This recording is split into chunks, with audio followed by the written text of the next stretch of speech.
Welcome, welcome. I'm looking a little bit out of it because my hair is like not fully dry yet. Like so weird. Um but I don't know. Showering just took so much longer today. Okay, to be fair, I fell into like a research rabbit hole. So that's probably why. So this is how I always dry my hair.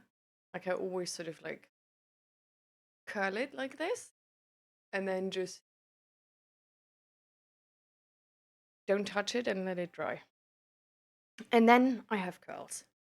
Like this is literally like just how it works for me. It's yeah, it's low key easy.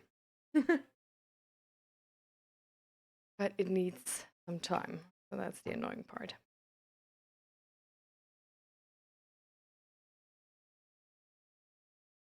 Mm,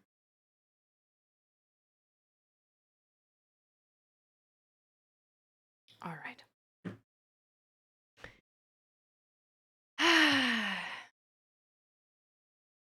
Welcome everybody. Welcome to the stream, and how are you doing? I had to like quickly check something because I'm like trying some new meds right now for my chronic headache.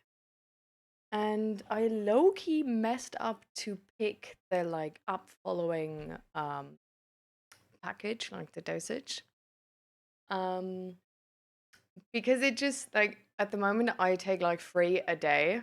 So I felt like, oh, I have like so many left. And then they like instantly ran out. Uh so I was just like organizing a little bit. If Zach can go to the pharmacy later and yeah, pick those up. And we'll see how that goes.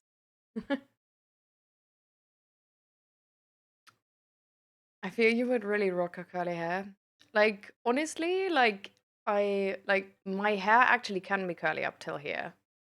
But it just takes so much longer to dry and everything and to get ready that I just don't do it. It's not worth the effort for me.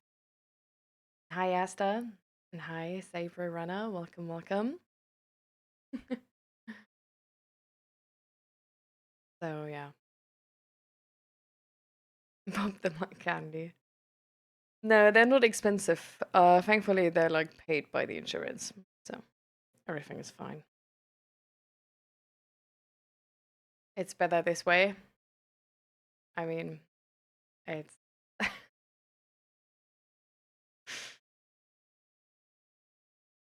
I do like my curly hair. I really do like it. I think it looks really great. But yeah, it just takes such time.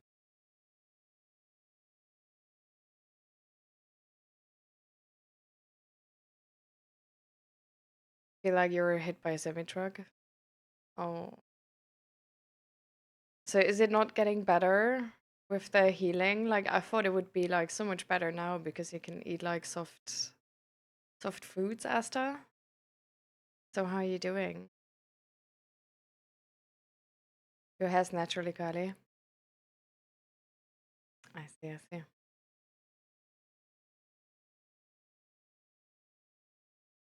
Even when it's short, it's curly too. I really like it.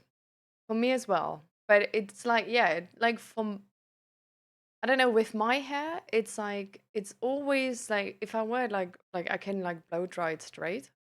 Um, but even if it's straight, it's gonna be like a little bit like some hairs are gonna like do what they want, you know what I mean? Um, so that's sort of like the curse because if you style it straight, it's not actually straight. Like there's like the tiny hairs just do whatever, you know? And that's like a little bit annoying because then your hair looks like it's like breaking, but it's not breaking, it's just, you know, like not really meant to be like entirely straight.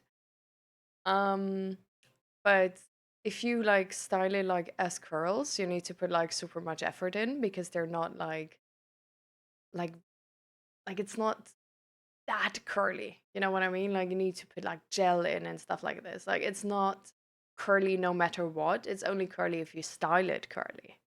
Because otherwise, like in the natural state of like I just let it air dry and don't do anything with it and like don't care about it, it's gonna be like really weird. Like it's gonna be like straight like halfway and then curly. So yeah, I don't know. It's really it's like it can do a lot, but it also needs to do a lot. You know what I mean? Yeah. Yeah, send me a picture. You worked hard to get your hair straight. Oh my god, did you do like one of these like chemical treatments where they like straighten your hair? And then it's gonna be straight for like like several months, but like actually straight. And you have to leave it in for like 24 hours or something, and it stinks. Because a friend of mine is doing that. It seems like crazy effort. Like she has like short hair even. She doesn't even have long hair. She has short hair. And she's at the hair salon for like 3 hours or something. And then it like she has to leave it in for like 24 hours or even more. And it's like smelling horrible the entire time. But afterwards, she actually has like really like completely straight hair.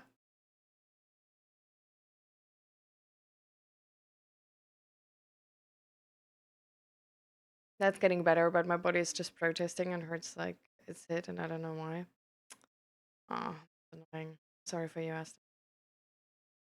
Oh, thank you for the 20 stream streak, Asta. I'm glad. Ooh, I like the curls. It's really nice.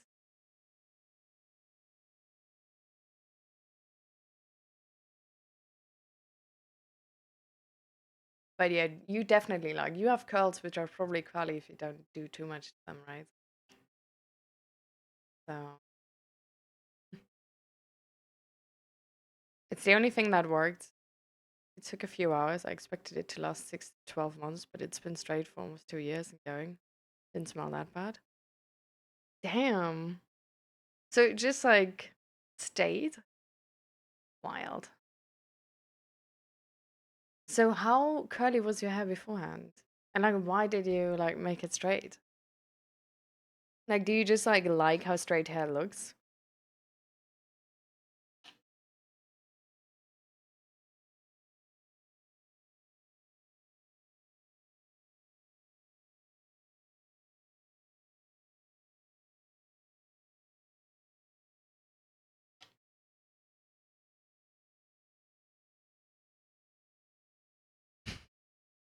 My hair looks so bad right now.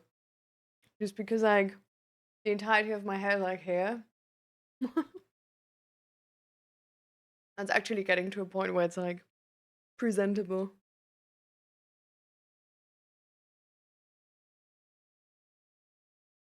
Yeah, that's better.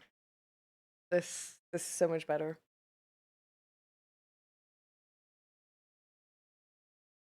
See see this curl here? This is so odd.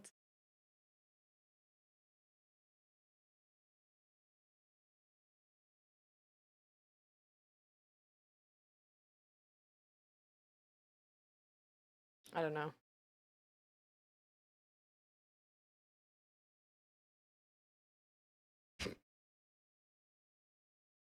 I like it straight. My hair's super curly from my father. Now it's twice as long as it would be otherwise. Ooh, true. True. I didn't think about that part. I'm glad you like it. But it also goes to show like it's not sort of like a thing you just like where you're just like, oh, I'm just gonna like do this treatment to like see if I like it because like if you now have it for like 2 years, even though it should only stay like half a year to a year, then it's like, damn. Mm.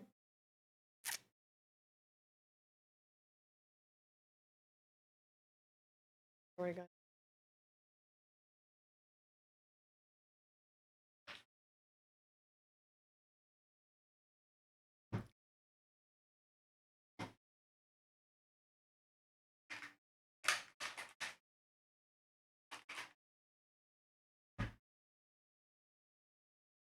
Okay. So, do you have any special topics you want to talk about, or should we start? It too took a while until it actually worked. Or should we start with the general sort of mental health check-in? What do you guys prefer? And welcome, welcome, Mr. Yuslin. How are you doing?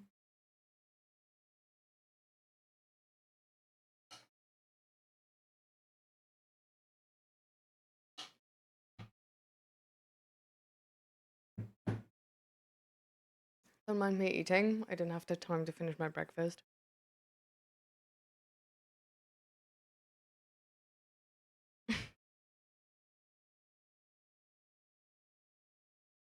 Um, I mean, it would be balding. I was for a second I thought we were going to like bouldering actually. Um, but I feel like actually it's really interesting. Like even though like you just made this as a joke, I think it's really interesting how our hair actually like reflects on how good we feel in our body. Like our hair is a big part of our sort of like self-image and like if we think we're pretty, if we like ourselves, if we think we're sexy and stuff like that. And I think it's actually like really interesting how much it impacts us.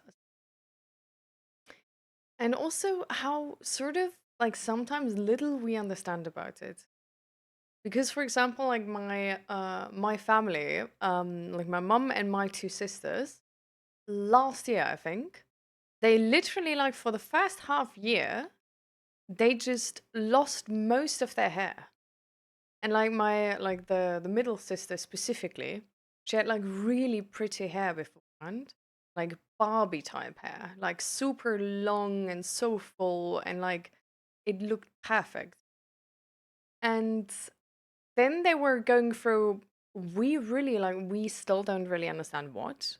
Um and they nearly like so much of their hair just fell out and she had like a serious struggle to actually like just be fine with it and to yeah to sort of like like still think she's pretty and everything like that because even though like then she cut her hair short so it's not as visible, it was like so much of her volume was gone that she always looked like half bald. And it like yeah like it no it didn't happen before. So that's the thing, like this happened for like the first time. And it was, yeah, I don't know.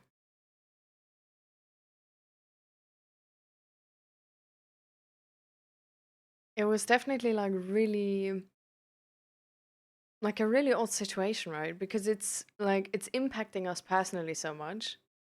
But because it's like I don't know, like there was nothing really like the doctors could do.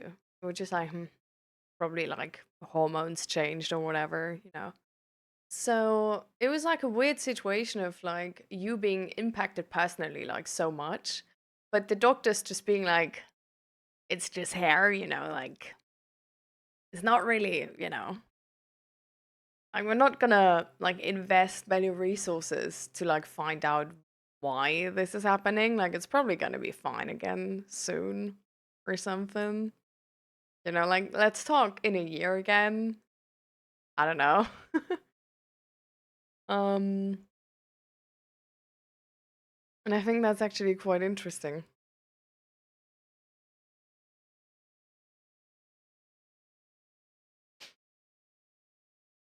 If it's not too heavy, I'm working on with my therapist. But how do I know what gender I am? I'm not entirely sure what it is. I think there's like a really interesting question, but it's a really big topic as well. It also, I guess, sort of depends on who you ask. Um, hmm.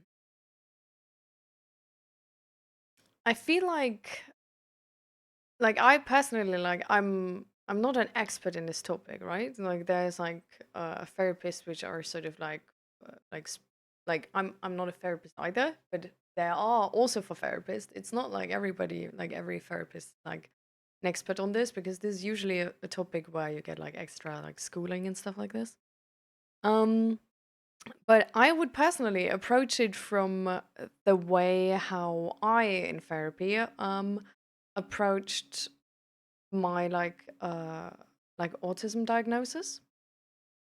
Um because I think a very important question, and they also ask you this for like the autism diagnosis, and it's one of the main questions. It's like, what do you hope? Like, what is the expectation around the diagnosis? So for you, I think it would be interesting, like how, like, what is the expectation around like finding out what gender you are? Like, what is the expectation as to like how you would feel if you pick the right one, sort of. And so, like, what do you hope is coming out of that question and like specifying one and sort of like making sure you pick the right one?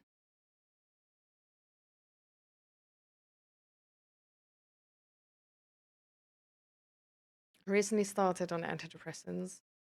I'm really unsure on what I feel about it. I still hasn't kicked in yet, but I'm low-key scared of medications because I like to do it myself. But I'm also open-minded towards it. Yeah. I mean, you can always stop, right? Like it takes a bit with like stopping antidepressants because like you usually like you stop very slowly to make sure there's no like the side effects are sort of minimalized. Because it's definitely a drug, right? So it's going to impact you like if you just like were to stop it like over the night. I like most of them, it sort of depends on which antidepressant you're taking, right? But the most common ones are I think they're called like tricyclic ones. I'm not entirely sure. Um, but these are the ones like I took personally as well, and I did stop with them for like within 2 days, but it's not advised at all.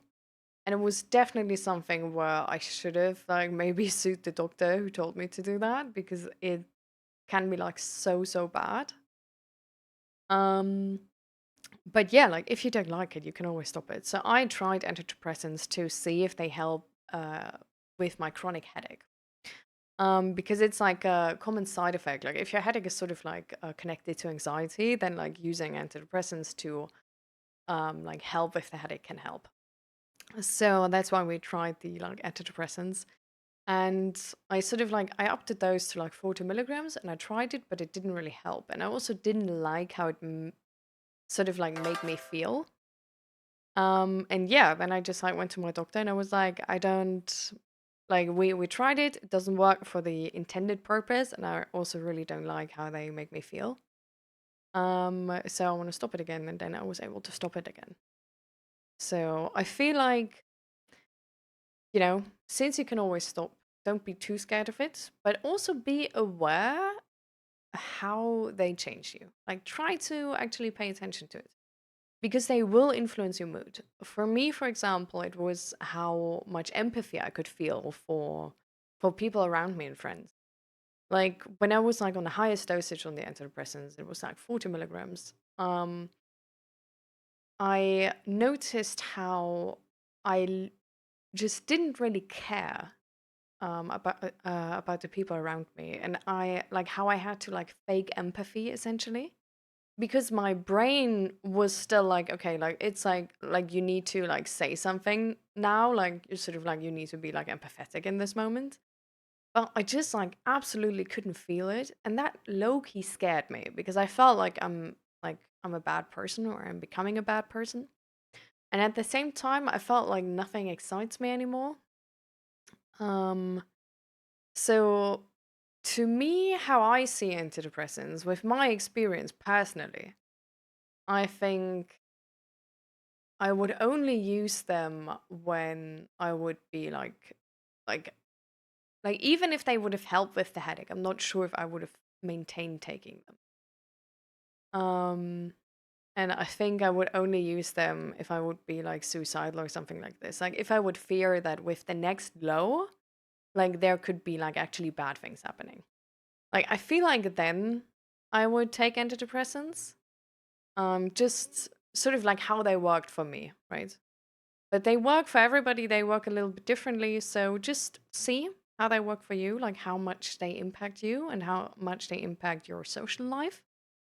And then just sort of like see the pros and cons of it. Like, if they like help you enough to outweigh the cons. So I think it's always worth a try, you know?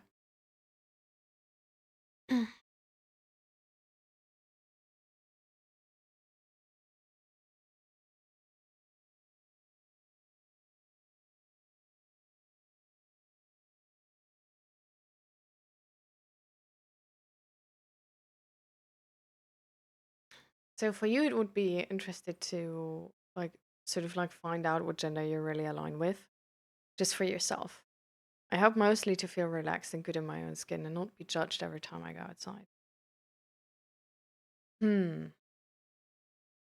I feel like relaxed and good in your own skin. If you see it with the combination of like not being judged every time you go outside. Um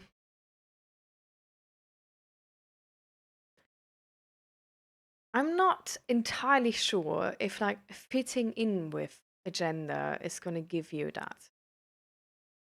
Um like I can't like entirely relate, right? Like um I don't think I'm like the norm woman or something, but I also like never thought about, well, I did at some point actually think about like if I'm like maybe or like, you know, like a man or something. But I don't like care enough to go through anything. So I don't think I am.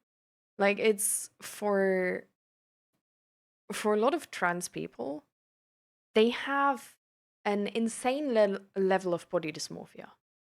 Like they sort of feel disgusted with their own body.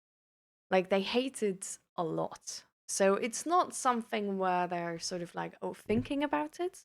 Like, oh, maybe I'm more like this or more like that. And it's sort of like a back and forth.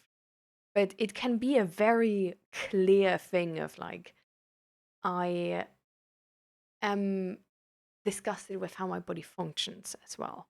So for example, like I've read an article where they essentially said like that like a boy there who like felt like a woman felt like super disgusted with his like well her later on her at that point his her sexual organs. So just like yeah, like even like something like positive like getting an erection was like super super bad. Um and I feel like in those situations it's like really clear that like okay, like your skin doesn't feel like your skin, if that makes sense. And there's like a like it's a very like abnormal level of unhappiness, if that makes sense. Like it's not s- this sort of like, oh, don't know, but it's very clear to them, if that makes sense. But that was like the story I read in that article. Like I'm not entirely sure how big the spectrum is and how like what is the most common thing. But I think just like with every human, right? The spectrum is probably very broad and you can be anywhere on the spectrum. But I feel like if you make the assumption that like in one gender you will be less judged when you go outside, so less judged by society. I'm not sure if you will get this because it's more something which is based on your relationship to society, right? And gender has something to do in that regard, but men are judged in our society and women are judged in our society. And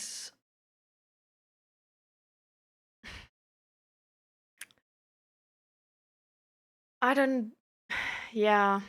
It's like, it's sometimes easier, like, if you like female things, I guess, to like then like completely align with with all the expectations set on women, to like not stand out. But I don't think this is like a very promising way if sort of the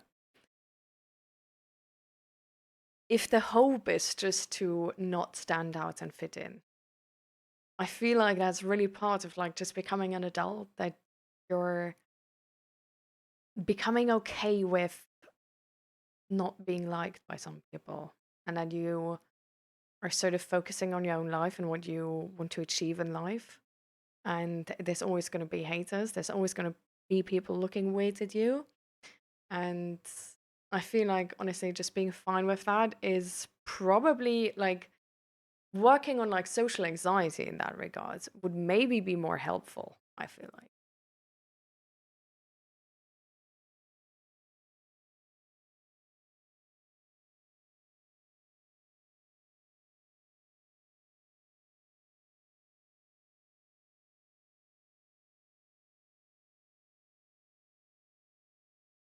Hmm. Like I can tell you for sure that like in I've had so many moments where I felt like being a woman sucks ass, and I would have liked to just like leave my body at home, because I felt like there's like so much judgment and also danger. Um, right. But I think sometimes we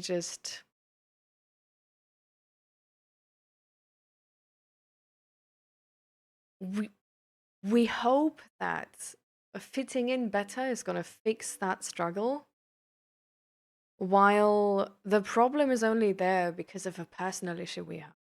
So for example, when I was like feeling really low in my life, um I essentially put everything and like held onto the idea that once I would move to the Netherlands, because I'm born in Germany, once I would move to the Netherlands and like be further away from my parents and everything like that, like all of my problems would be gone. And if I get that like new start, I would do everything right. I would like let go of all these like old sort of negative things, whatever, and everything would be perfect. But well, it turned out like once I was in the Netherlands, it was a bit better because sure, I was like out of the toxic environment, but there were still things like I had to change actually, and I had to progress. So I took them with me because the the problems were not entirely about my surroundings, but also how I internalized my surroundings already, and how my expectation changed, and how my worldview worked essentially. So I put everything on like moving away, and then once I moved away, I noticed like fuck, like my depression is still there. Like I'm still scared to like I still have social anxiety, and I'm scared of being judged and like doing something wrong and stuff like this. And then I signed up for therapy, and it was the best decision I ever made. So I feel like maybe like I can't like look into you, right, Sabri Runner. So like definitely like your opinion is the best one here, right? But maybe ask yourself if you're using the problem of like which gender can I align to as sort of like a as a coping problem, because it seems like something which is more tangible, more controllable, and easier to fix. Because for example, like my depression, I didn't know where it was coming from. I didn't like I just didn't know how to handle my social anxiety and do anything against it. Like it was all like it's very like it's hard to sort of grasp and hard to know what like to do instead, and like how to get out of it. So it was something where like I couldn't really do anything against it, and the more like the easier thing I could like see in front of me sort of and I could control was the country I lived in. Even though that is already like a very, like not all people just like move out. Like this is already like a tough problem, but it was easier than actually like facing the truth that I need to do something against my social anxiety and I need to face my social anxiety and I need to change the life I'm living right now because how I'm living it right now is leading me to depression, th- anxiety like on an all-time high and like so many other negative things.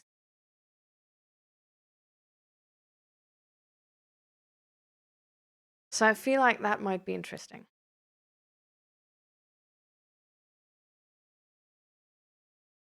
Your superpower would be staying out for 24 hours. All right. And welcome to the stream.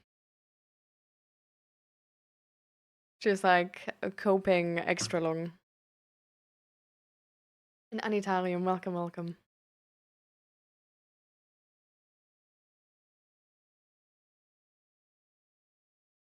So, you know, I have severe social anxiety and I also have a fear of being lonely. And with it, depression came its way. I do love the thought of how antidepressants help me not feel that when going grocery shopping or whatever, but as I said, I'm really against medication when not needed.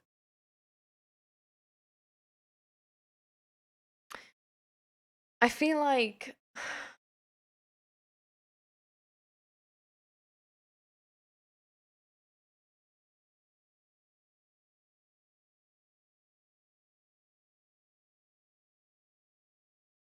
I can understand this thought of like not wanting to essentially like rely on medications if you could do it yourself.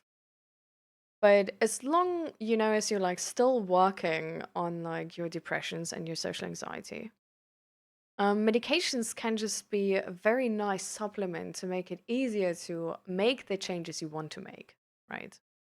And form new experiences which help you move onto a different path. So, like, I don't know, like, do you, like, are you in therapy as well? Like, or do you only have the antidepressants?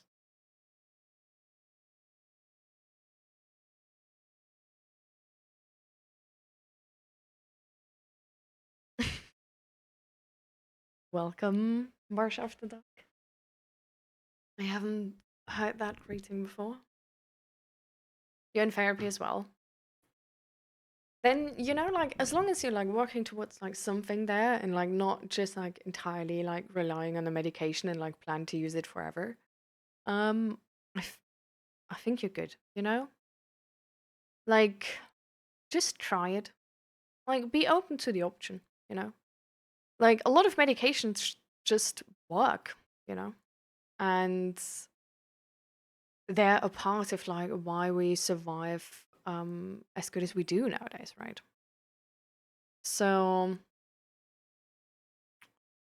but you can definitely like talk to a therapist as well about like how you're scared about the medication and how like your fears around that, right?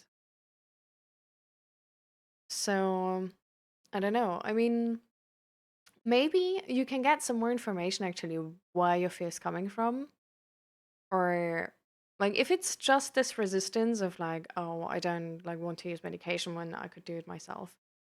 Um, it is based on the assumption that you could just do it yourself, right?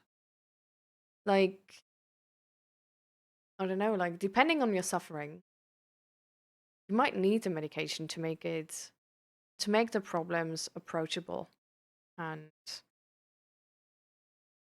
like being able to like go about them right. Or maybe to just also like free up energy. Like when you say like for example like grocery shopping is like super exhausting. It's like hard to use your energy on like therapy if everything in your life is already exhausting you that much, right? And then it can also just be a way of like freeing up energy to use it in therapy. So I feel like, I don't know, like we don't need to do everything ourselves. And honestly, to achieve greatness, we probably are not doing it ourselves.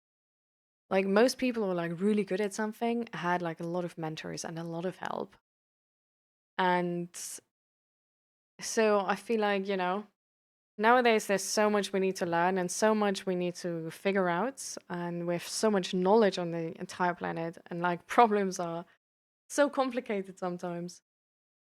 And I think it's good to get over the resistance of not like, or getting over this resistance of like not wanting help, right? Hi, Fakaming. Welcome, welcome. Hi, Judith. How you doing? Welcome to the stream. I guess I'll be in therapy and medication forever, but it's better than how I was before.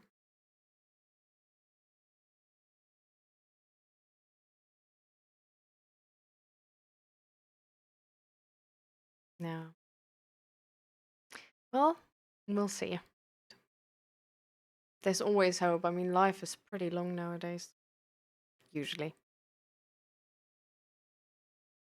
Right. I don't know, like having therapy and medication forever doesn't need to be a bad thing, right? Like we can always sort of like optimize how we shape our life, if that makes sense. Like around the medication, around the therapy. And we can integrate it better in our life.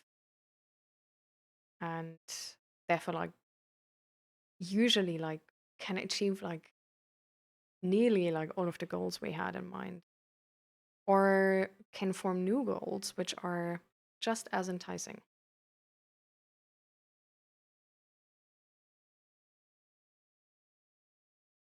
It's that I want to do it myself for me and not, to not feel like a failure, to get a feeling of self belief again. I mean, I see where you're coming from, Mr. Uslin, but I think it's a feel of like being able to take help is still like you still have the responsibility, right?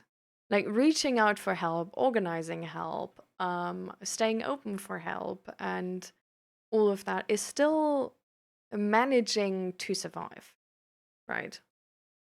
I don't know. For example, like back in the day, like cooperating like with another clan if there's like a shortage or something is still like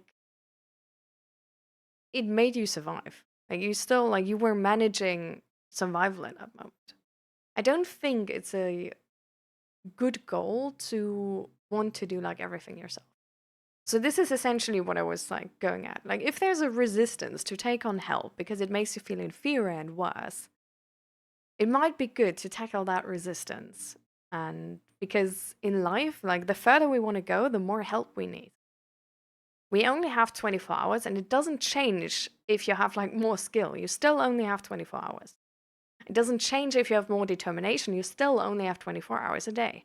Like it's a thing where like the further we want to go, the more help we need.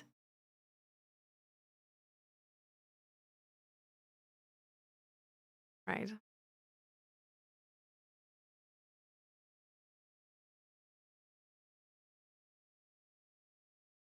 So taking help, even if it can feel very shitty, and even if it takes like a lot of energy to get over the resistance, I think it's a very necessary step to actually be able to fulfill our potential and achieve all the goals we want in life, right?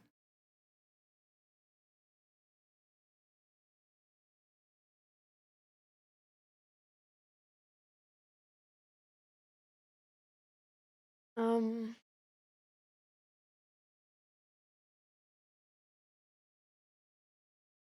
what book?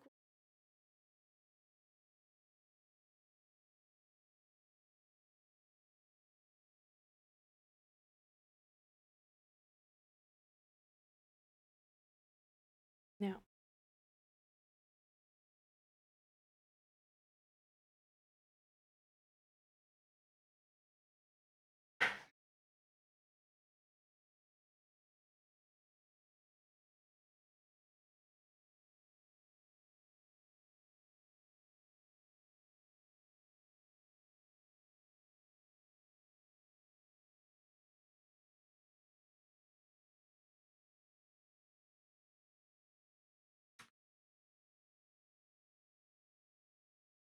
Let's see if I can find this real quick.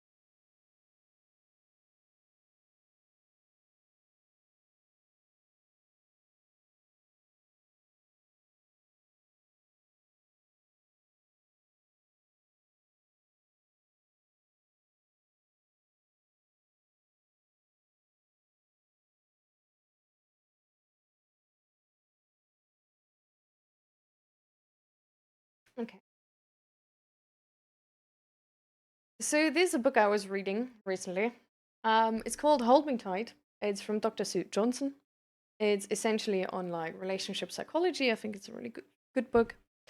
Um, and in her like last, like literally like on the last like it's not the last page, but like afterwards it's like only the glossary and everything. So on the last page of like the normal book, I guess. Um, she writes, the view of love and loving presented in this book fits with the thoughts of the Trappist monk and writer Thomas Merton, who believed that compassion had, in the end, to be based on a keen awareness of the interdependence of all living things, which are all part of one another and all involved in one another. It seems to me that if we, as a species, are to survive at all on this fragile blue and green planet, we have to learn to step past the illusion of separateness and grasp that we truly are mutually dependent. We learn this in our most intimate relationships. So,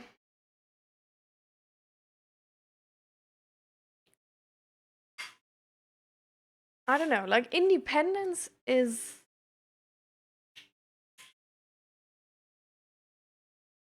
always nice, like to be able to do it if you need to do it, right?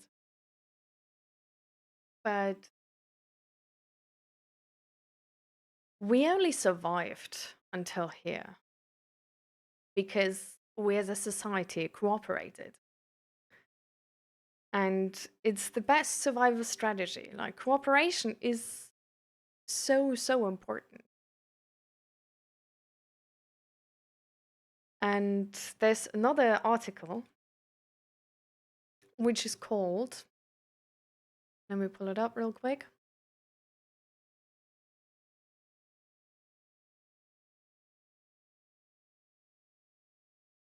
It's from Harvard, and it's called From Loneliness to Social Connection: Lessons from a Research and Global Pandemic. And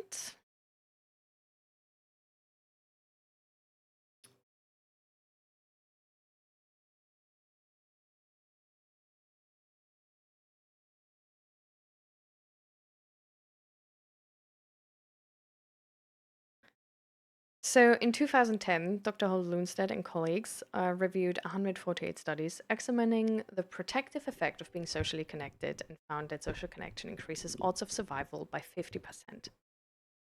There's like a lot of other uh, studies in this article. It's a really great article. It has a lot of like really interesting numbers. Um, but it's just one of those things where like this thought of like being independent, um, and like wanting to be independent and like needing to be independent is not an approach which is like the best overall, right? So it's an approach which we sort of came to for survival reasons. So usually this is based in childhood and how we sort of grew up in childhood, and that we maybe learned that we couldn't rely on anybody, that our caretakers neglected us and we couldn't rely on them to help us. And then we therefore learn that we can't rely on help and need to be independent, because only being able to do it independently means the safety of actually whatever you like want to do being done or like being able to be achieved. So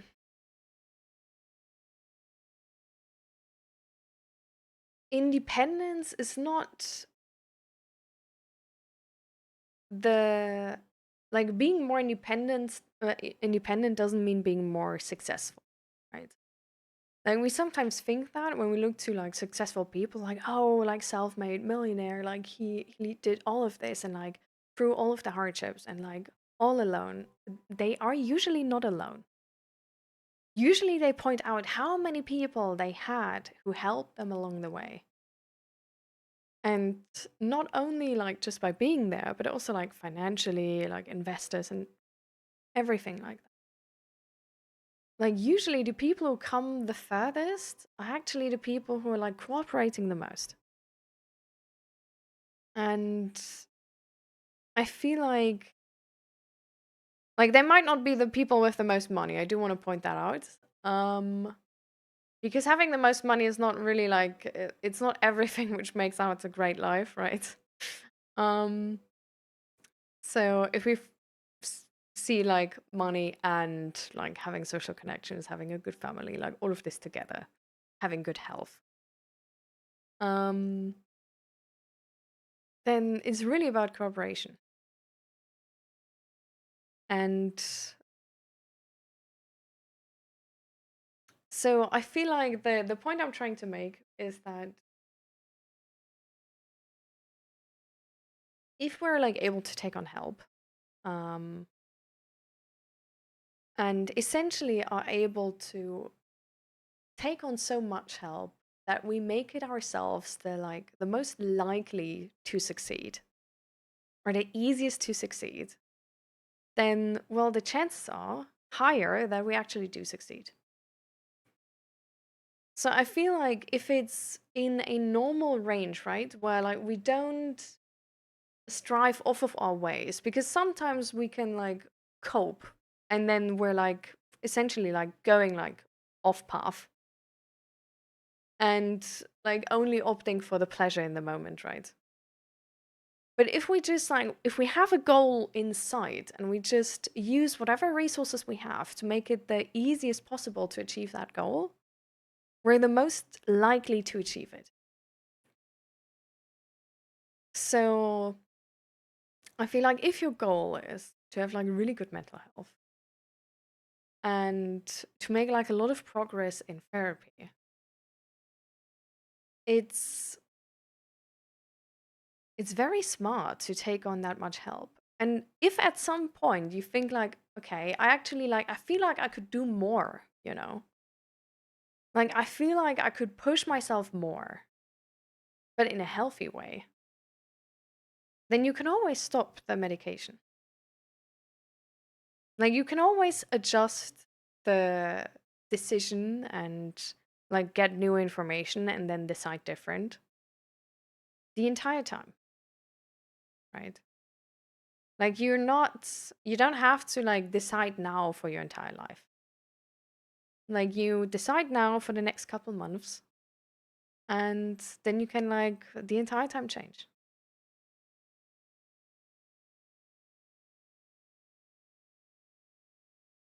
And your like the goal you like if you like achieve like the mental health you desire or like whatever goals you have for your therapy, it's like it won't really matter if you got there with taking antidepressants or not, right?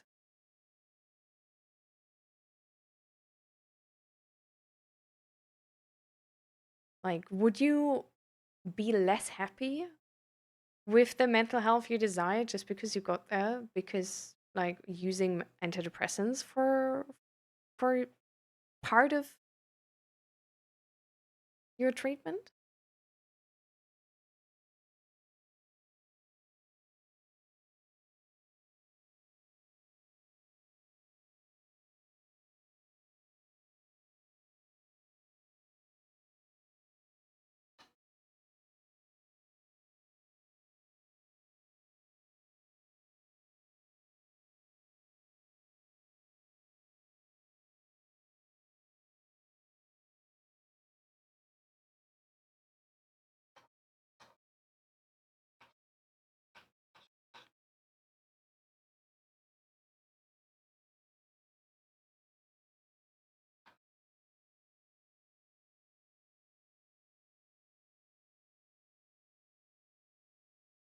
What do you think, Mr. Uslin?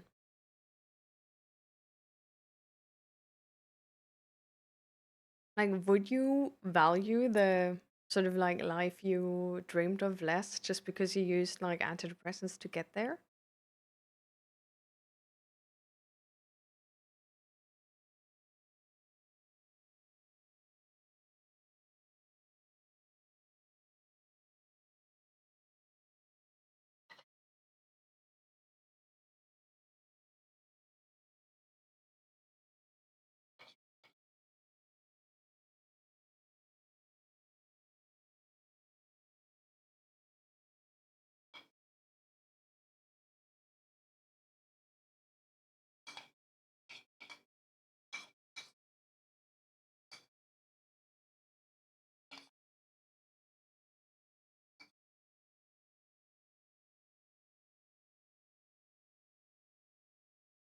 Hi, Rico Eyes.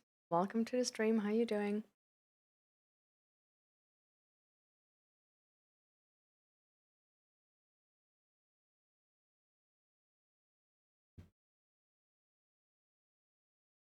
I've never watched the Lifetime channel, Rush After Dark.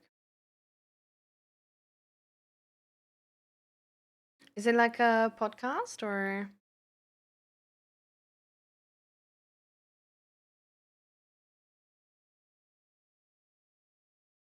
So what do we talk about here? Well, really like anything you want to. Um, well, sort of like adjacent to the mental health uh topic at least.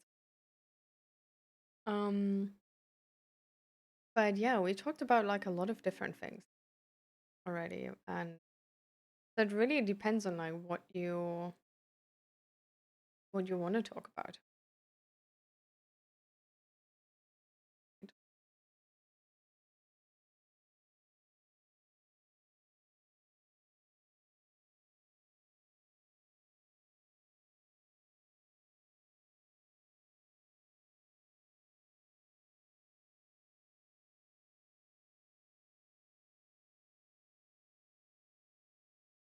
Do you still live in the Netherlands? I do. I also like I plan on living here as well.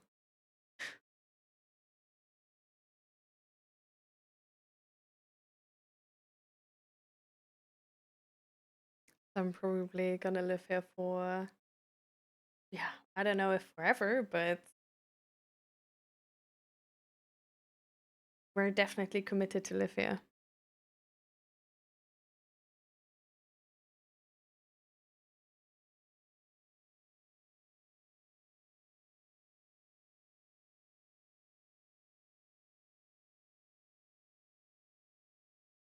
But yeah, like dependence and independence is a really funny thing.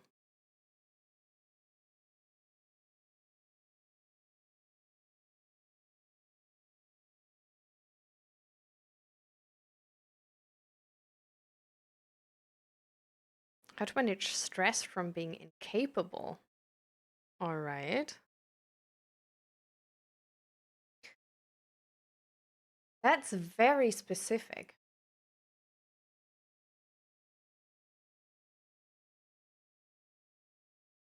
So, like, are you, I guess, like, because there's a very specific question, like, have you figured all, like, other questions around this topic out? Like, if your definition of, like, being incapable is, like balanced and fair and stuff like this, you know? I can give you my exact example. I would love to hear it.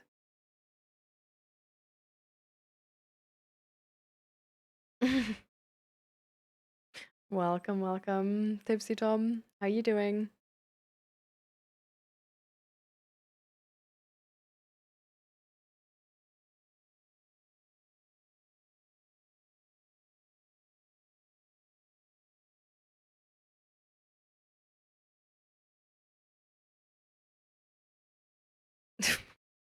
What is that? I think medication for mental health is comparable with insulin. One has to take it to survive, but you might adjusted due to other factors. Yeah. It's like it can help in a lot of cases. In a lot of cases, it can't be the like it won't be the right approach, right? It always depends on your goal. So I think for a lot of goals, it's like really, really useful.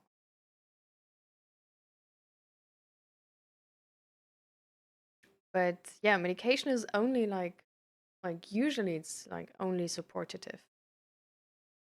Like depending on like if it's like medication you just like essentially like have to use as like a um because like your body's not producing something and you just have to use it for your entire life. Like that's of course like the like then it's not just supportive, right? But like antidepressants or something like this. Like are mostly given a treatment to support the regular treatment. Like it's not really I gotta go. Like it's not really meant that you take it forever.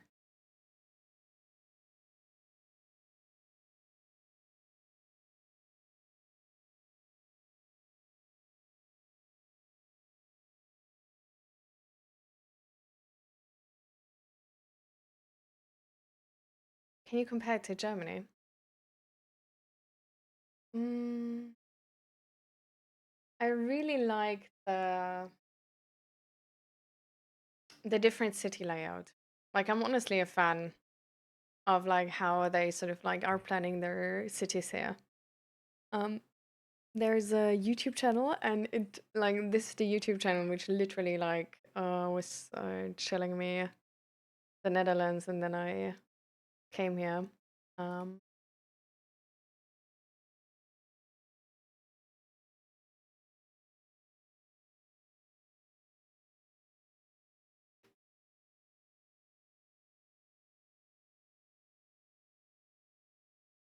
mm,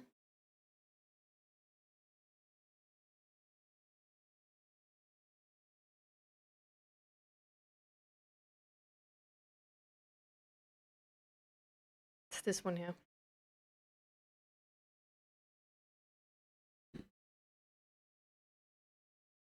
Yes. Oh,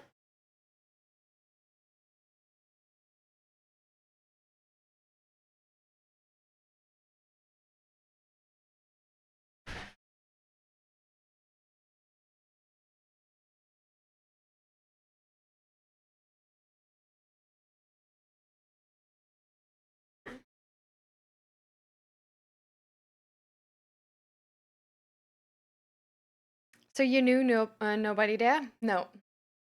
Like I didn't have a friend here or anything, and so we were looking like watching the YouTube channel, and then at some point we were like, okay, let's like make like a bit of vacation in like the Netherlands, and then we like saw it for ourselves, and it was like really nice, and also the people sort of like seemed happier.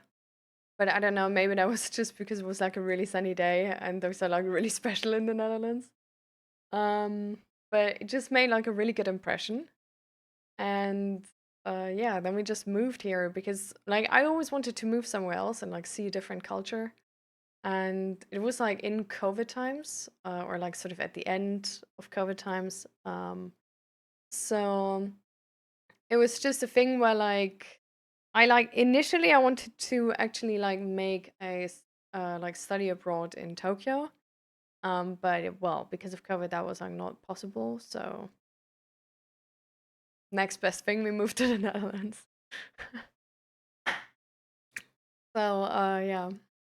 But I do think that they are like more open and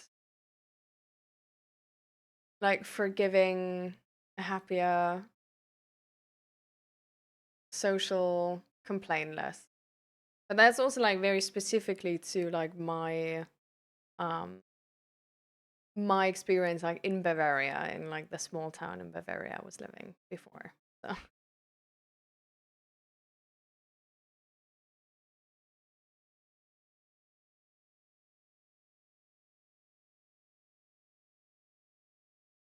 I've got two. First one, I'm working on a research project and I have no clue what I'm doing in, and I feel like I'm insufficient, and I feel like the people I'm working or expect me to actually be better than I really am.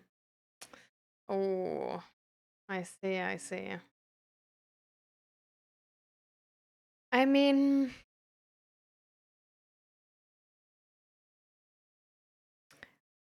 like, do you know what you like would have to like learn or do to be better? Like, is there a way how you can like achieve the level they're expecting from you? Or is it like so far off that you're just like I was like I don't know, like they just signed me up for something where I feel like I didn't, like I didn't apply for.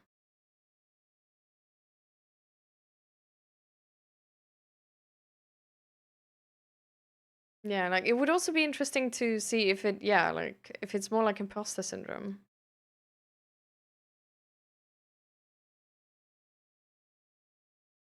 Hmm.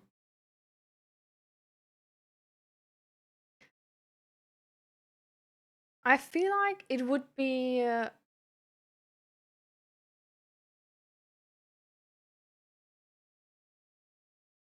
Hmm.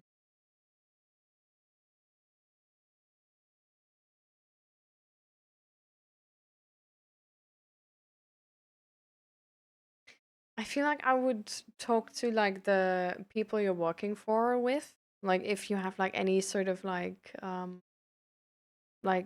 boss or something who's like more into the topic or like a I don't know, like something like this. And I guess like I don't know. I feel like it's really important to understand like how you ended up in this like situation, like sort of like whose fault it was, I guess. Um, but I think I would just sort of like explain the situation and just be like, I'm like, is it like, are you like happy with the work I do? Because like I feel like it's like so much and there's like so many things I don't know. And I'm like really unsure if I'm like cut out for the work here.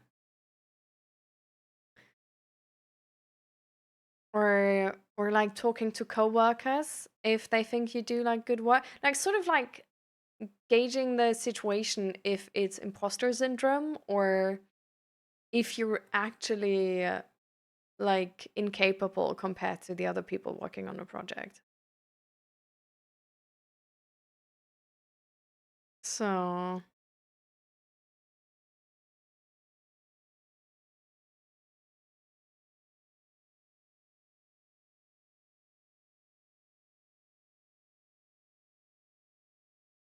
because yeah, like if it's part of the problem that I'm working on. Mm, I see. I mean, have the people you're working for express that they're like unhappy with your work or something?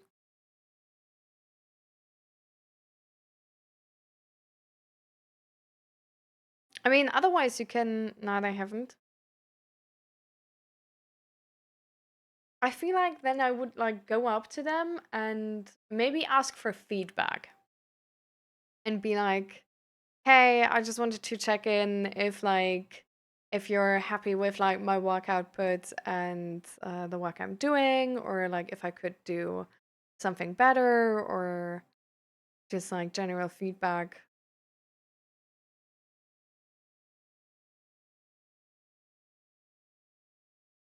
I feel like they're just not doing any quality control. Hmm. I think I would ask for concrete feedback. It's something we sort of like it's a very good thing to offer your employees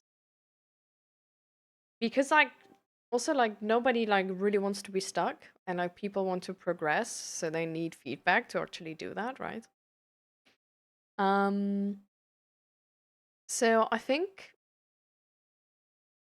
like if you can just ask for concrete feedback and sort of ask is like yeah, it's like everything like are you happy with the work I do? Is the quality of the work I do up to your expectations? Is there something I could do better? Um, to just get a better like read on the situation,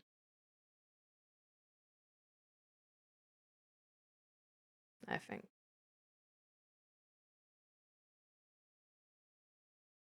Does that seem like it would give you new information?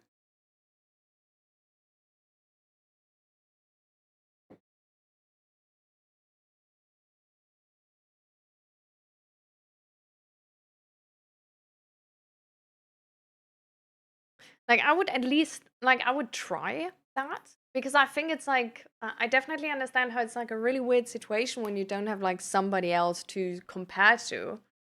Um I mean, the other thing I guess is like you could sort of look up related topics to this like online and like compare to like other people in the field. Or if you have like friends working in the same field or something. Um I feel like I asked them if they were satisfied with my work before, but they were just like, okay. I mean, asking for concrete feedback is something different though, right? Like you could also just be like, hey, like I would like to know how I could like get better and like yeah, get better at the work I do or do better work for you. What is like really important to you or not. Sort of, you know, crashes for ceiling into chat. Welcome, Gracie. How are you doing? Um to I guess like make the point clear that you want concrete feedback. Um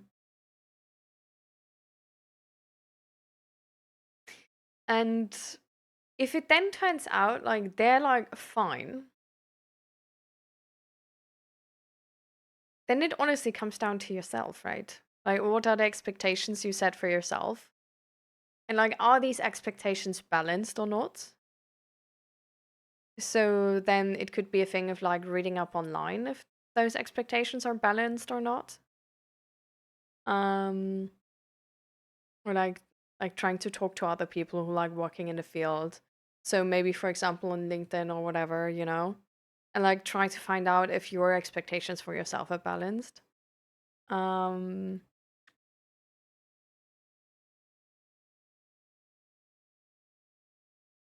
and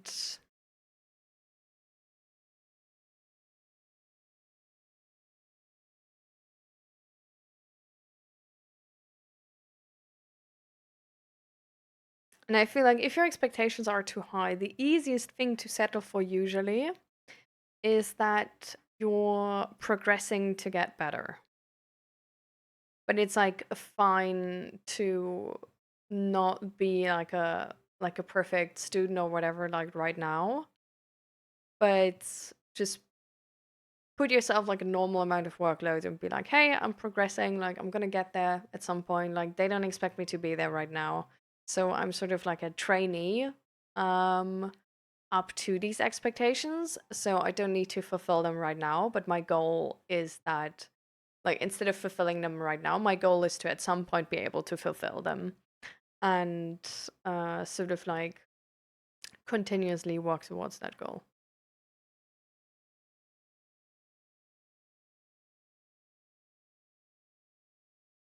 Yeah.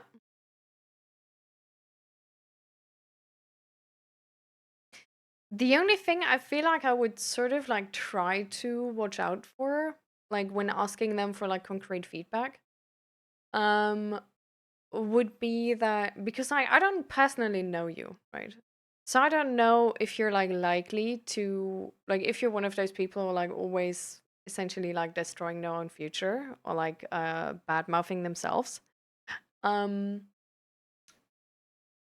so I don't know, like if you feel like you have a history of like bad mouthing yourself and like expecting too much of yourself, but the other people would be happy with you and then would you would essentially question them until the point where they would be unhappy with you, um, then I would be super careful with your phrasing when you ask them for concrete feedback and would make sure that I wouldn't phrase it in a negative way. Like I wouldn't make like leading questions where it's essentially like say no to me, like say you're not happy.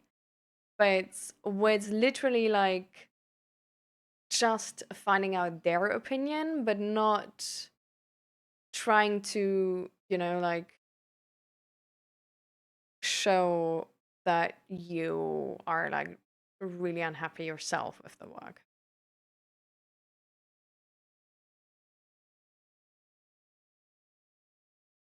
Yeah.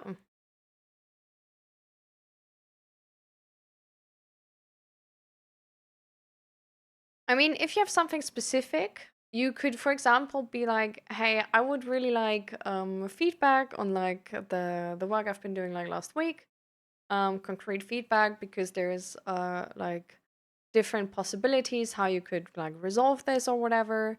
And I just want to know the work is progressing in your desired direction, and you don't like later, like find out that you like would have liked another way more or something like this, you know?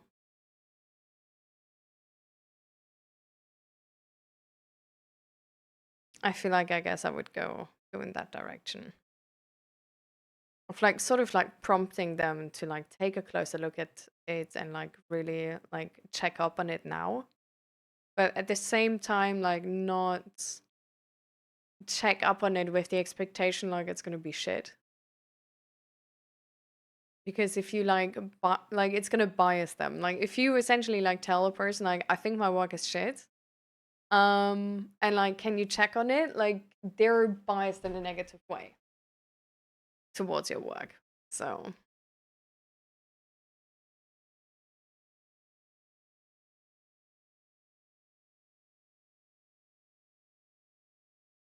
but I think getting concrete feedback on like what you're doing and if it's what they expect of you, um, is, like you can also say like, hey, like, this like a very unique project to me, and I haven't done like many projects like this before, so I just want to check if this is like really um uh what you're looking for, and that the way I'm doing it is like coherent with your expectations.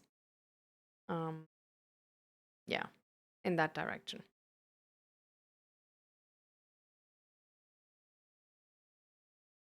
At the same time, if they don't properly check up on you, and then only later are like, what have you been doing this whole time? It's their mistake, right? Like, they should have checked up.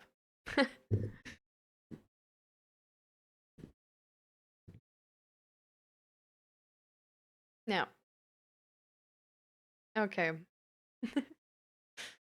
I'm interested to hear back how that's going, what sort of feedback you give back, get back, if it's more gonna like after this progress into the direction that your own expectations are just way too high and everybody else is actually happy with your work, or that they actually just didn't check and should have.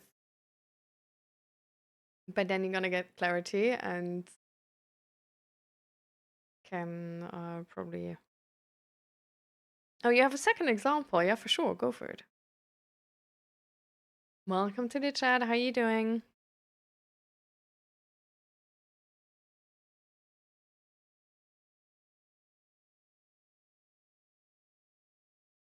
Hi, Kuwabara. How you doing? Welcome, welcome.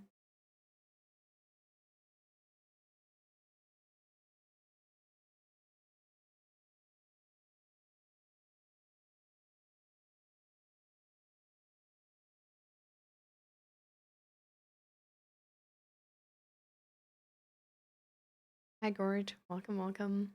How you doing? You doing okay? I'm glad to hear. Um, I'm I'm doing like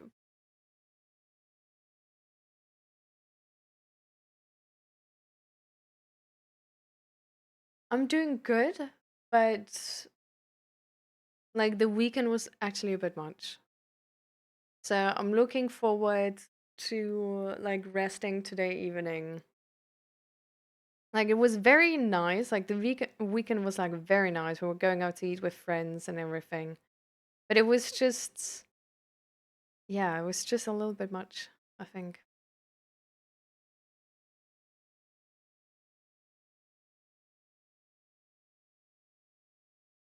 Keiko Eye, so many questions. Very specific. I moved there with my partner, yeah.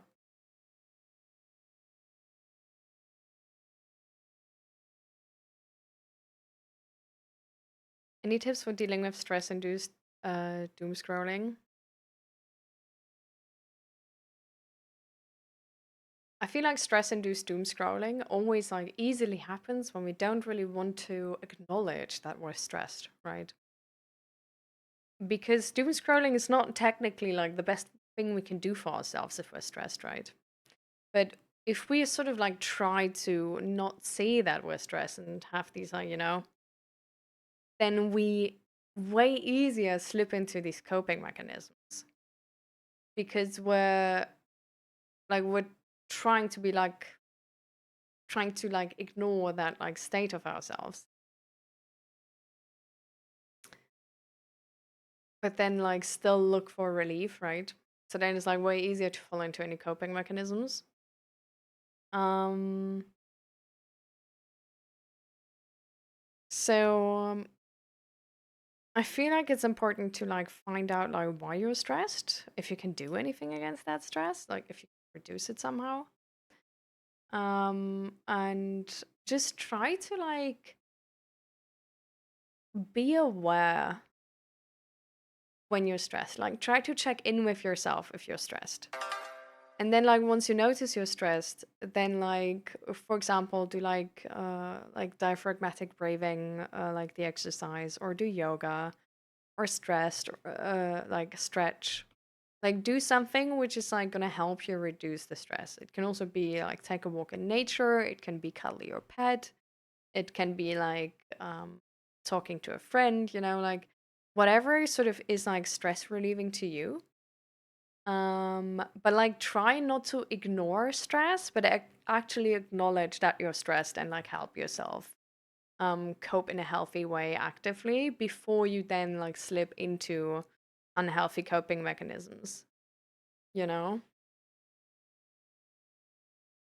I feel like that would be the way I would go about it. Um And if it's like specifically doom scrolling you want to cut out, you can also like set like screen timers for like your social media apps and stuff like that.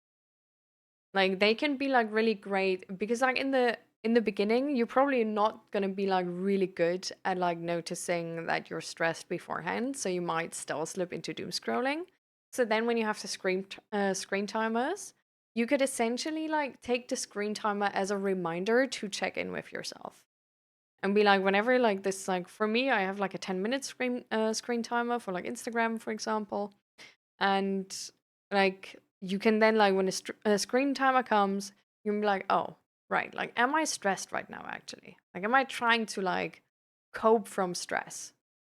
And if you then notice like yes you're stressed, then like think about like what would help you to like de-stress in this moment actually, because it's probably not going to be doom scrolling. And then, yeah, see if you find any like strategy which helps you.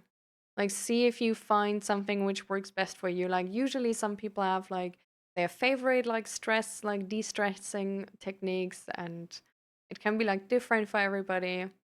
Like, diaphragmatic breathing can be really nice, meditation can be really nice, yoga, walking outside in nature.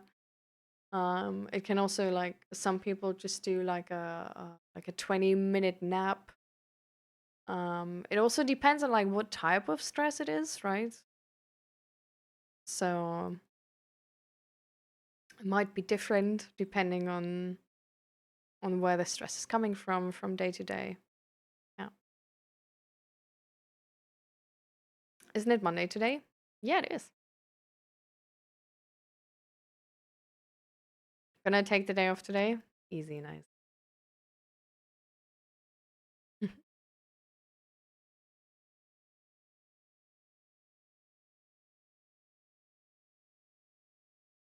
How tall I am.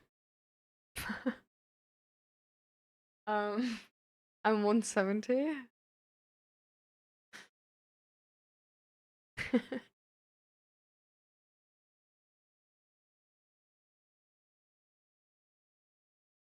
Like this could be like a Wikipedia article, which is like really detailed about me at some point.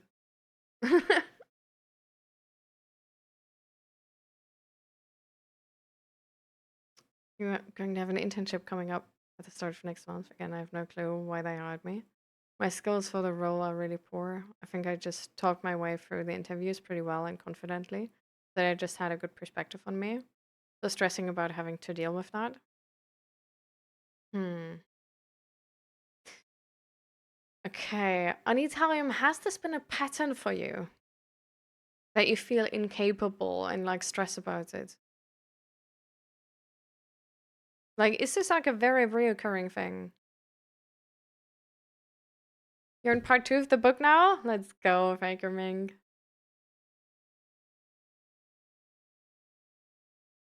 Joey Vianney. I think that's really cool.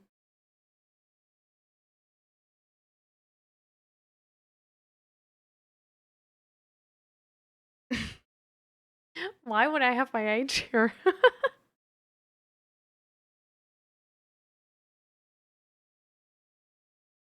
Yes, we're having the mental health talk.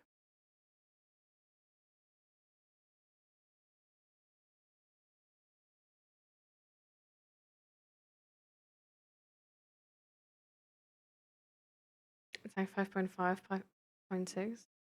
What do you mean?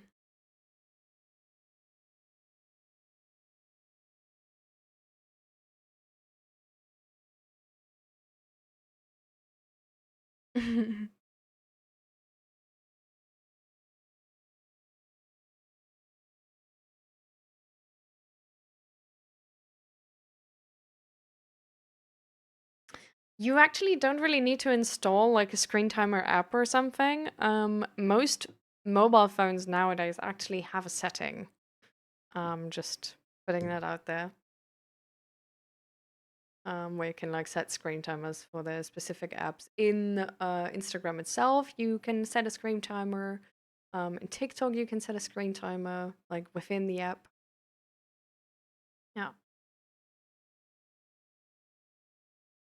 I don't know why you would have your age exposed like that. Well, I don't, so yeah. Hmm. I wouldn't know either.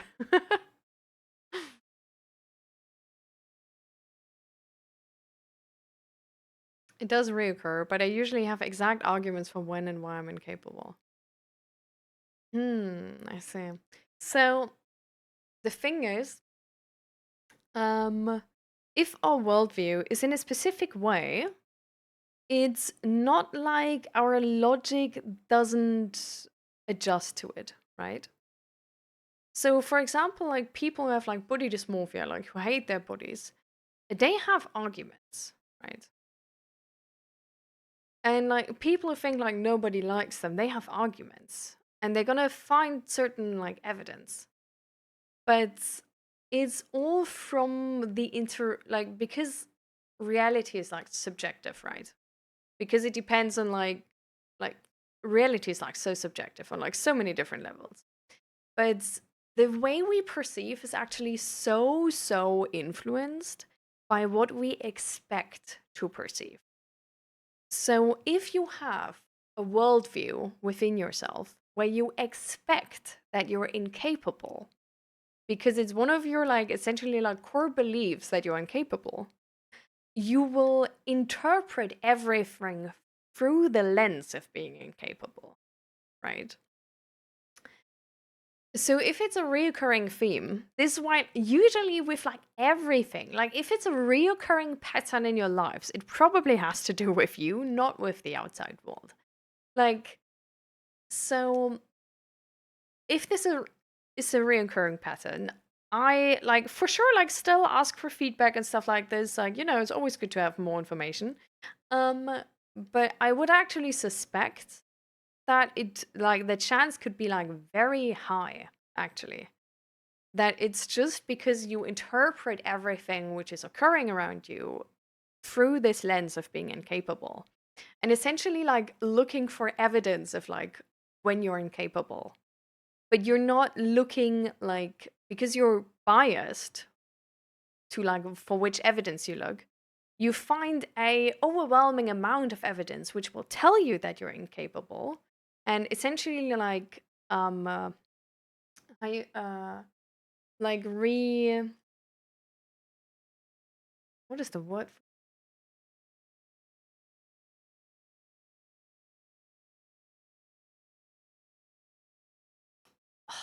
sometimes it's really not, English isn't my first language. No, it's gone. I don't know. Anyways, it's gonna, how do I say this now? What the fuck? Um, oh, it's gonna be coherent with the worldview you have. Like it's gonna make it more likely, and it's gonna behave like, oh, you have more evidence, so it's like more prominent. So it's actually like this sort of worldview that you're incapable. It's gonna get worse and worse and worse. Just because you find like so much evidence, right? Because you only look for that evidence. Like there might be double as much evidence that you're actually not incapable, right? But you don't look for that evidence. So the result you will get is that you're incapable. So sort of like having that in mind, it might be really interesting to ask yourself where that started. Like, how did that start? Like, I don't know, like, did you have, for example, like parents who always assumed you were incapable? Or like, did you have friends who assumed you were incapable? Or like teachers? Or like, like, when did it start? That this like thought that you're incapable and this like pattern? Because it might be that you essentially just learned that you had like one or two experience or something, or like a really, really important experience to you where you felt incapable and where you felt like scared or like like had anxiety because of this, or like something bad happened because of this. And your solution to this was, well, if I'm never incapable again, I won't end up in that situation. So now you're always trying to like survive essentially by like finding ways to like fixing any incapability of yourself to not be at risk for anything happening to you.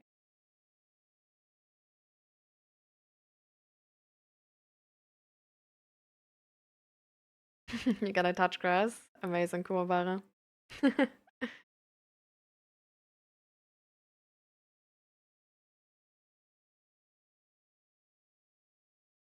No, I'm not 37.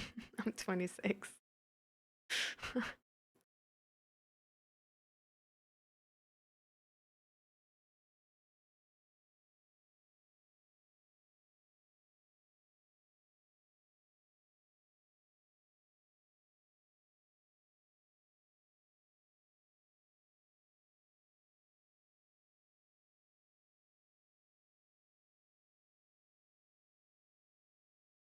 No,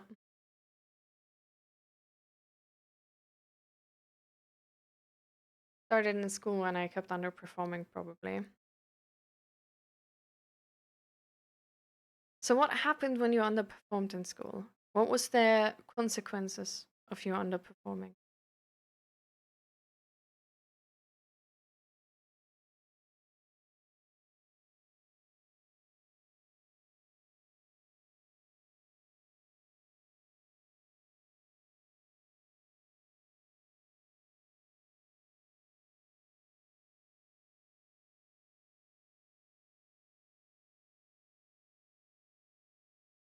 I got bad grades even though I wanted good ones. And then I saw other people easily getting good ones.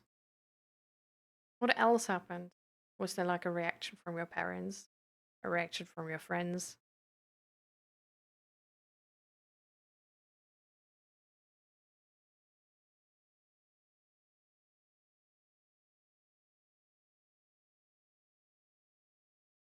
Hmm. How did you feel about yourself when you got bad grades?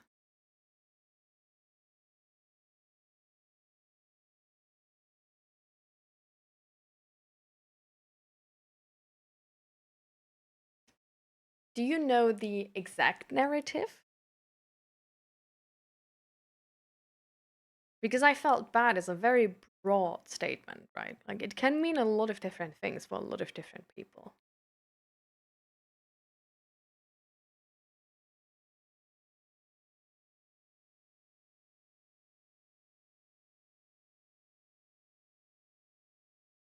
Like sometimes we, for example, have this thing of like that we feel like we're wasting our potential or that we're like like a disgrace to our parents because they put so much effort into us. Or that we should be doing much better because we're like smarter than everybody else. And if like the dumb people get like good grades, then like we should for sure. Like there can be like a lot of different sort of explanations or assumptions people then make about themselves. Hi, Ali. What is my skincare routine? That is so off topic. um, I don't. Well, sure. Okay, skincare routine.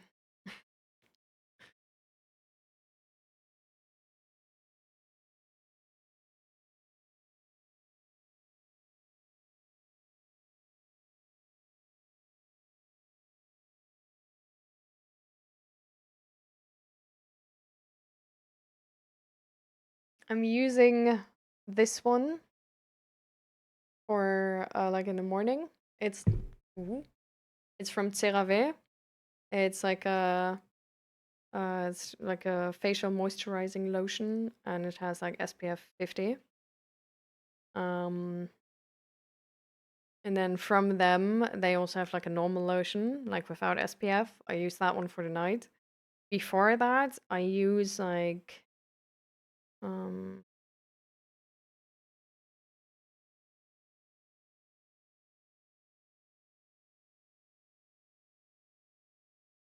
I think I use this one, which is from The Ordinary, like a retinoid, like droplets, emulsion, whatever.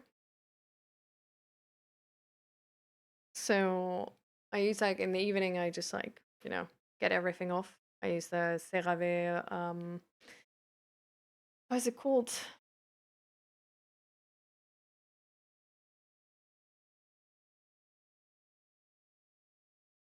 Like hydrating cleanser. And then I put the retinoid oil on, and then I use the like moisturizing cream. And that's it. Yes.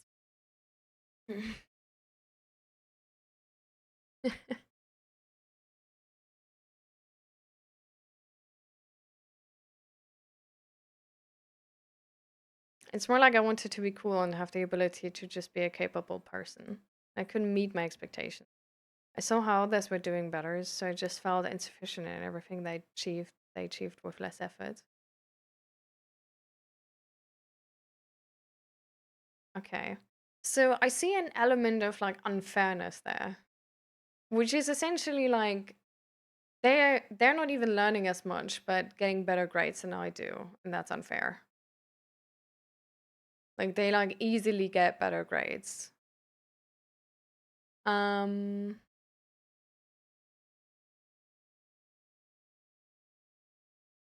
And with this, I want it to be cool. I feel like that's actually also a social component though.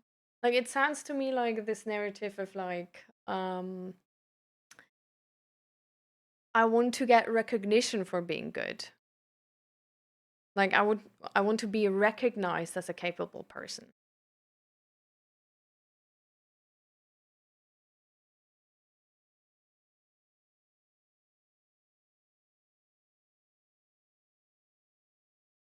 So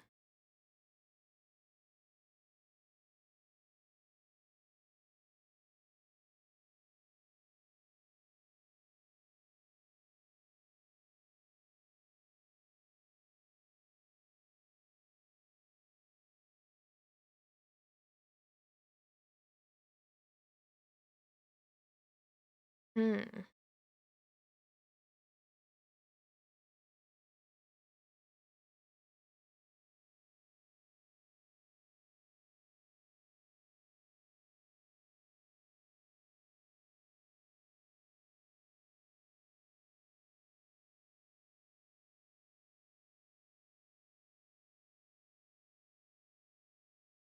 Hmm.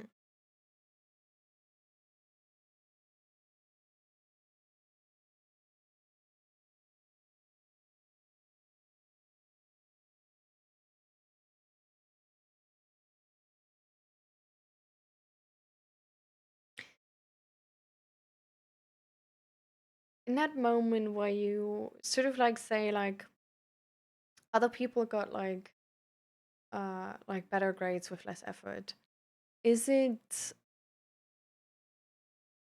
mm, did it feel a little bit like being betrayed by yourself? Of like, why am I not getting these grades with that amount of effort? Like, why do I need to sort of like learn more? Like, why is my body like not normal and gets these like good grades like everybody else does? Yeah.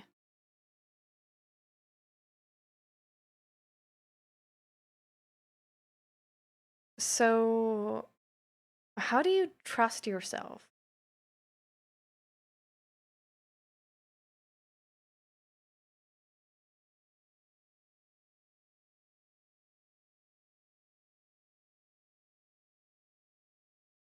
How did how did it work back in school? Like, were you able to work your way out of getting bad grades? Like, were you able through effort to get good grades?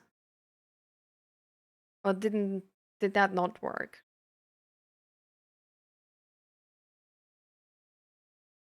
Not really. Hmm. Maybe math.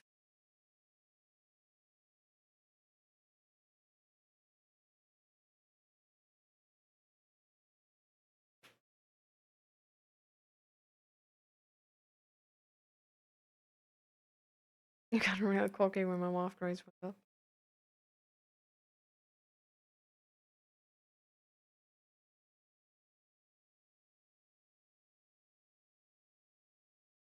How do you mean cocky in that moment?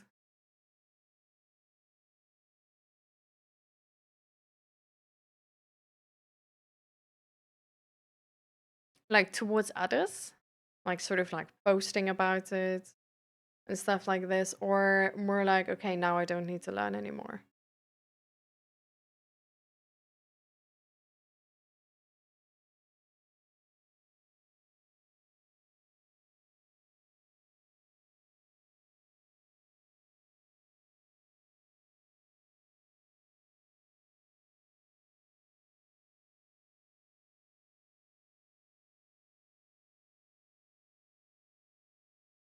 How did it influence the learning effort when your math grades went up? But people just came up to me with math problems and was like, "This easy. What are you talking about?" Hmm. Did it feel like people coming up to you with problems um felt like something you've been looking for?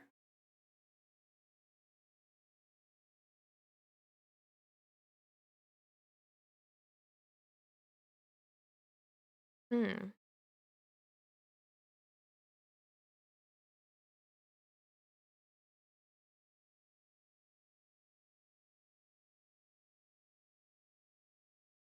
Okay.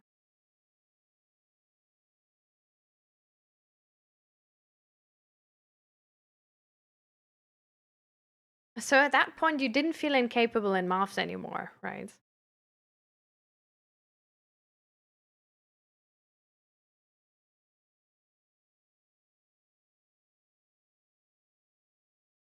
Did this like story in math motivate you to learn more in other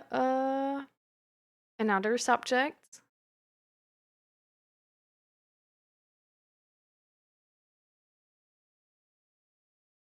Mm.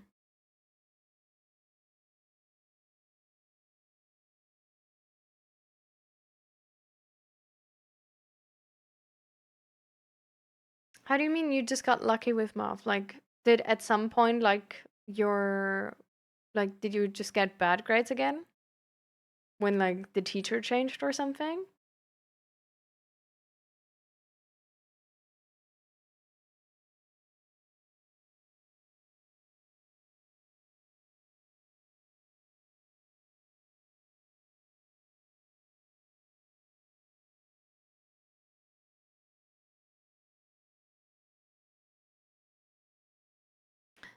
Did you already back then, when you got better in math, feel like it's actually not because of your effort, but just like randomly?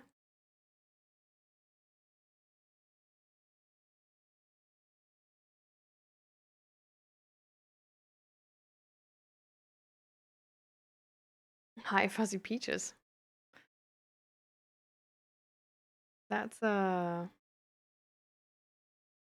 that's a loaded first message.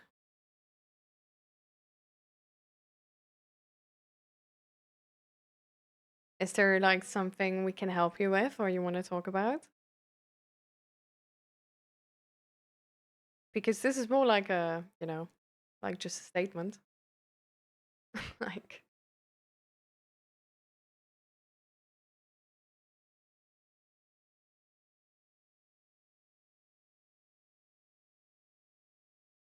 I did struggle a lot with stupid mistakes before and then they just suddenly disappeared. It was definitely effort, but I do consider that I got lucky.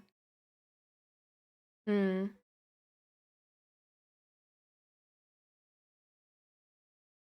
Hmm.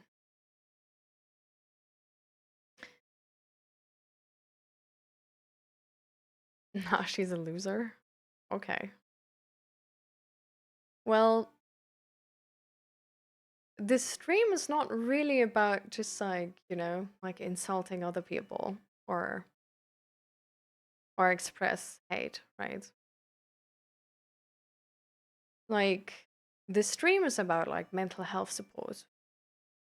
So if there's anything you want to talk about or anything we can help you with, we're definitely here, right?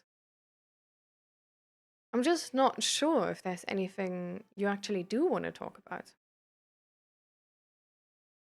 Because what you're saying is just a statement, right? So, like, you do you. Like, there's, you know, I'm not gonna try to convince you of something different if you don't feel like you want to change or need to change or doing anything wrong, right? Because I think that's not really worth the effort, right?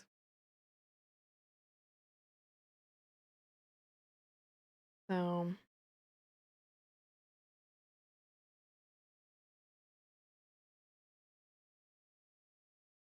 but just for the like sake of like keeping this community like cozy and safe, and that everybody feels good to be vulnerable, I do appreciate if we don't just insult people or like, I don't know, like if there's any point to the story, like that you're struggling with these emotions and that you want help with these emotions, then there's something we can do for you, right? But if there's nothing you want to, do about it, um, then there's nothing we can do. So, don't you think that's a terrible situation? The son that hates his mom. I mean, I agree that it's definitely not optimal to have such a like strong negative emotion towards your mother. I don't think it's common.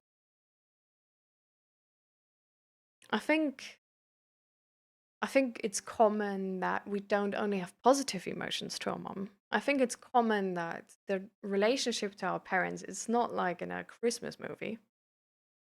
Um But I don't think it's common that we despise our parents this much. But it doesn't need to be common to be valid or understandable, right? So I don't know, like you could have a good reason. You could not have a good reason. Not something we know.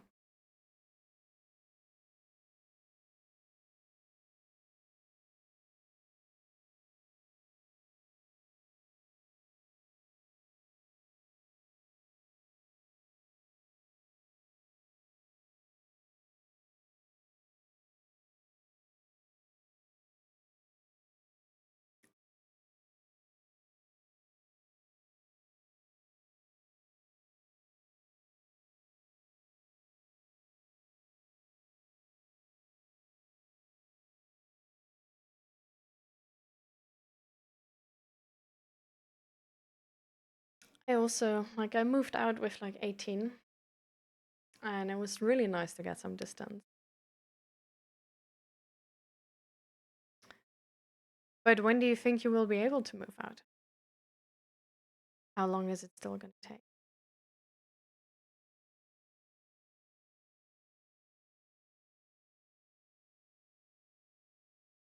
Hmm.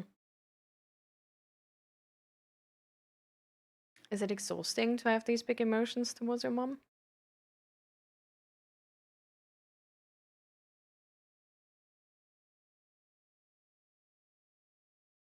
Because it can be quite exhausting to hate somebody.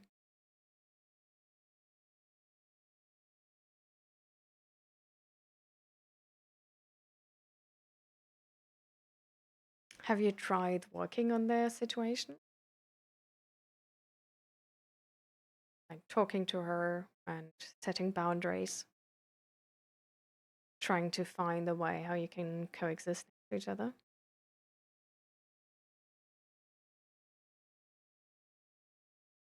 She's too low IQ to have respect for personal. I don't think respecting personal space takes IQ. I don't think that's a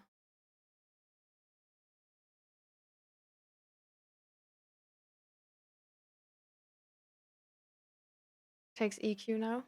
No, depends, really. Like having respect for personal space can come from a lot of different reasons, right? So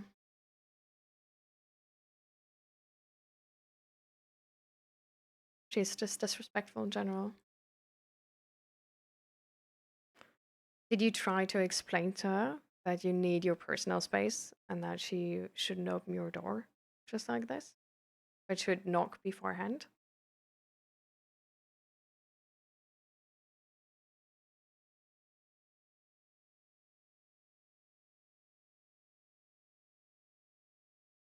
Hmm. Do you think she means it in the moment where she says, "Okay, sorry, I won't do it again last time"? Like, does she look to you like she means it?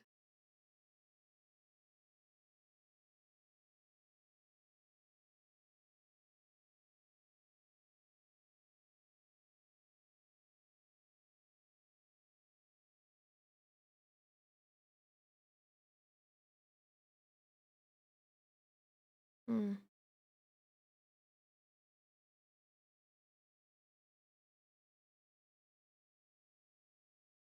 Does she look to you like she means it in the moment where she says, "Okay, sorry, I won't do it again last time"? Or does it look like she's actually dismissing your opinion in that moment?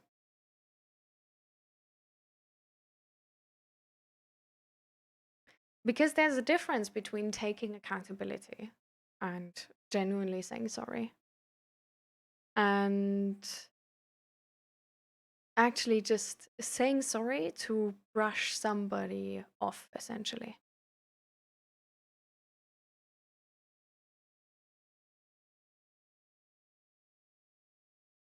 Mm.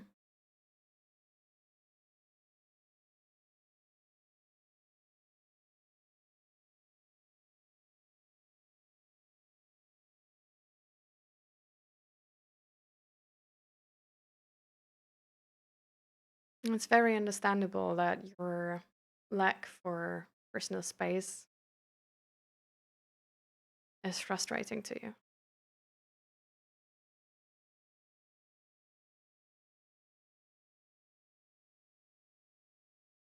Hmm.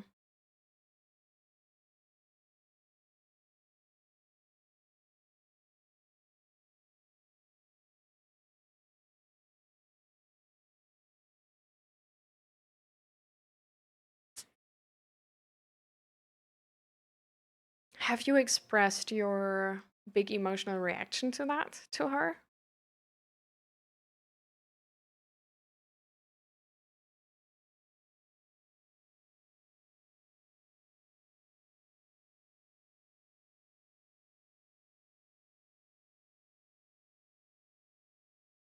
I think it's not. Let's step away from just calling her stupid and looking for reasons um why she's stupid.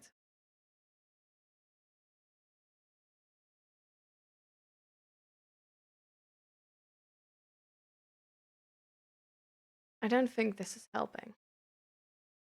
I mean, it's not like just because she does it because she's stupid, it's less hurtful to you, apparently.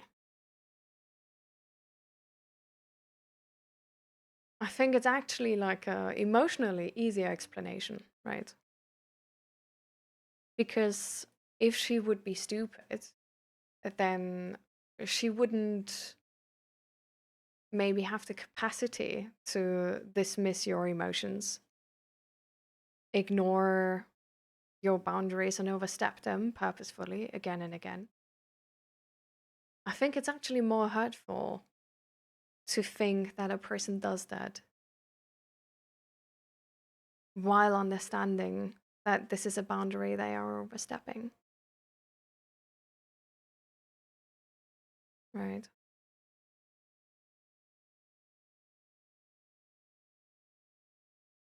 I mean, alcohol is in the moment easier, right? Progressing towards your goals is harder when you have an alcohol problem.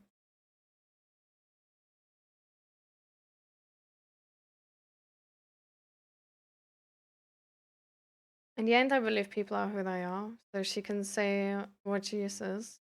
She still does what she does. That's why people shift apart.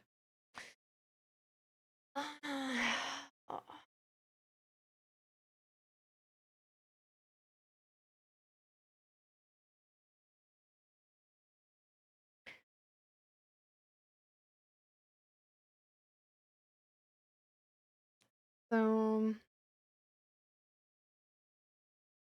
yeah, Eric, my credentials quickly are I'm actually like sort of working towards a list of like books I've read and stuff like this. I did do like a certificate in like counseling and stress management, and been reading like a lot of mental health books or psychology books. I'm not a studied psychologist or a doctor or something like this. This is peer support, um, and yeah, we're just trying to be there for each other here.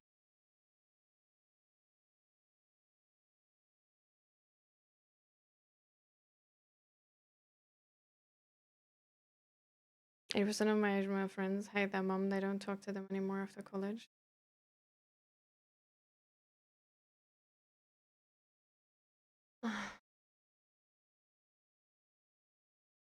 Have you expressed to your mom then that it's gonna be like that with her if she doesn't stop?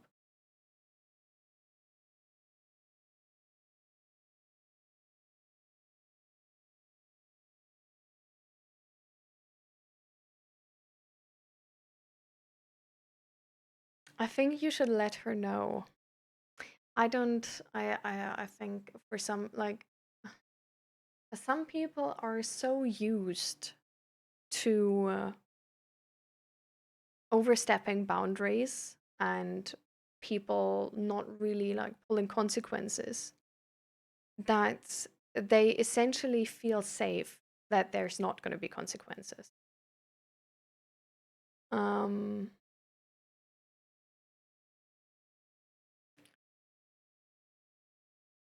so I feel like it's actually really important to tell her the consequences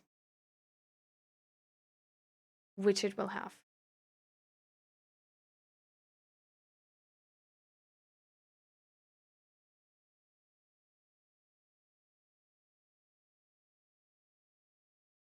you know?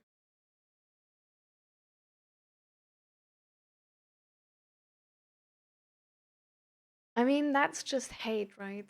Um, but it's not really uh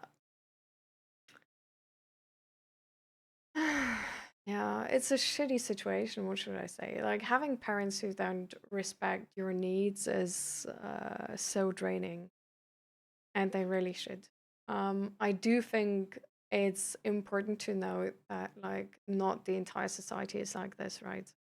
So I wouldn't really, like see this as an example of like entire society.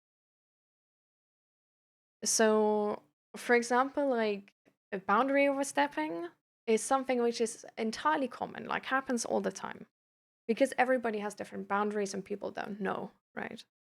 So at some point you need to like explain to them that this is a boundary and like please don't overstep it. And if you do overstep it, like this is sort of like what's going to happen. So I feel like it's really important because with boundaries, it's also a thing where like we're always sort of looking for compromises in relationships, right? Like there's stuff which is like a super like unimportant boundary. And there's stuff which is like a really, really hard boundary of like if you overstep this, I will cut you off and not longer have contact with you. And sometimes we lack in the communication skill to make a person understand what type of boundaries we're talking about and how important it is that this is not being overstepped again. So, for example, to your mom, it might seem like a really unimportant boundary that she doesn't open your door or that she doesn't touch your stuff. But for you, it's a really, really hard boundary. The thing is, when we don't find a way to talk about these things right, things get more and more extreme. Because the more often an unimportant boundary is being overstepped without like proper sort of like acknowledgement and accountability to it, the more important it's gonna become over the time, right? So this is a thing where like I feel like you should talk to your mom and explain to her how important the boundary it is she's overstepping, you know?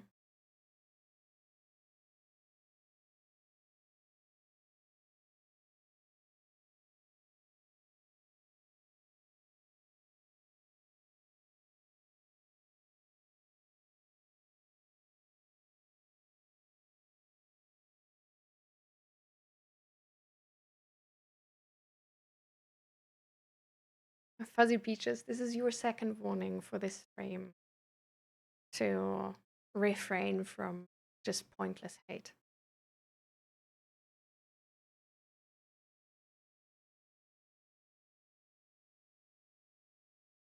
Like this is not gonna be a safe space, right?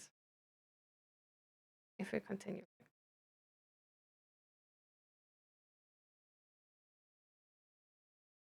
It's very fair to be like super frustrated by this.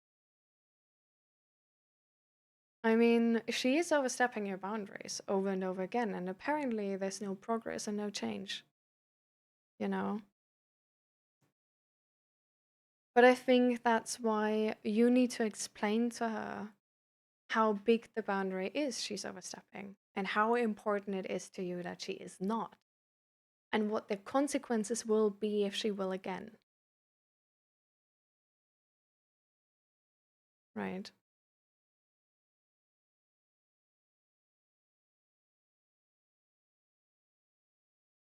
And if you did this, like if you told her very, very clearly what the consequences will be, how important it is to not overstep the boundary again,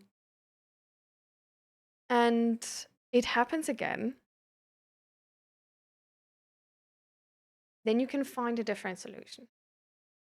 Like, then you tried everything you could, you explained to her completely clearly, you told her what you need from her,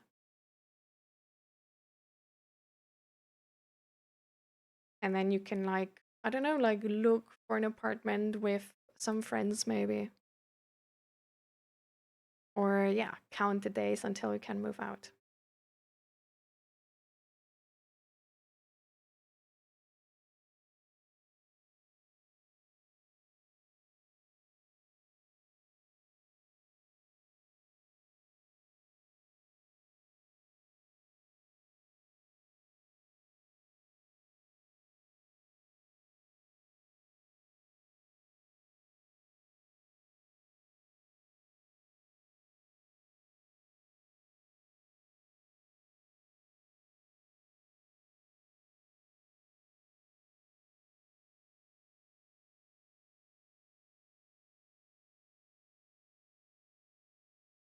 I mean, seeing you so angry right now doesn't seem like that's a really a completely functioning way, right?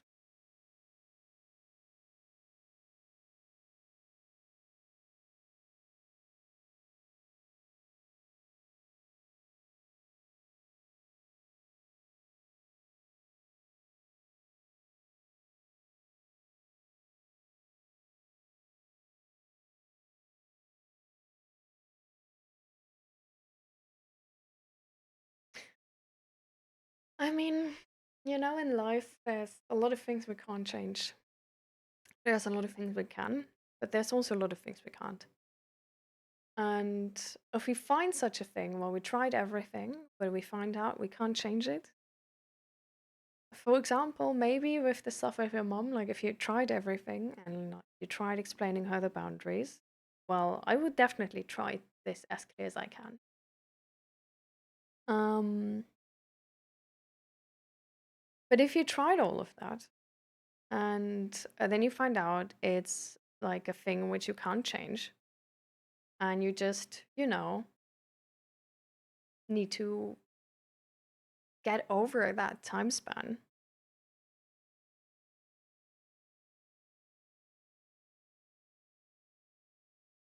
I feel like once you accept, it's just going to be for like a certain amount of time, and then you're going to get out of there.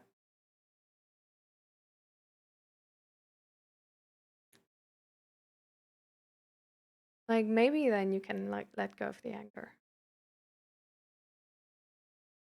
I don't get why it's so hard to respect. And these are exactly the things I would talk to her if I were you. I can't study when it's not perfect. That's actually a good learning opportunity though. Because we will need to study when it's not perfect. Like, this is actually this. Wait, I have something perfect. Don't believe. So I was like listening to this audiobook, and I'm like not entirely like through it or anything. But in this audiobook, the author talks about a monk always just struggling to meditate. And he's always so angry about if anything like is stopping his meditation. And if somebody's like breathing too loud, like somebody is like coming in, opening doors, taking something away, and he just doesn't understand like how can they not respect him trying to meditate? Like, do they not see his like he's meditating and stuff like that? And he's going into this example like quite detailed. Because this is the thing, like, there's going to be moments in our life where we can't change our surroundings. But what we can change is ourselves and our thinking. This is also how like therapy is sort of like what therapy is based upon. Like therapy is not something where you go to therapy and then like the therapist is going to change your environment, right? But the therapist is going to change you and going to help you to change. And a part of like how successful we are and how happy we will be in life is how we can adapt to things and how we can, for example, like redefine goals. Because sometimes we won't get the thing we really like in life. Sometimes things come and just take away some dream we have and make it impossible. And then the thing we have to do to find pleasure in life again is to find another dream which we're excited for and grieve for the dream we had to leave behind.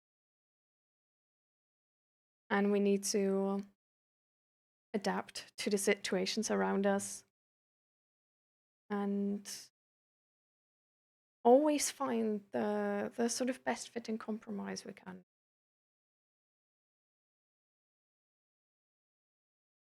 And changing yourself doesn't, for example, need to mean that you like entirely respect her and like don't learn and don't try to work out your way out of where you are, you know. It might maybe just be that you find a way how to learn while somebody is like opening up the room, and then you try to like in that moment just like give her what she wants and then return to learning, because that might actually be faster and more efficient than raging and being so caught up in hate that you can't learn anymore for the next like half hour, and you need like ages to like emotionally stabilize yourself again, right?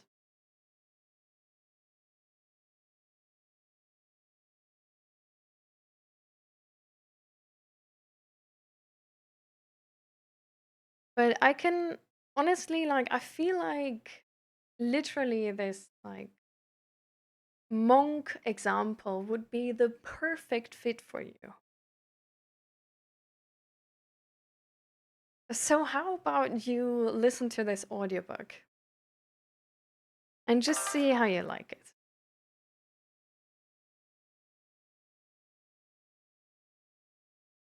Eric views, we don't really make statements about other people like this if they're not meant to support them and come from a place of love.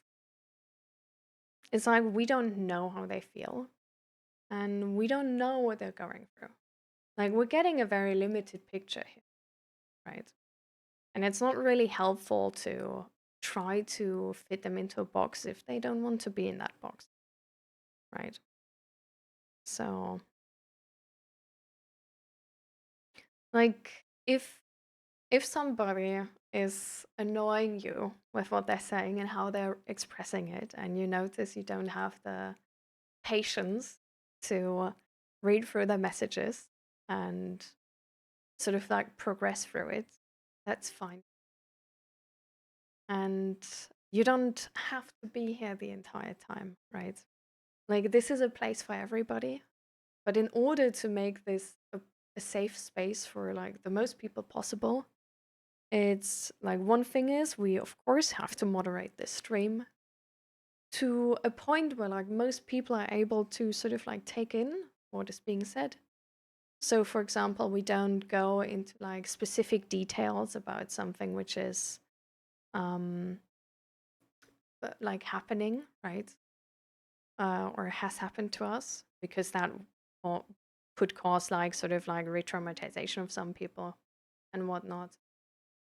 Um, but we also try to have a very safe attitude here. Like, this is not just a League of Legends stream where we just blurt everything out, right? And this is something we all try to put forward so that we can have the patience for somebody who doesn't have the capacity right now.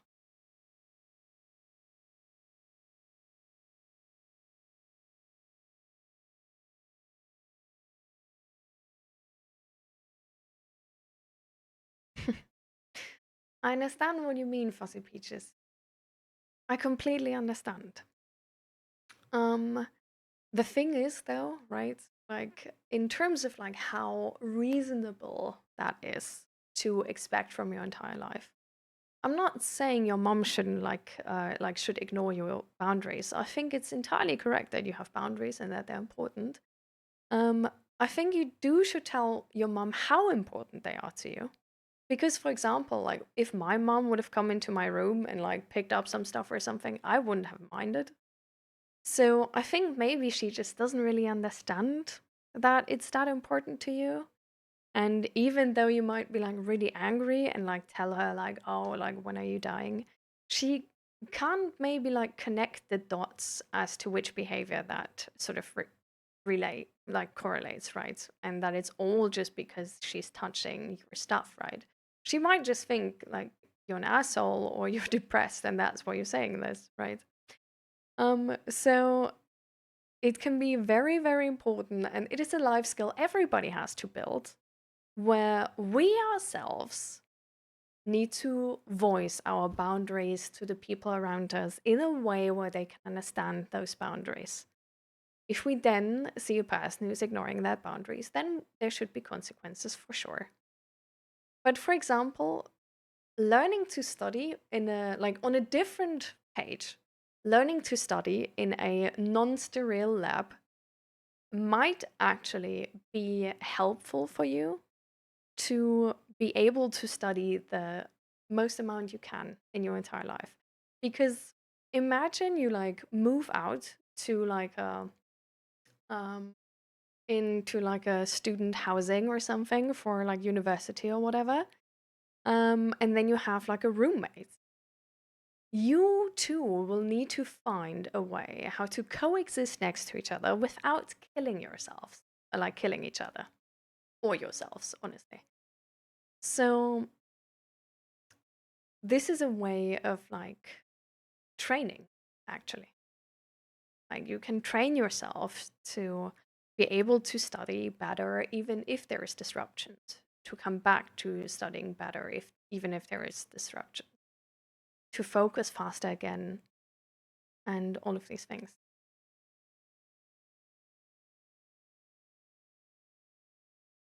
Yeah. It seems like cleanliness is really important to you. I would maybe consider looking into um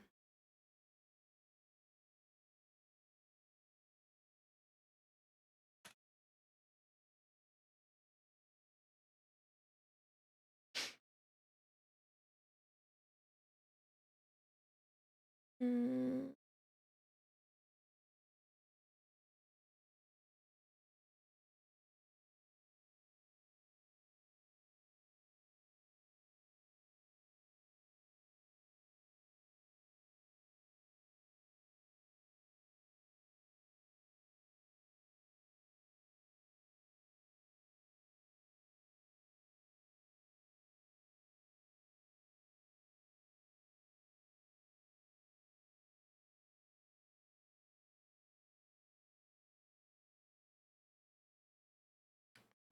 what is it again?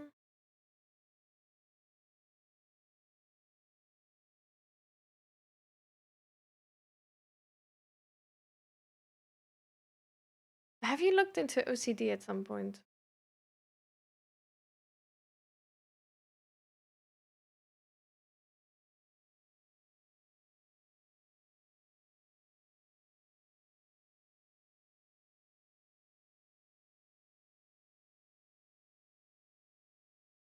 Hi, Ari. How you doing? Welcome.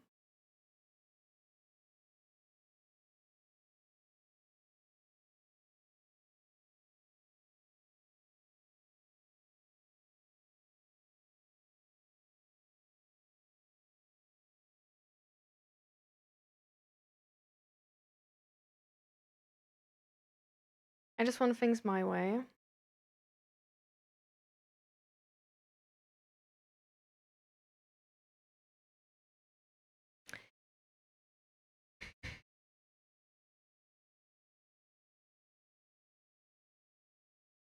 Do you have with everything like a very specific way you do things? Or for example, a very specific way of like if things are good or bad? For example, that like some fruits are just the good fruits and you really like them and you could eat them like every day. And then others are like not good and like that it like doesn't change too much. But you just sort of like once you've found your way with things, you like stick to it. Like the most efficient way, for example.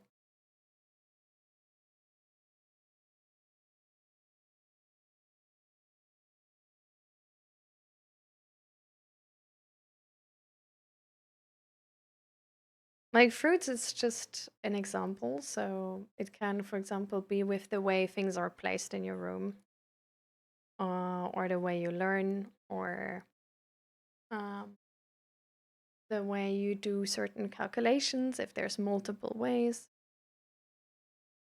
that you have like a very that you're very opinionated about one way being the best one.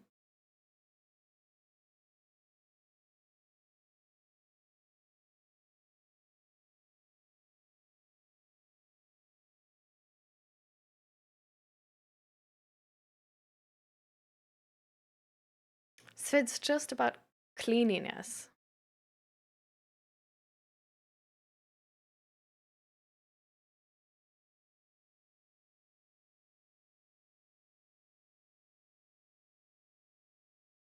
Mm.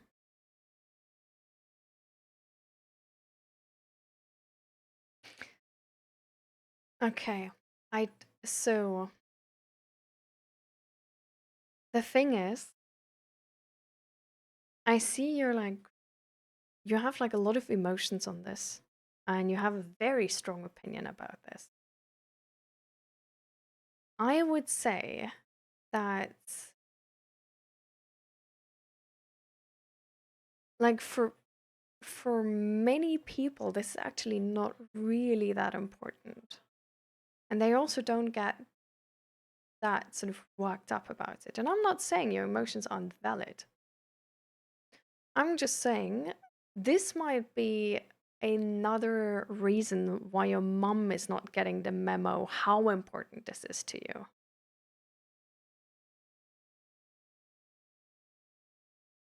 And I think I would look into OCD. Like OCD doesn't need to be something bad. It's just like more information about yourself, how you work, you know? It could also like not be that.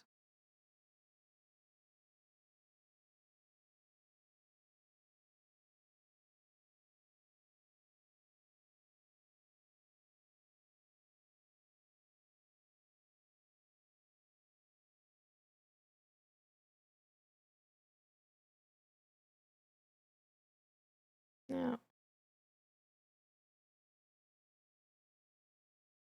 No, it's not really a judgment. It's more like I would look into this because I think it would like it could be a thing. Um because it seems like this is like specifically important to you, right? And this is like that's like entirely valid. Like you don't need to be the common person to have your like emotions matter and your boundaries matter, right? Like just to make that like very clear to everybody here, like we're not trying to like invalidate this or whatever by saying it's OCD. I think it just makes it easier for other people to understand. Entering my room or making contact with my thing. It's super easy. Have you ever in that detail like explained that to your mom? Okay, no, because don't touch my stuff is not saying the same thing. Especially if you're like, if you have like a teenager, for example. Like, there's so many teenagers who like go through a phase where they're just like, oh, don't touch my stuff. But it's like this, like wanting to have like autonomy and like a say, sort of. Um, it's not representing that it's so important about like the particles and like stuff being clean, right? So she knows you throw out my computer every time. Yeah, that's definitely.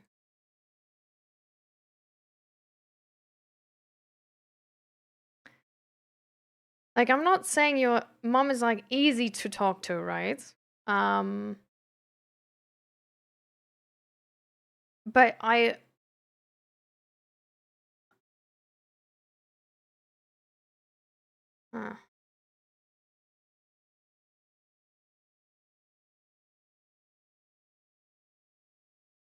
how does she react to that? You wiped it, I throw it out. Okay, I understand. Stop doing it now.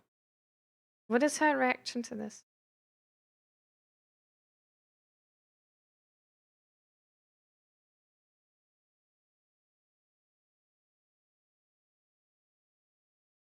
Then she does it again. Hmm. Okay.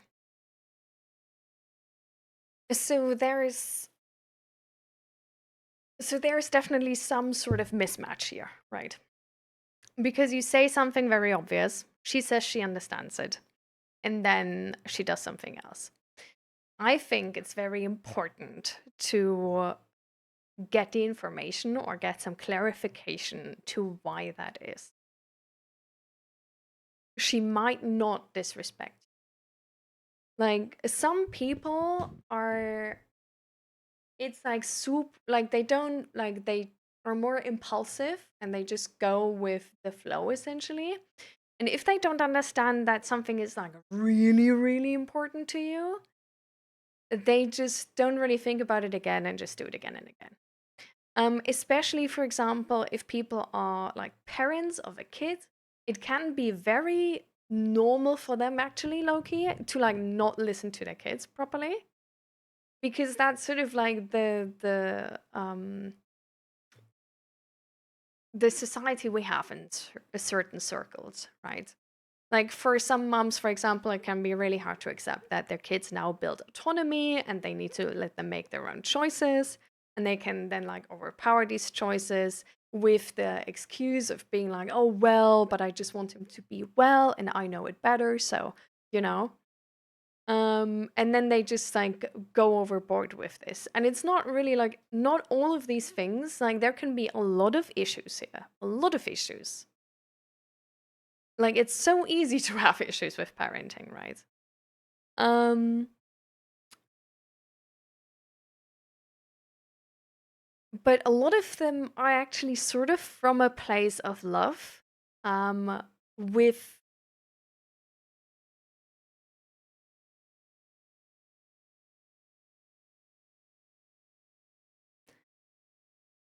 combined with insecurity. So I feel like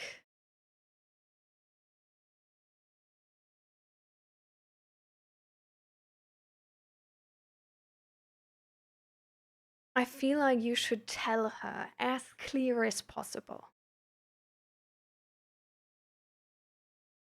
Like write a letter, if that makes sense.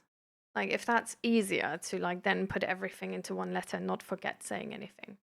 Write a letter with which behavior she should stop and needs to stop.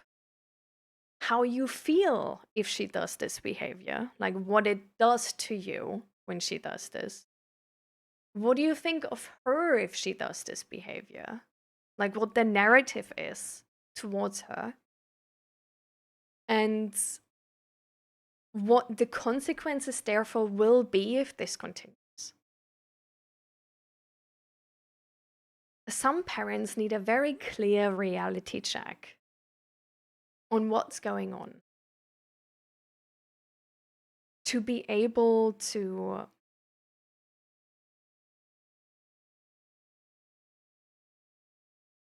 make the change they should.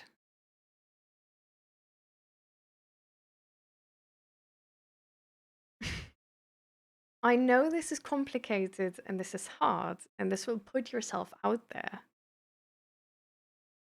And if you want to give up on that relationship with your mom, that's entirely fine. That's your decision, right? And I'm not saying you should do this for your mom. I'm saying you should do this for yourself. Because you will stay in that household until you can move out. And if this is making you feel so many emotions and making you so angry that it takes an emotional toll on you, you should try everything to make sure that the message came clearly across. Sometimes parents think they just know what we need and they just know who we are. Because for them, time is different, right? They're adults. They haven't changed majorly within years, right? We as kids, we change sometimes an entire personality spectrum and within 1 year, right? Sometimes less. Kids can change so fast. So when parents sometimes are not able to keep up with that change, it's really just because they feel like everything is so fast-lived that they like can't hold on to these new things and that it will go away on its own. And then we just need to remind them that the way we think and the way we work right now is as important as they are and their opinions. Because even though we change a lot, it's still doesn't mean they can just dismiss it and it will go away on its own. It's important they keep up. It's important for our well-being and our emotional safety. So give it a thought. Give it a thought to write this letter with how you like the behaviors, how you feel with if this happens, like what it does to you, how you think like why she does this or how you think about her when she does this, and what the consequences will be in the future.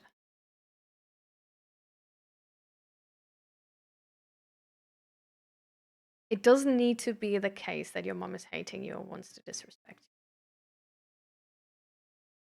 It can just be the case that she thinks she knows you.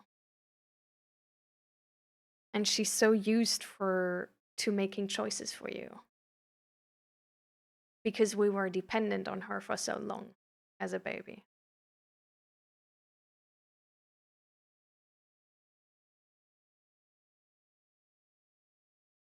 Right.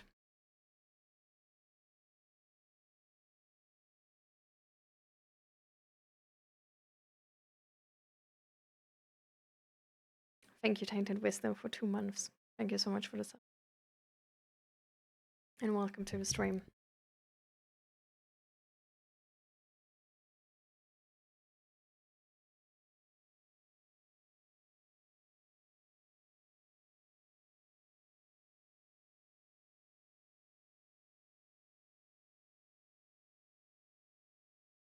If I have issues like this, I tend to interrogate people for exact answers.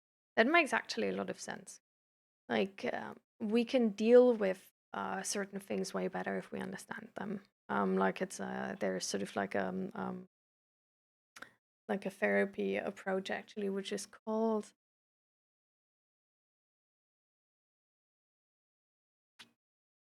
what's it called again?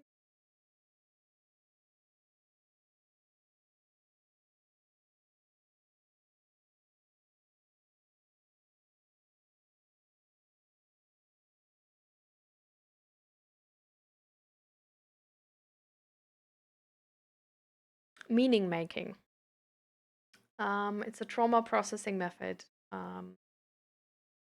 and it's essentially around the idea of like trying to understand what happened, why it happened, and getting the entire story behind this. Because sometimes we can make overarching assumptions, which then influence our life on a more general basis because they're like more overarching, right? And then this like meaning making can help us to go from, for example, like here, like in this situation, right? Like sort of like an overarching theme you could make, like an overarching assumption could be all women are shit and like dangerous and like take your autonomy away, don't respect your boundaries and all of this, right? It would majorly negatively impact your life later on. So then with like meaning making, you would go into the situation where it all stems from and try to understand the situation in great detail. So then you can draw new conclusions, which probably would not be like all women, for example, but would be like my mum with her specific issues coming specifically from that, having gone through that sort of childhood, in that situation with me, with that sort of communication. Then it's like a single case scenario, and you can let go of the emotional implications on like these like overarching beliefs of like all women, all men, all this and that. Like these generalized statements can then just lose this like emotional charge.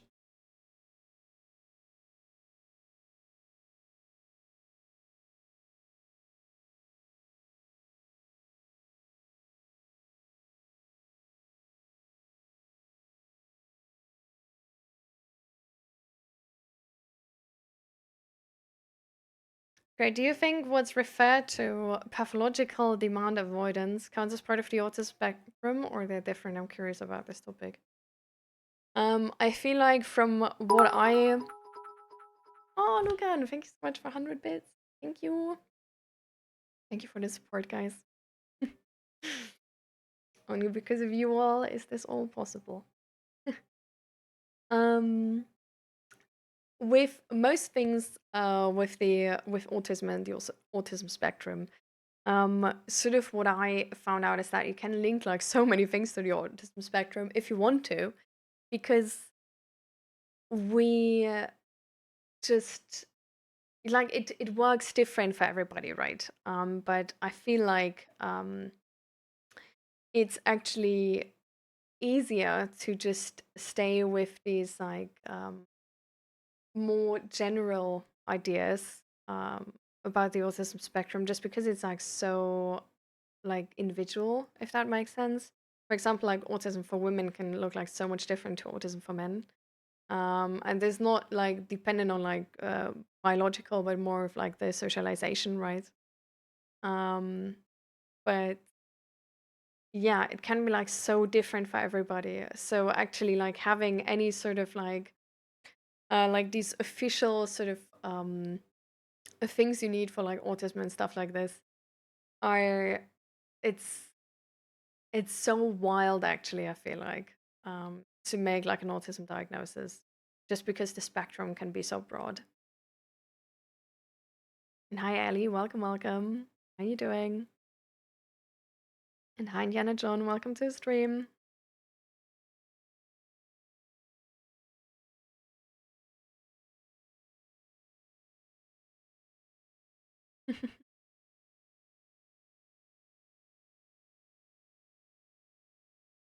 Nice, Lucan. That's a good thing.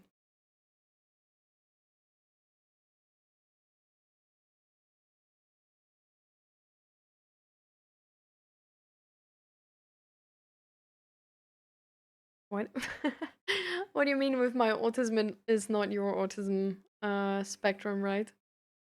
Like yeah, like autism looks different for everybody who has it, because it's a spectrum. That makes sense.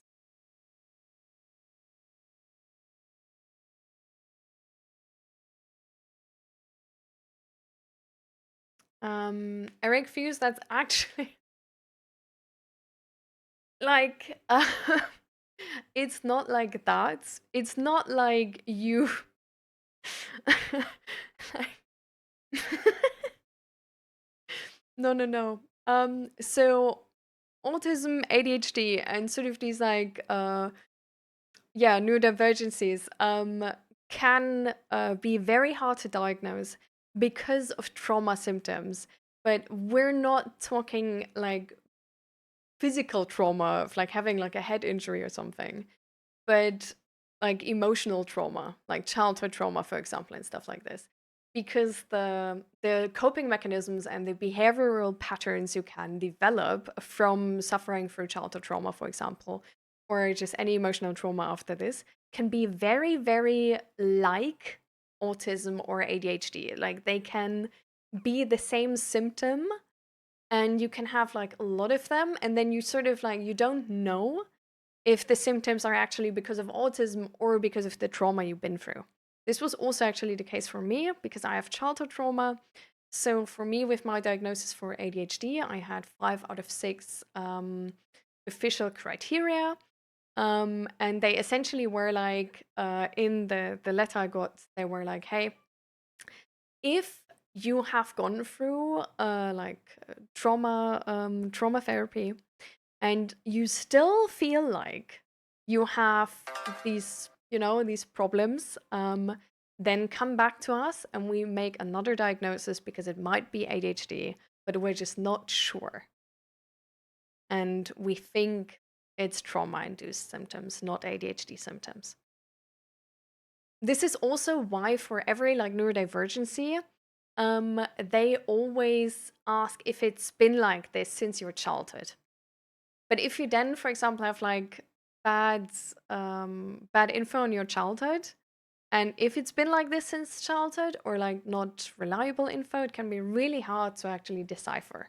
Also, just how much we change between childhood and adulthood can make things like very different, right? But yeah. So this is why like autism or the ADHD or any neurodivergency can look a lot like trauma symptoms, or can look very similar to trauma. And Asta, thank you so much for your tier 2 sub. Thank you for 2 months tier 2. Thank you for the support, Asta. I really appreciate it.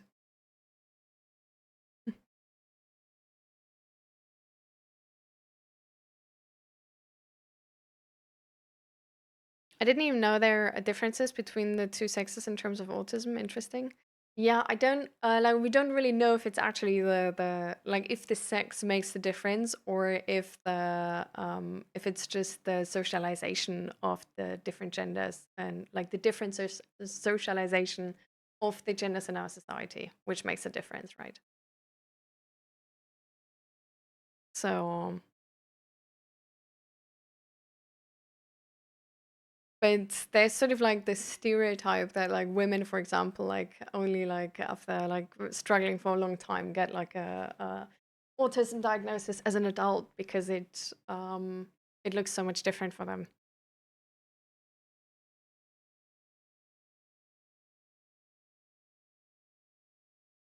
And the ability disclosures actually had autism, ADHD, OCD, and PTSD. Should one disclose this to a potential employer? I mean, I don't think this is. I can't imagine that being necessary to say. And I would take care. Like, I feel like some bosses can be very straightforward and very positive with this. And can ask this out of like positive reasons only, right? In terms of like how they can best support you and stuff like this. I don't think I would disclose it. I think at work I would honestly would treat it more like in terms of like communicating needs. Because like everybody has needs, like also like non-neurodivergent people have needs, and can work better in certain settings than in other settings. Um, so I would not disclose it as like yeah, I would just communicate needs instead. Just because there's still, I don't know, just because of like jobs, I don't know, I don't think it's necessary to know for most people, I think. Like if you're good at like communicating needs, I don't know. I can't imagine it being like that useful for people to know. Just because like autism, ADHD, OCD, and all of that have like PTSD maybe like if there's like very specific situations in which you just like which are like important to know for your employer, like okay.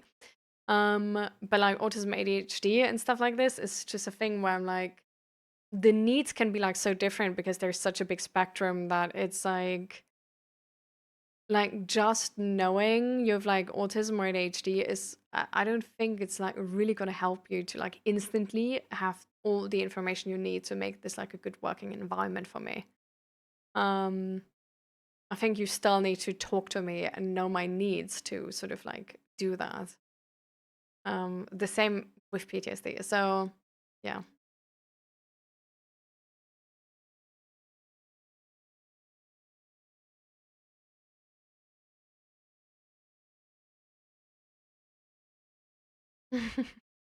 Easy, Ellie.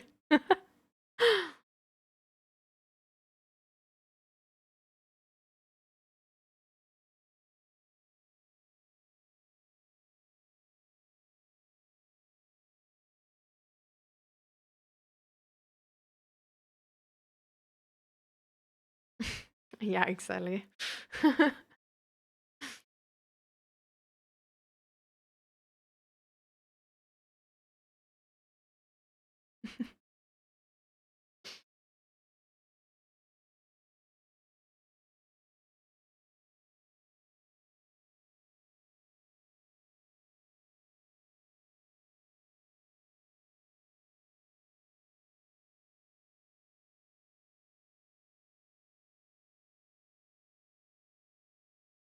Could be substance abuse. We don't know until we ask the right questions.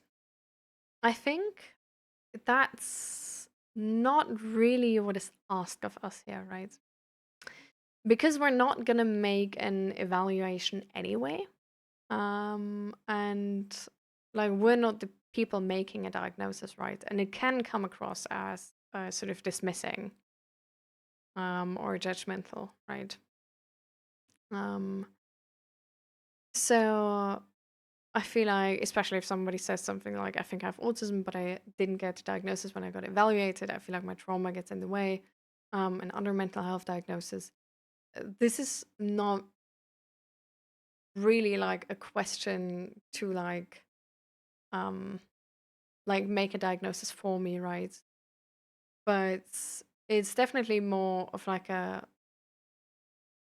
yeah, just a statement about like with the trauma getting in the way and not getting the diagnosis you needed or wanted or hoped for, right?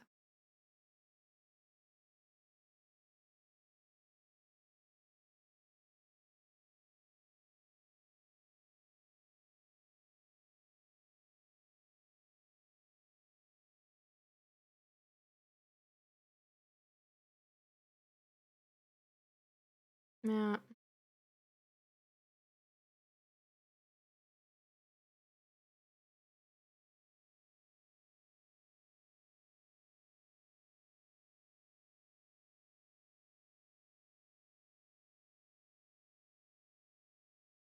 Mm.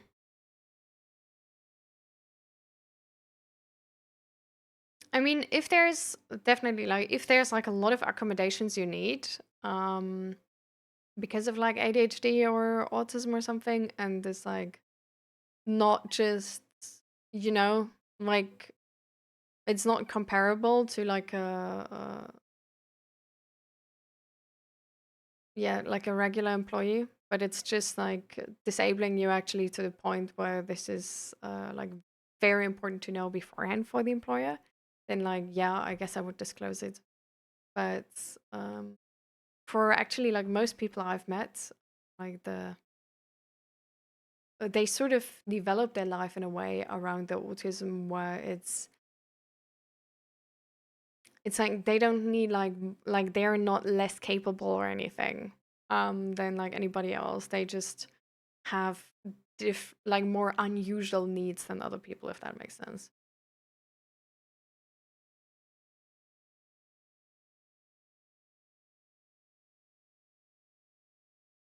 Are there any studies on trans individuals with autism? Because that potentially could offer answers to the social versus assigned gender question. I don't think actually that will give definite answers, because trans people go through like a very different experience apart from that, right? Like they have very individual struggles, which don't represent the average struggle of like just like being male or female.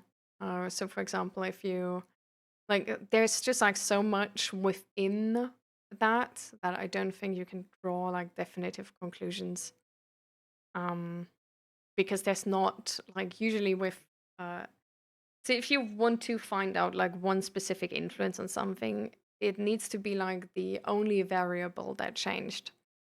And I think in that regard, it's not that's not the case for that. So it's very hard to say. But the most like gender questions are socialization, as far as I'm concerned.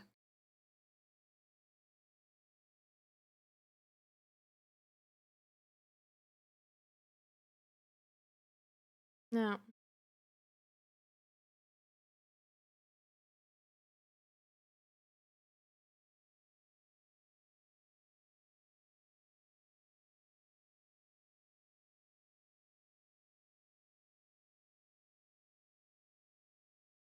I'm really glad to hear that. Dark Knight.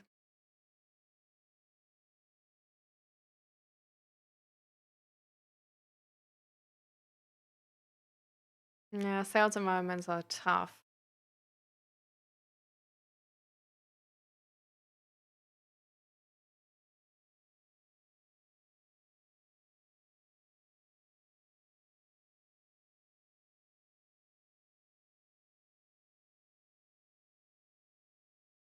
Like that's also the thing, right? So this like there's this situation that like you probably heard of this or like some people complaining about this, that like with like mental health getting more awareness and like ADHD and neurodivergencies getting more awareness, um it's a thing where um on a TikTok there was this like stereotype of like everybody diagnosing themselves, and it's it's it's positive and negative at the same time. So it's negative for the point being that like nobody should really like just diagnose themselves, right? Like depending on what that entails, if it's more negative or more positive. But the other thing it shows is actually that um, we can relate to neurodivergent people a lot, actually, right? Because even though we might not have ADHD, because we don't have like all the criteria we would need to have ADHD, we might have like one of the symptoms and can relate with people who have that symptom very strong, like very well, right? But um, then we don't have all of them, so we don't like officially have ADHD, but we're just like in like with that specific symptom, we like have that as well and can relate. Because it's like a more, I don't know, like I really like to see like the neurodivergencies and like I don't know, it's like a more 3D spectrum, if that makes sense. Because there's like a lot of different symptoms which come from a lot of different reasons. There's a lot of different coping mechanisms which can come from like which can be more prominently like seen in like the autism community, for example.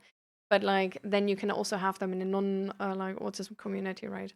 So there's like a lot of overlap, exactly. And because of all of that overlap, we have the unique ability to be able to actually relate to a bunch of people from a bunch of different backgrounds, even if we don't have the full thing, right? But at the same time, um, it's like it's not helpful to think we can like diagnose ourselves based on like a single symptom or something, and then like use that diagnosis as an excuse to I don't know, to not work on our lives, for example. um So yeah.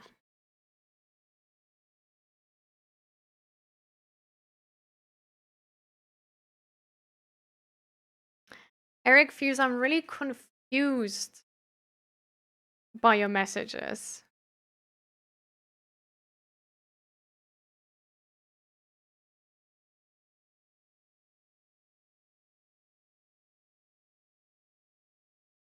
Like I'm sort of like asking myself the same question as Dark Knight. Like is that a you sound like spoiler room she kids whom that like is that a joke? But I don't understand the joke. If it would be one, is that sort of like insulting offensively?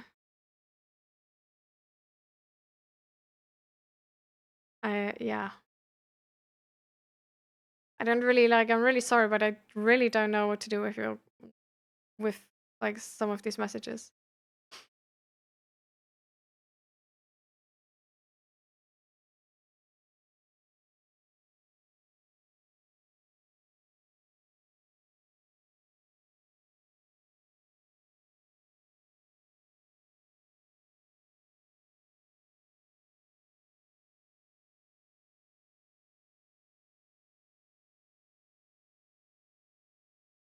Or like, did you misunderstand and think he sailed toxic boiler rooms? Like, actually?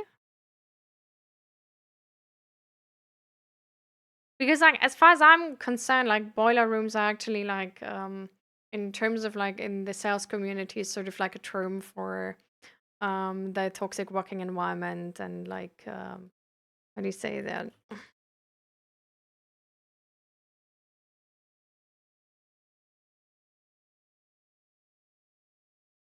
Yeah. Boiler room sales refers to a high pressure, often fraudulent operation where salespeople, usually operating from a central, crowded, and high energy office, use intensive, manipulative, and sometimes dishonest tactics to sell speculative or worthless investments.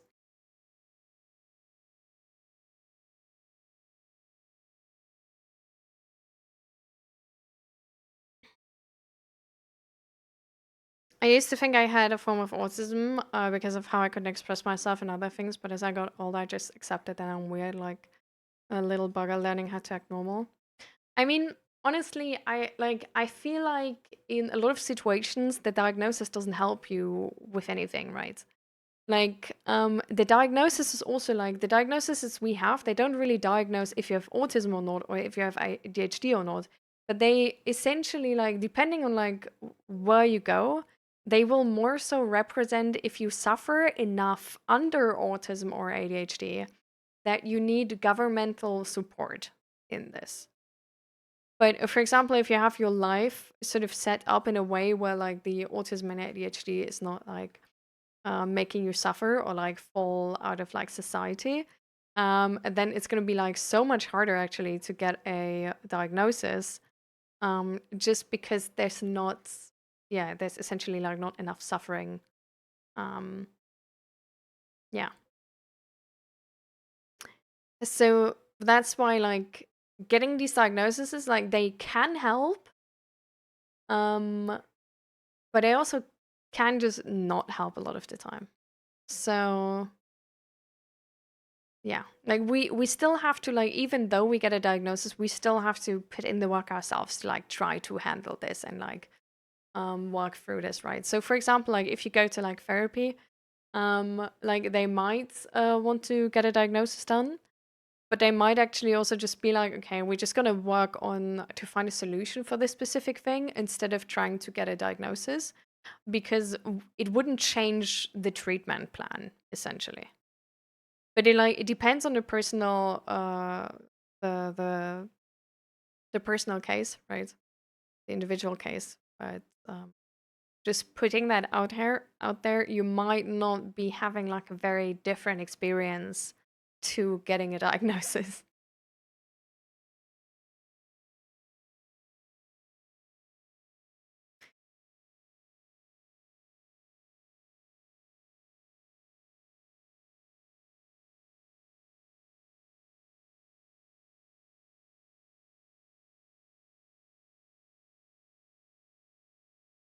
Yeah.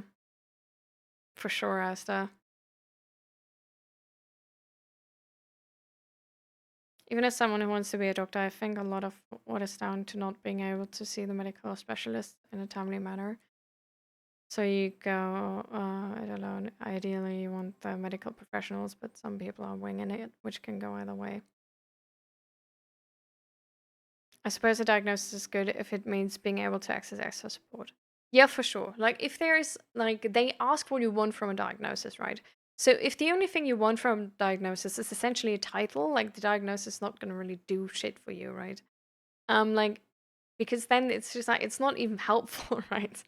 Um, but if there's anything which would make the time like worth which would it make worth the effort to get a diagnosis, then definitely like seek it out for sure. Like get that information, you know?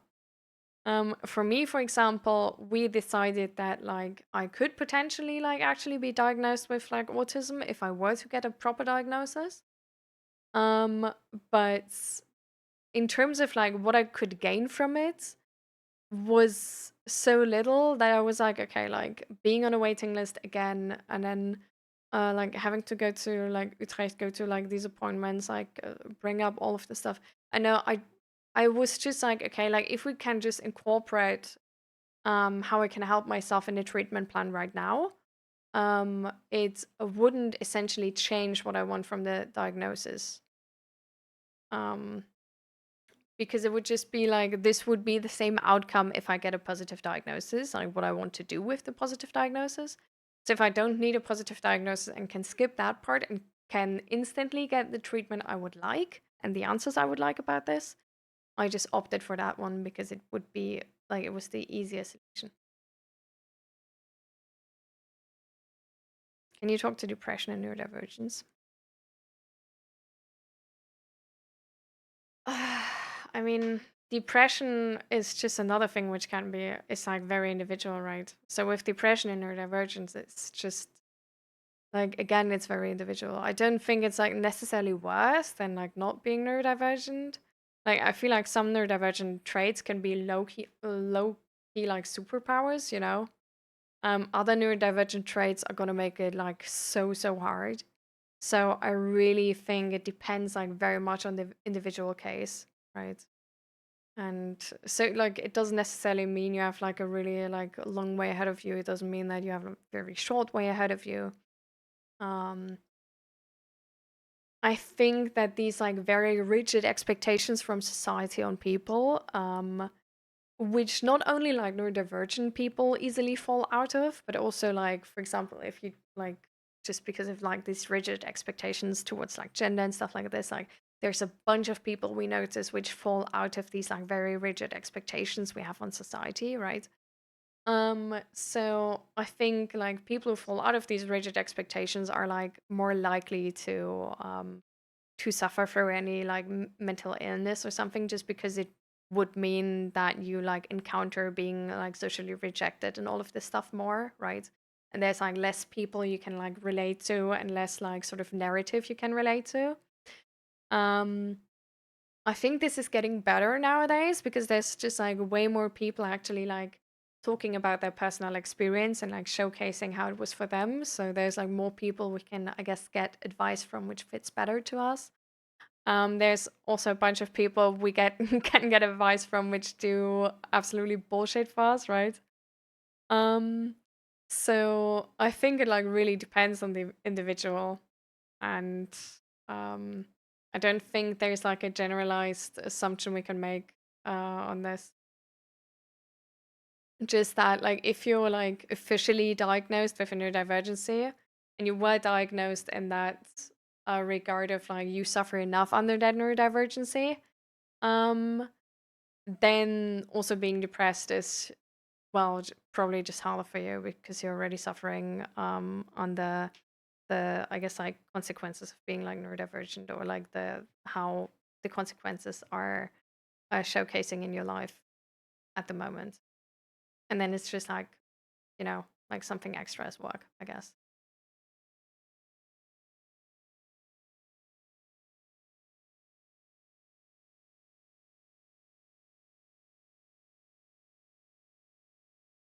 Yeah. Hi Doris, welcome, welcome. How are you doing? Yeah, the day is good. How's your day? And welcome, Talimir. How are you doing? What's up with some posts on social media glorifying neurodivergency and blanket treating them like superpowers? I think it's just like it's a consequence, sort of like a repercussion from people treating neurodivergency like something which makes somebody like, which is essentially this like typical like ableism of like, because you're like disabled, your like life is like less worth, or like you're able to like work less and do less and are a worse partner and are a worse friend and stuff like this. I think it's just a sort of like movement which is going against that narrative and coming from that narrative, essentially, sort of like with,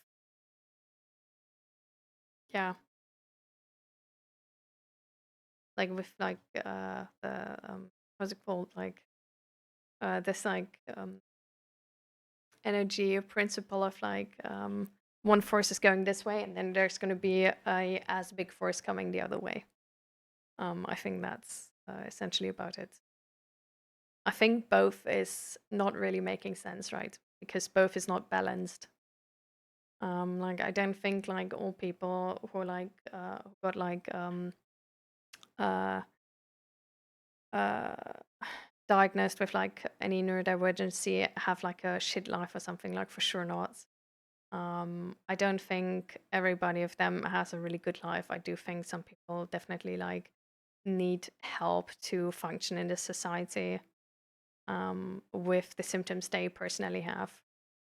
But that's just, humans are a spectrum, and there's going to be people who need help, and there's going to be people who need less help in that regard and other help in that other regard. And how we make it work is because we stick together.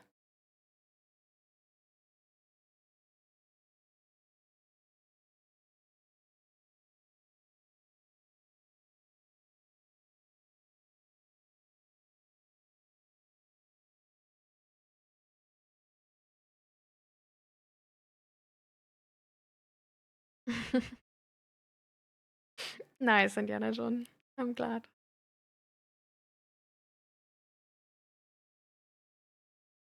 You're spot on. Thought I wasn't good enough for a long time after burning out in sales. Hearing the experience of others lining up has made me feel normal again. I felt third person for the last 3 years.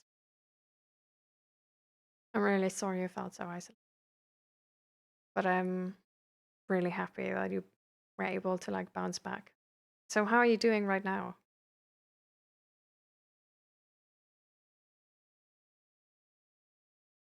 With the depth you talk about things, I'd assume you definitely study psychology for years. I mean, thank you, of course. I appreciate that. Um, I was like, I'm honestly, I'm such a person for thinking in these like uh, overarching concepts, if that makes sense, and like actually understanding something properly. It's to a point where like I'm like good at this because I'm low-key obsessed with this. Um, but essentially, like Talimir says, it's like it's something I'm really good at, but it doesn't only have like positive sides. So I got like sort of like hyper aware and like put a lot of effort into like, I guess, like being smart, understanding things, stuff like that. Um, but it definitely also had to do with like my childhood traumas and stuff like this. And I'm getting to a point, or like I am at a point now, I think, where but I'm of course like still progressing because you always do. Um, where I handle it better because it's more balanced for me. Um, but I mean, this is my favorite interest right now, and I think it always will be. So it's always going to be a case like I'm going to be able to do this really good, but like other things not, because I just don't spend time on them. I spend time on this, right? So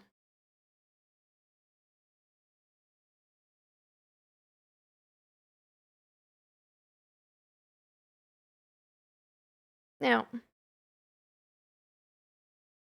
I think this is honestly like Loki, like you're saying, Diana John. I do think we're not as like different as we sometimes think. Like we make all of these boxes, but there's a lot of things which makes us the same.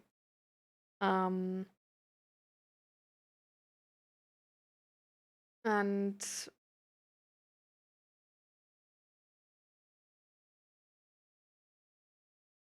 I think there's probably drawbacks to like everything you're like really good at, just because of like how time works, right?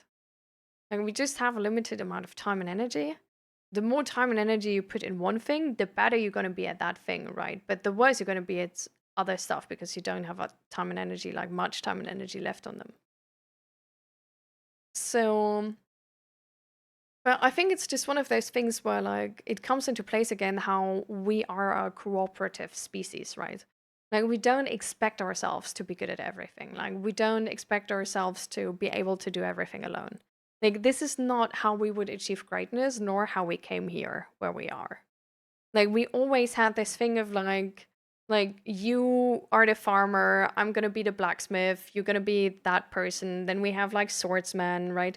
Like there's always like like we cooperate, and that's how we are able to like build knowledge. And then we have like teachers who like teach that knowledge, so the next generation can have it easier to get to our level of knowledge and then go from there even further, right? So, yeah, I don't know. I think that's actually pretty nice.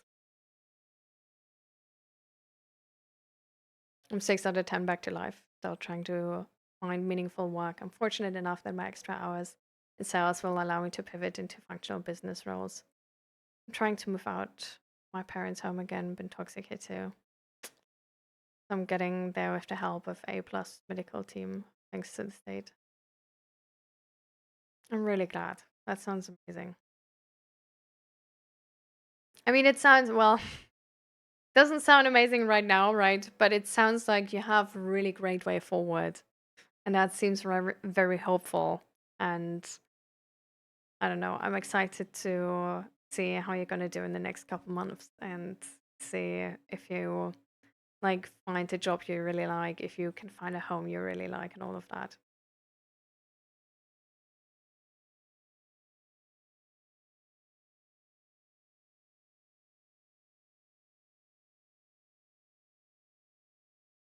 People are like 99% alike, but we have sort of a survival instinct for classifying and categorizing things. We focus on the differences. Yeah, it's like I don't think differences are bad. Like I feel like if you want to see it in a more like um, global theme, I think diversity is the name of the game. Like diversity is the name of evolution, essentially, right? Um, so I think differences are actually really good, and I think it's not even bad that we look for differences. I think it's weird that we look for differences in a negative manner. Like I don't know, like if the person who like comes here to like clean my windows, like I'm not gonna be like, oh man, he's so good at cleaning windows, he's stupid. Like, I'm really gonna be super glad that there is a difference because I'm really trash at cleaning windows and he isn't, and that's perfect. Um, like there's so many things where we're like really happy that somebody is different than us. But then in moments where we don't see the direct positive impact, we can be super negative about it. And I feel like sometimes you see that in couples, and it's actually very ironic. It's been the same for me and my husband, actually. In the beginning, I like we were like we started dating. We were drawn to each other, obviously, otherwise we wouldn't have started dating. And we had differences, but we loved each other for these differences. Like it was the reason why we were drawn to each other, right?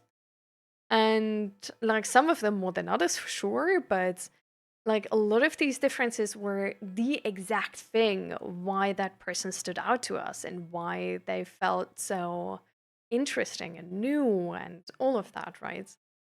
And then you start dating and move in together, and all of a sudden, now you are actually associated with these differences. And then you see the side effects of one skill, right? And why you have chosen to choose your skill like you did. So for example, I was like always like really hyper aware with people and stuff. And that made me like less spontaneous and also less like less chill. I was like definitely like more on the anxious side.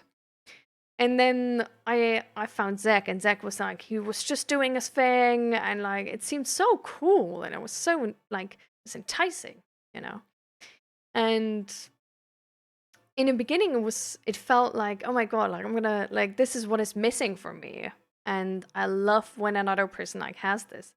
But once I was actually closely associated with this, it touched a point where I was like, now I'm getting anxious because that person is not living to like the way I live and not making the same choices.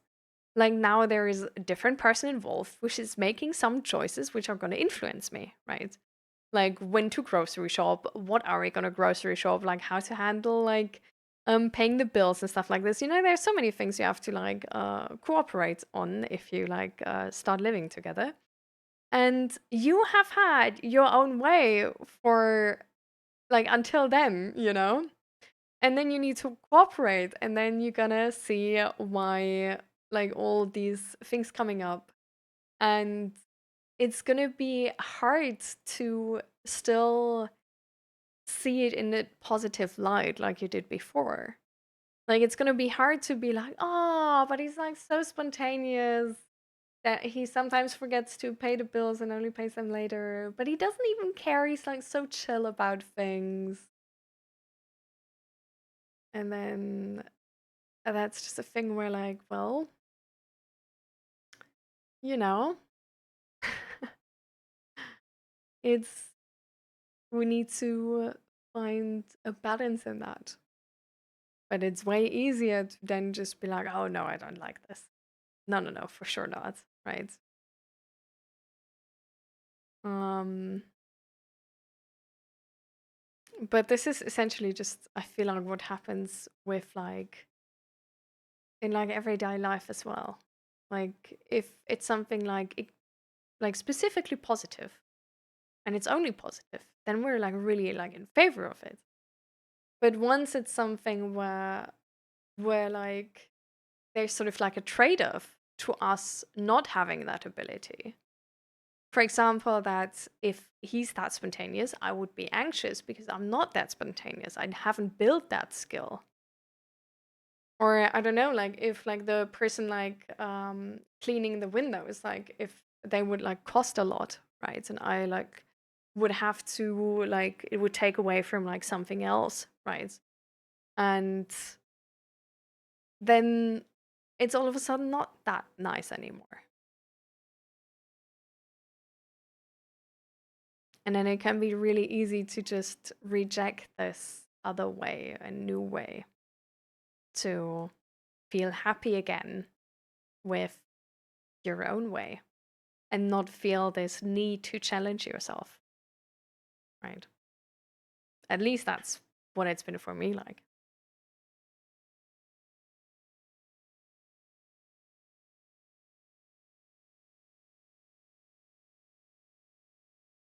Exactly, Indiana John. That's exactly what I mean. Like we're all on a spectrum, so like some of these superpowers, like we sort of like put on neurodivergent people, like normal people have as well. But yeah, it's about balance. And if you spend a lot of time and effort into one thing, it's gonna lack at some other place.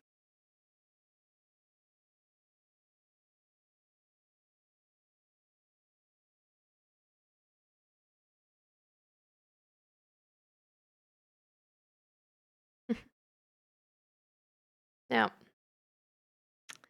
So I feel like this is just sort of like what we need to keep in mind, right? But it's sometimes just hard to stay reflected like this. And that's fine too. It's like it's very human, but we just like we shouldn't like it's not an excuse to give up or not try, right? It's just a thing where like I don't know, like bullying ourselves because we do it sometimes is not going to help. Like shame is usually not really a motivating like motivating for like actual change. Shame is a lot of the time rather motivating for coping mechanisms or um yeah, I mean not seeing the truth and sort of gaslighting ourselves is also a coping mechanism. So yeah. And hi corrupted, how are you doing?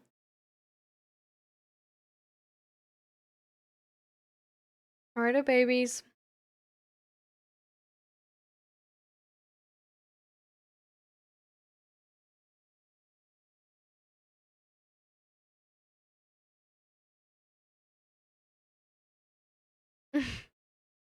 Being a nuisance.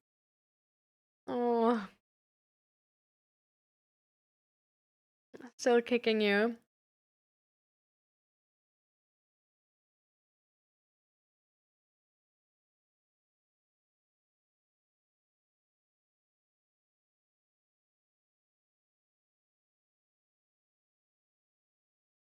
Would be really funny if one of your babies turns into like a boxer or a kickboxer or something. You just got up and they're already at it. Oh.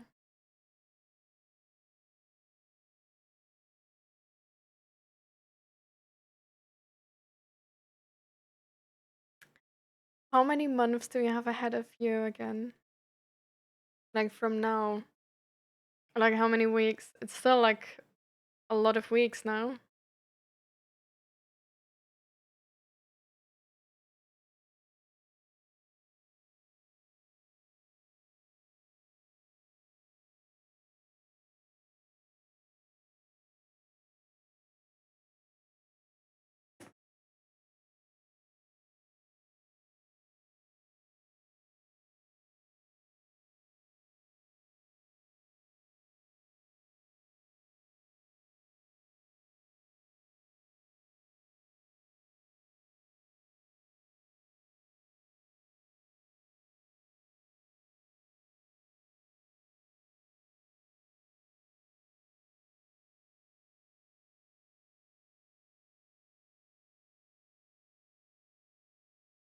Um, so I'm German.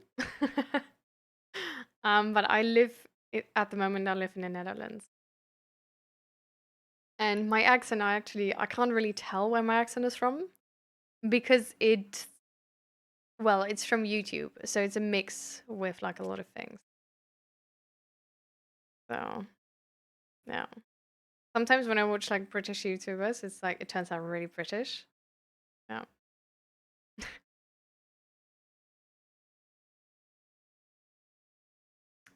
But yeah, most people are actually not able to tell that I'm from Germany. And I'm really glad because I feel like the German accent is so bad. I feel so embarrassed for it.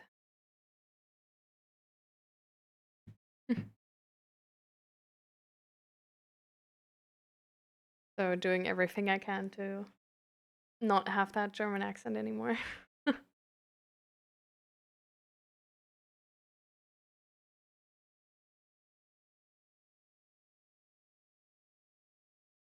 No, I have a friend from Germany, great people, nice accent. You like the accent? Nah.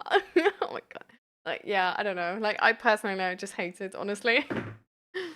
It's just, I can't.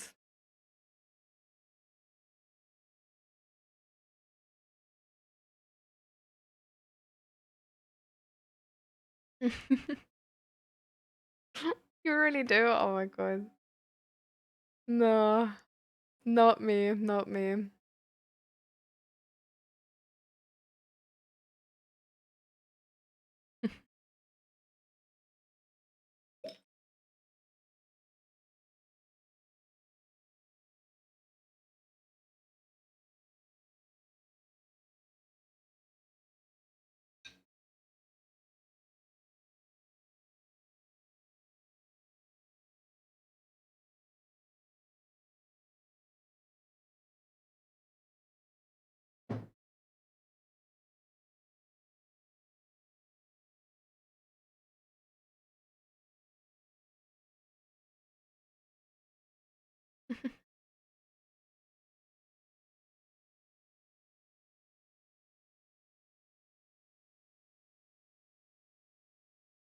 Iron? Is that like wrong? How do you say iron? Yeah, iron? Is that weird? Iron? I don't say iron. Maybe in Minecraft I do. Not sure.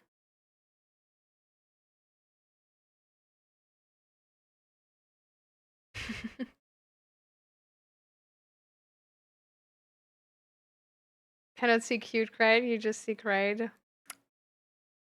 Ha.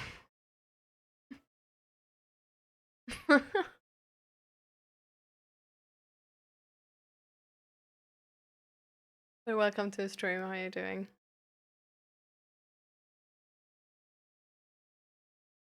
I'm American and I say Anne. Yeah. Hmm. So this is why I'm saying like the accent is really from anywhere. Yeah.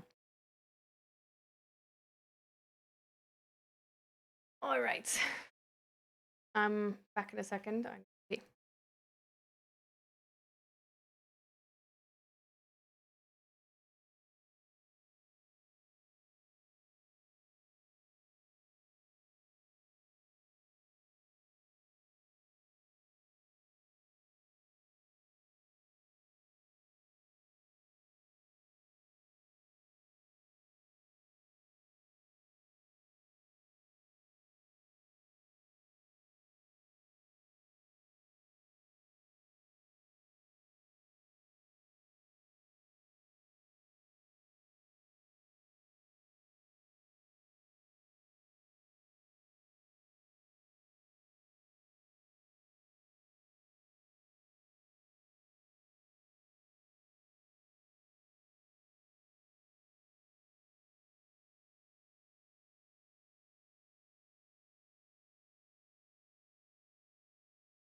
No, no, that's the UK ex-Commonwealth way. So yeah, you get the British version more often. Huh, okay, interesting. I need to quickly um do something first.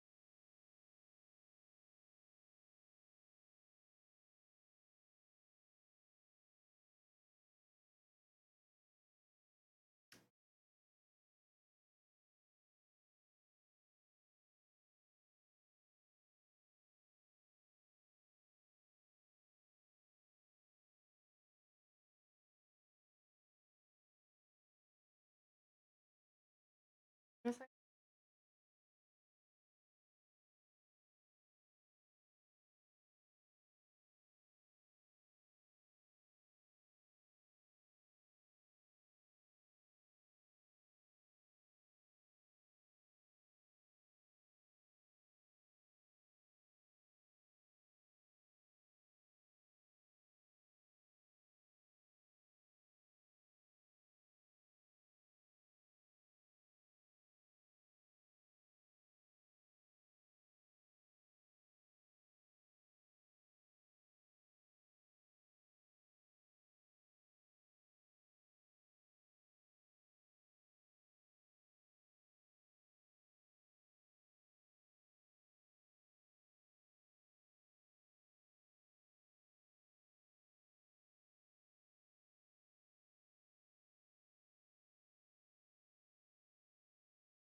Okay, I'm back.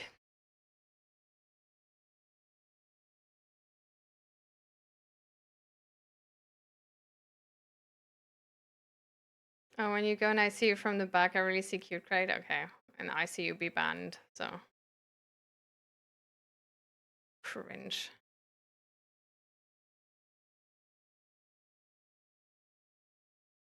Um,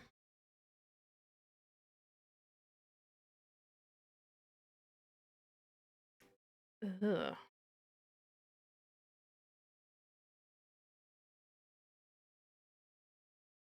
Like some people apparently don't even know how to behave on the internet. Oh. Ugh.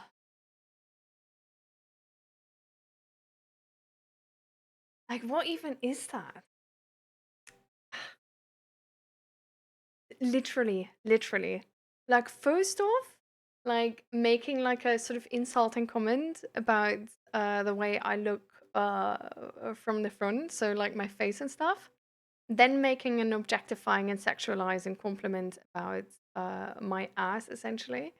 And then critiquing when I quickly go to check something out. Like, really, like, uh, failing on all accounts. Like, so many red flags. It's wild. And that, like, like, this is a mental health stream. Like, this is literally like free mental health support. Like, this is the stuff where I'm just like, like, I don't know, like, why? This is so odd.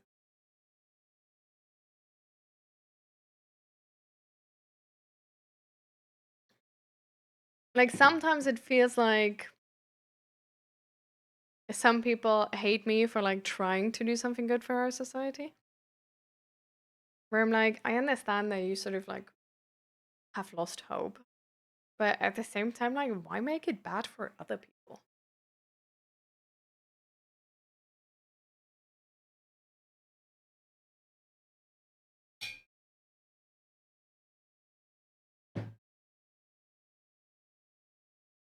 Yeah, I mean, it's just, I don't, it's not even fun. Like, the messages aren't even funny, right? So it's like, it's just one of those things where I like, I just, is it like, I feel so the best sort of explanation I have is that it's like attention seeking behavior, right? Like, essentially, like this way of like when you have a kid and this kid doesn't get like positive attention from their mom, and then that kid will start acting out to get attention. This is like a very common thing we see. If like when people don't know or like don't know how to or don't get positive attention, then they're gonna do stuff to get like any attention at all, because being like actually like people being indifferent to you and like not caring about you is like more dangerous, right? So it's just like this like last protest to get any sort of like connection to anybody.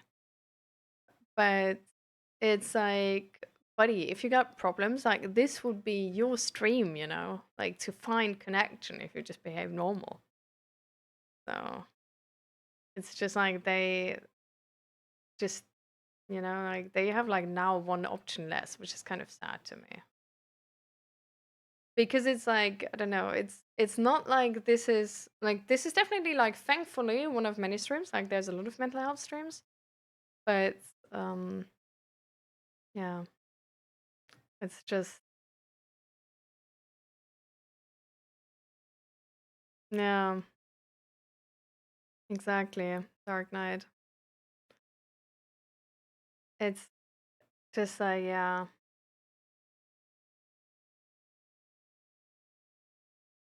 I don't know. I just hope that they at some point like get the get the hope to try again, if that makes sense, or get the hope to reach out, because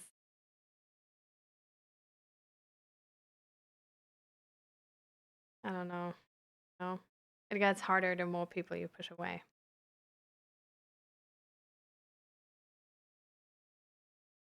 Your eyes look like those characters from Dune movie. Didn't watch the Dune movie. Is that like positive or negative? And hi Fluffy, how you doing? You too, buddy.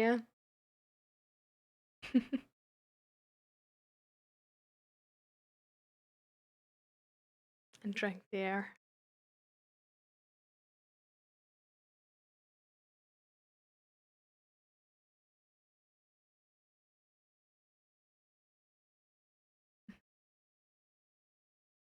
I'm back with someone weird.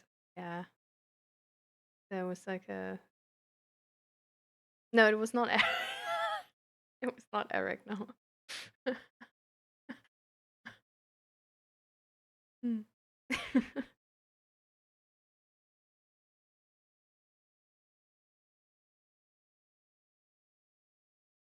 Okay. Bright blue eyes. Okay, wait, now I need to Google. Dune characters. See what I find.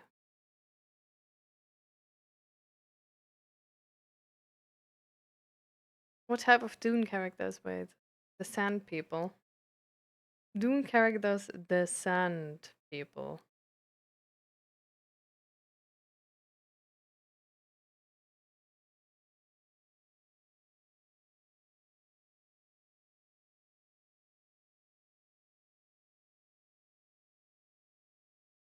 Do they have blue eyes? Why do they have blue eyes?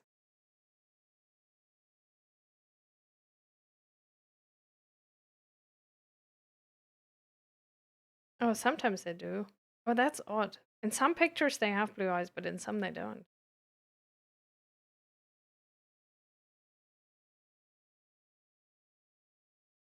Interesting.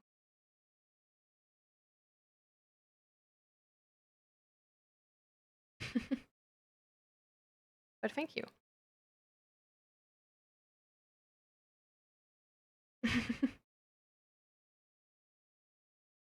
Yeah.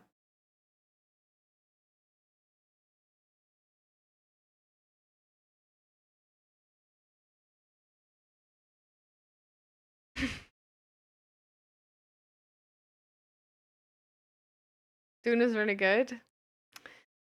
The thing is, I just like there's so many good things, right? I just sort of gave up on like watching everything, which is cool. Like I just like nowadays I like rarely watch movies. The only thing I watch is like from time to time, like I just watch like one episode of like a K drama or something at the evening or something which is really wholesome. Like only positive, it's gonna like end well, you know, like everything is super cute. Like just like so wholesome. Yeah. And then yeah, apart from that, I just uh yeah, I read my books sort of.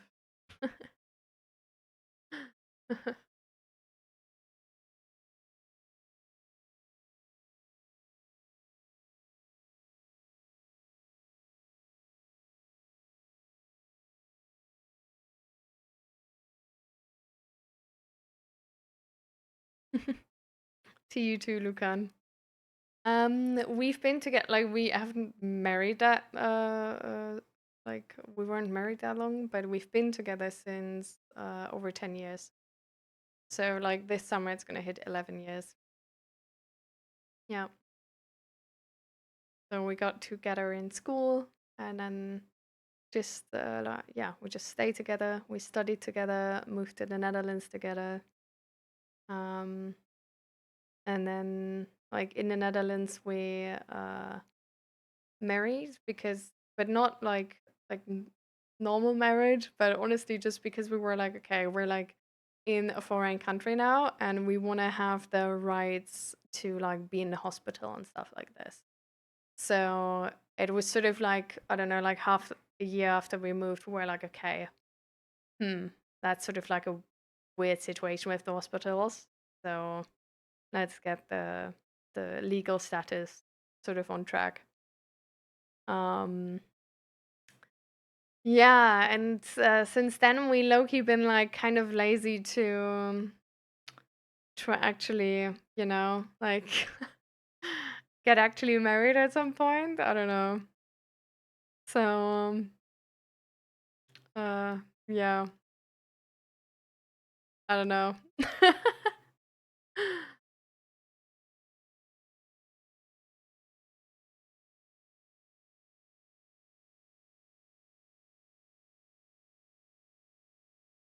Welcome, hello, innocent guy. How you doing?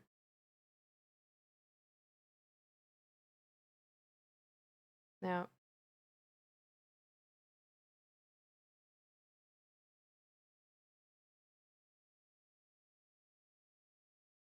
Marty Supreme. I didn't hear of that movie.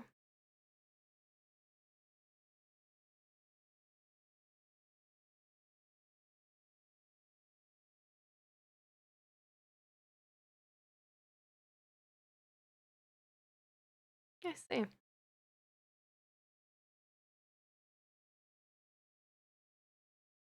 You're scared, innocent guy. Why? What's going on?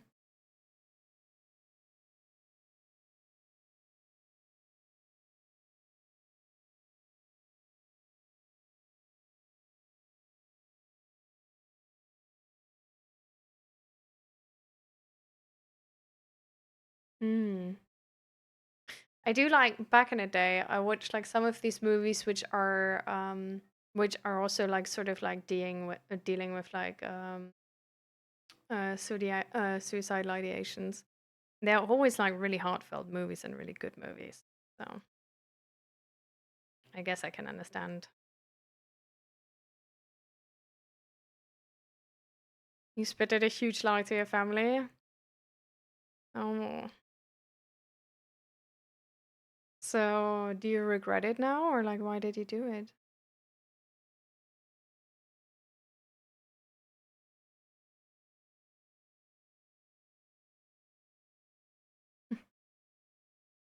Playlist we're listening to is Positive Flow.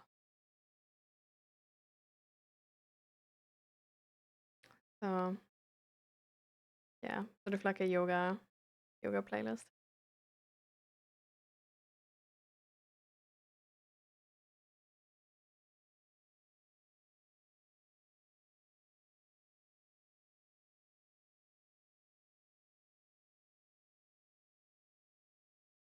Mm.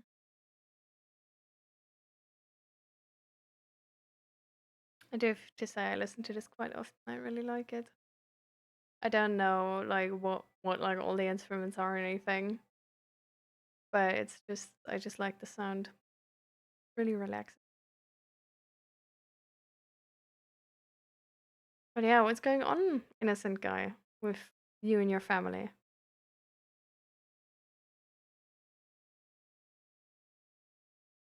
How did you get to the point that you told this like huge lie? Like you want to talk about it or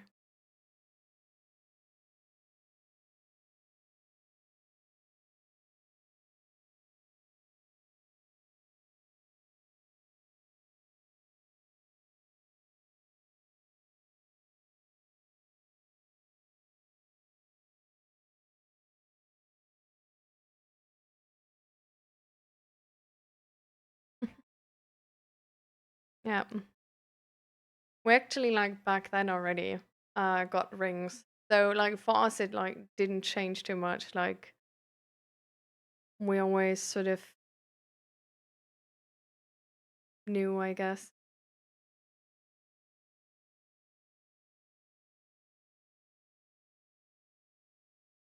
You gonna go German BMW free series?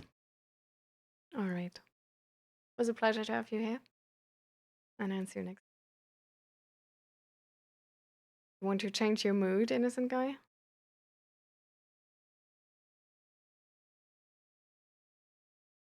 I mean, I feel like you can of course like cope now, right? But if you really want to like progress the feelings you sort of um got from this, then I guess we sort of have to talk about it.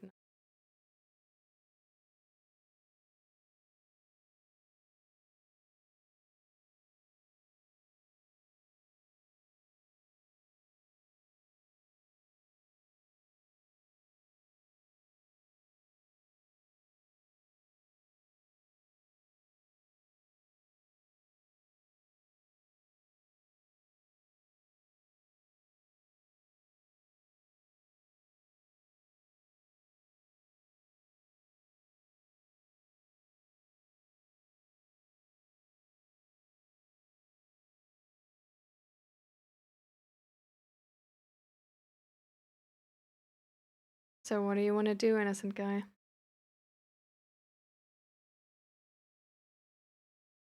you want to get into the details, or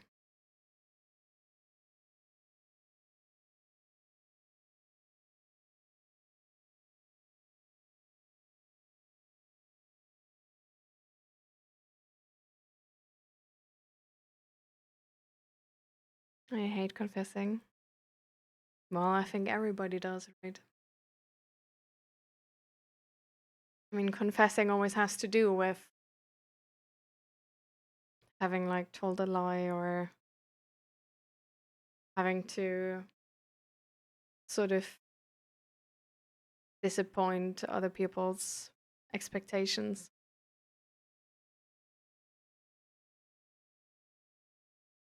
I don't think anyone ever likes it.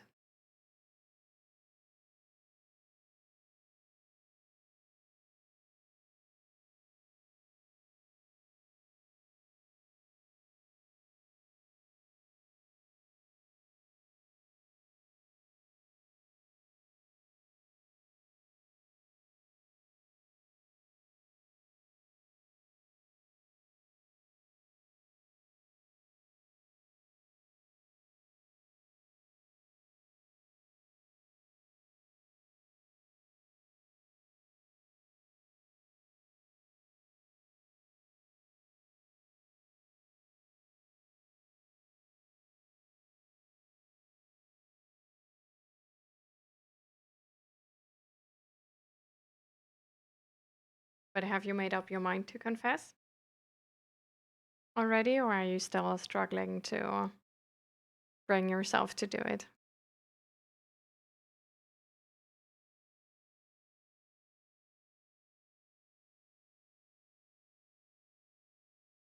Maybe never.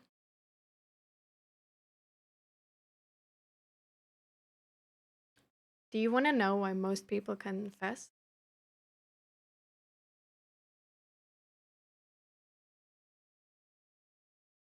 Because it's actually, not for themselves.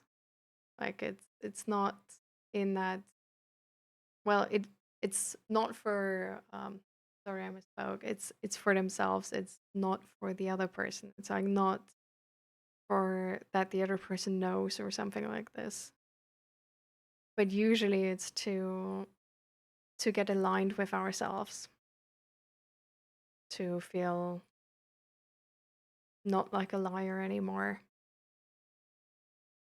to maybe alleviate ourselves from the pressure of like trying to be something we're not, or trying to behave like something we don't usually do, or making up lies, or trying to protect the lie, trying to not to be caught, and like just alleviating ourselves from that pressure,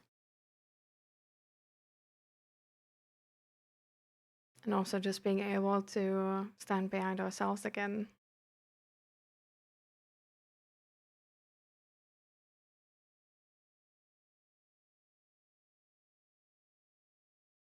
Because when we're honest, we can speak to people easily, right? Like we don't have to really think about what we're saying. Well, not as much as we lie, because we don't have to make up any narrative or whatever. We might still sort of like pick our words, right? And maybe have a little bit of social anxiety. But we usually can speak from our hearts easily.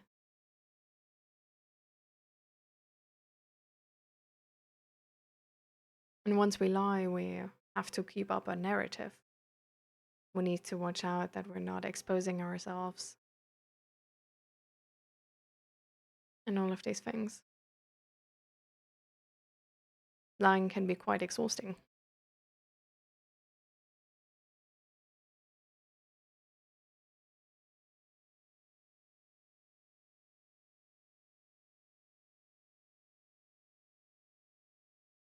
And it can be especially exhausting, for example, when we lied about something and then get prestige for it, even though we ourselves know now, like, we can't really take the prestige in because even though it feels good, we just feel like this is just based on the lie.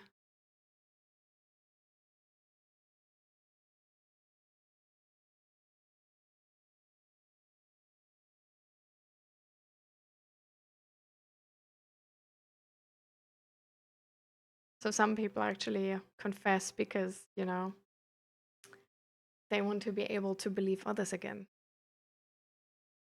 They want to believe others when they say that they did a good job. They want to be able to believe others again when they say that they trust them or they like them or all of these things. Because that may have been things which were influenced by the lie. And so they didn't feel like they could believe it if somebody told them or made them such compliments.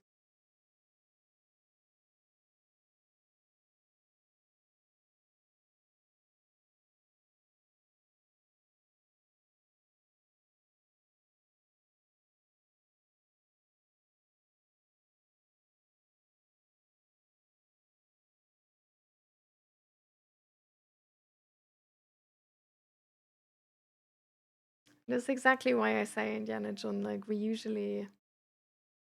we don't confess for other people, we confess for ourselves.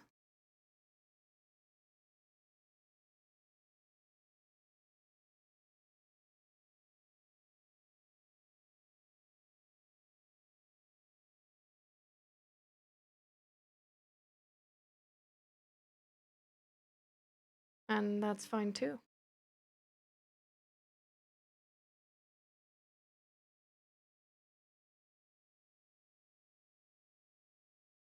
I think it's a good quality to like want to be seen like we truly are.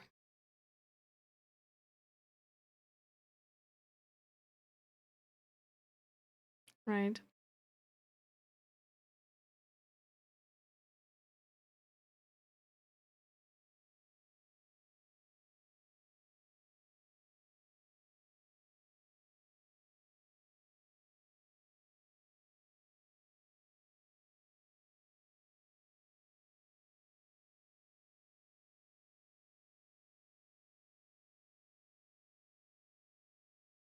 So I think you need to decide, yeah, or sort of like why you're worried about this. Because, for example, it doesn't seem like Indiana John is worried about or like influenced by him lying to his family. But if it does have this like emotional implication for you, then confessing might be worth just for your own sake. For like all of the reasons that I was explaining.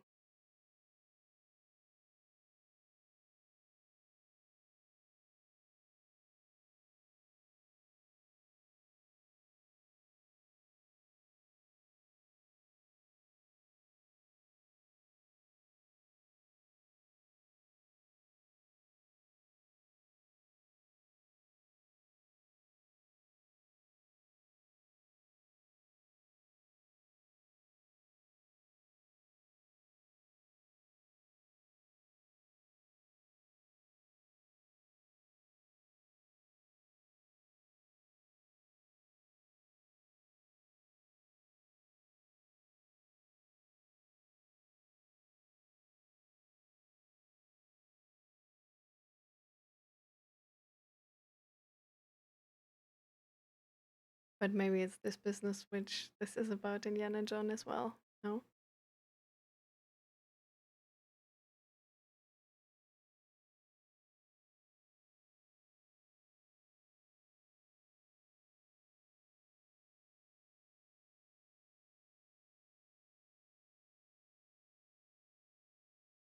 How do you mean that, Asta? Connected to this topic?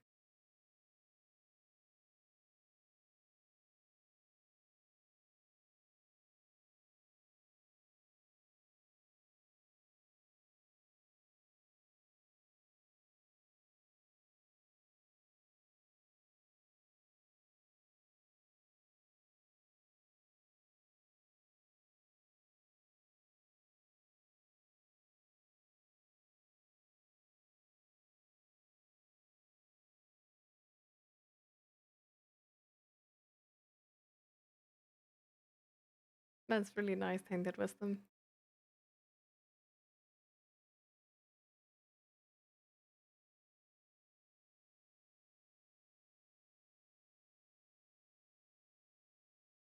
Have you actually thought about signing up to another Spartan race? To maybe be reminded of that feeling?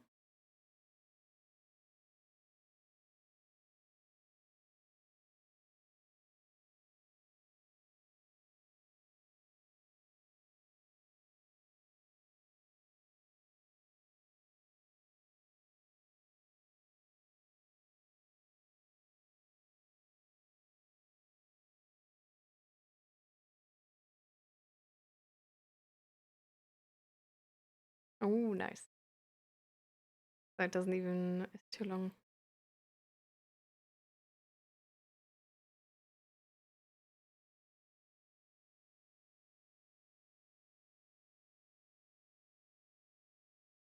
Hmm.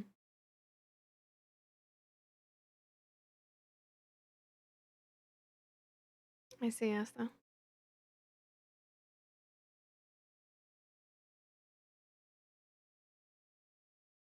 It's hard for children to confess their lie who grew up in an abusive atmosphere. Sometimes they fear the outcomes, for sure.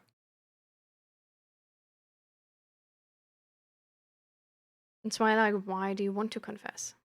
Like, were you able to relate with any of the reasons I said? Like, is it maybe so that you're actually seen by those people and might be accepted this time? Or is it that you just don't want to have this mental effort anymore of having to think about the lie and like keeping it intact?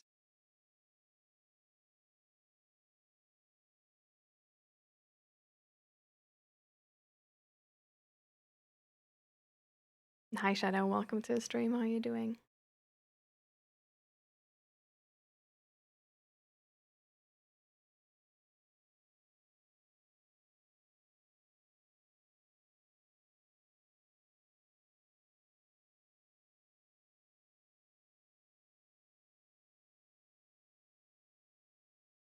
Hmm.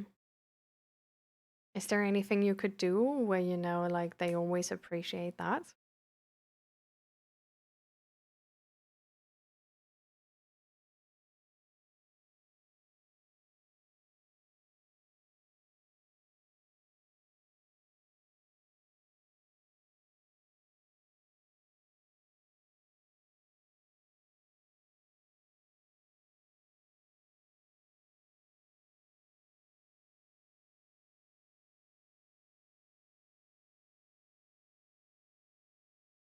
True tainted wisdom. You confessed something pretty big actually to your friends and family, I think, no?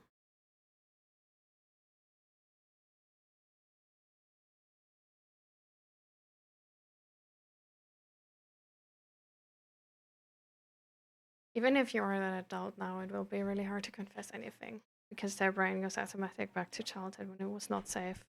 Only with therapy can you break that cycle. I wouldn't say only with therapy you can break that cycle, but it's definitely easier with therapy to break that cycle.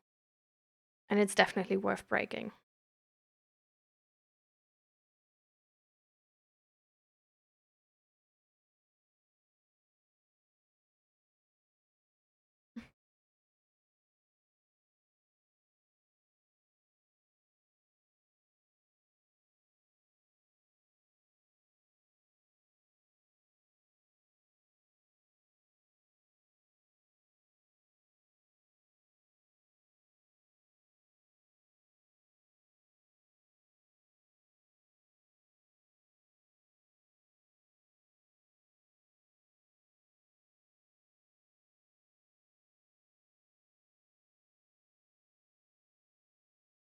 there's about them and there's about them.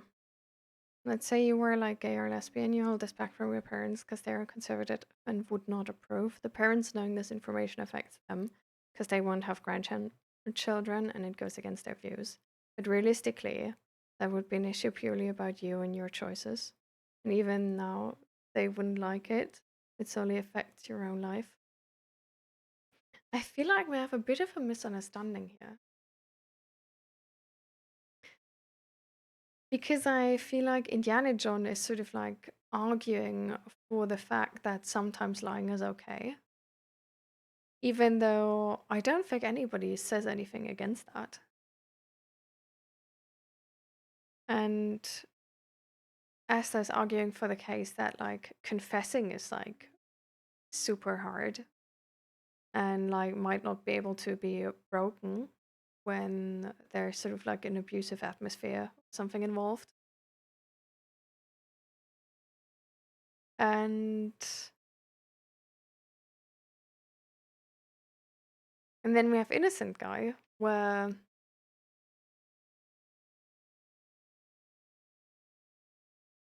we still don't know much about, apart from that he told a pretty big lie to his family, or to their family. They hate confessing and are not sure if they want to confess ever. And I would love to know like what your motivation to confess be. Like if you were like, and I'm just going to repeat this again, if you were able to relate with any of the things I sort of like told about confessing, it's like then it's like a lot of it is actually about us, or like a lot of the reasons can be about us instead of about them. And if you also maybe want to confess for any of those reasons.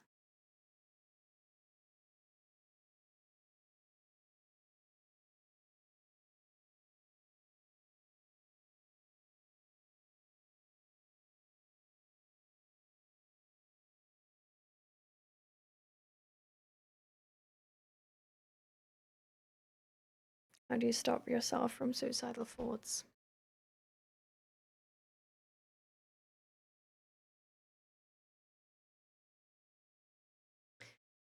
So, if you haven't seeked out therapy, therapy can help you big time, right?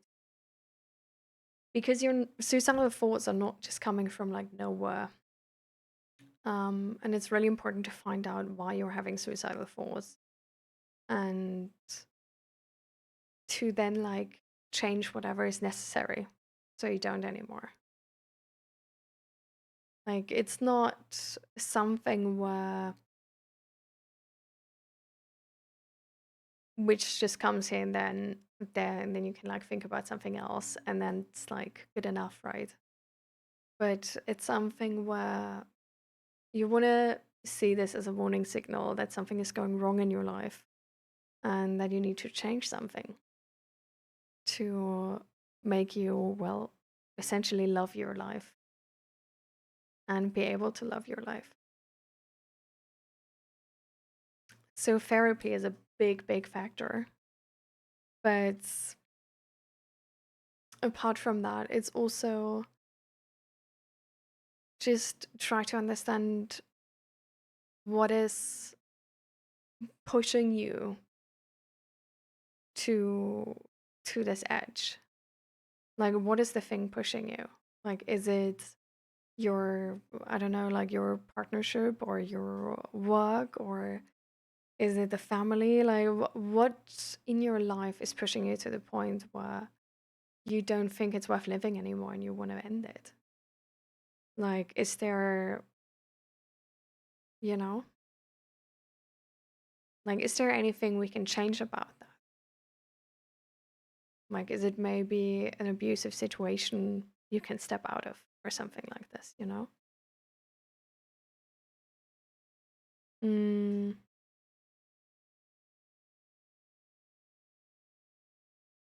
And then at the same time, like, don't feel alone with this. Like, there's a lot of people with suicidal ideations. And try to speak with friends about it. Get some guidance from them. Find connection with them. Find support with them. Maybe with your family as well.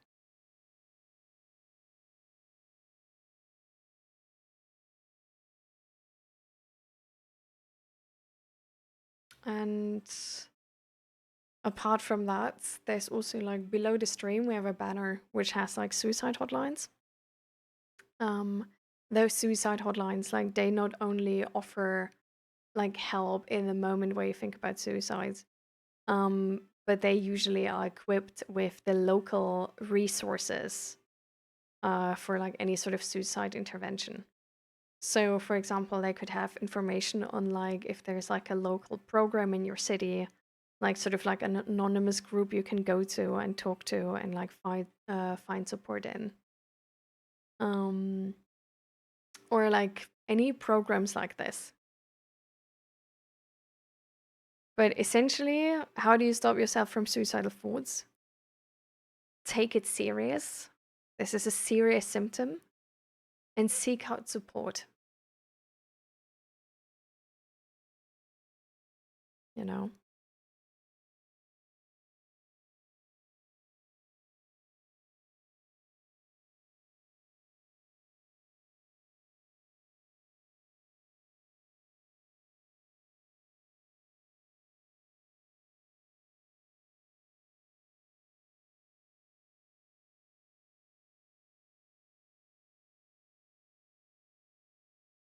Hi, Iris Nickwood. Welcome, welcome.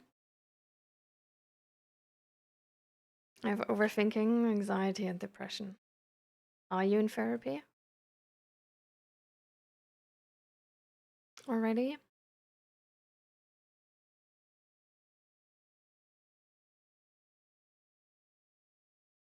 Because like I've been there and it's a hard situation to be in. And I think it would be awesome if you look to get yourself all the support you can get, you know? Like, is therapy available to you where you live? Or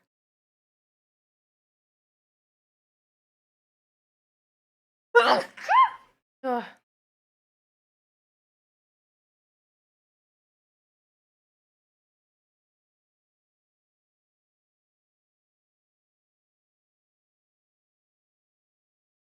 You see, the problem is that I'm an Indian and my parents' are expectations are very, very high, and I sometimes can't deal with that. Thank you guys. So you're not in therapy, but would therapy be available to you? Like, I don't know how the system in India looks like. So is that like an option?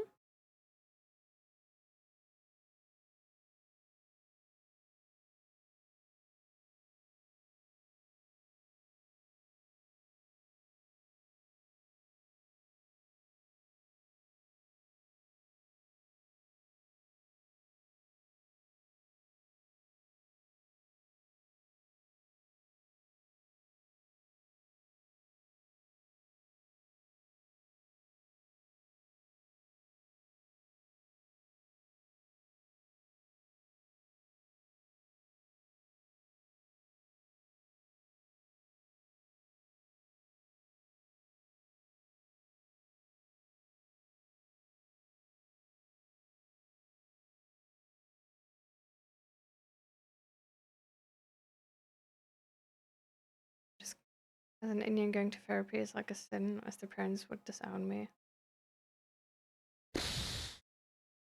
Well, mm-hmm.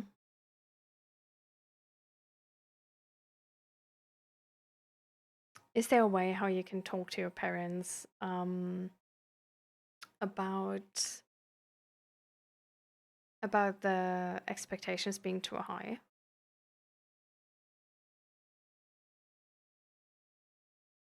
Like, do you think there's any possibility of that talk going okay, or like sort of?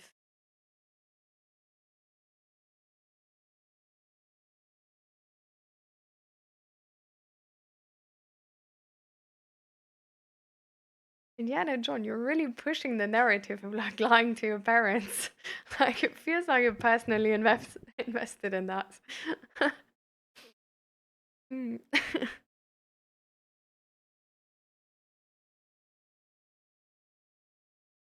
I'm really glad, Nigwag, that you had such a good result.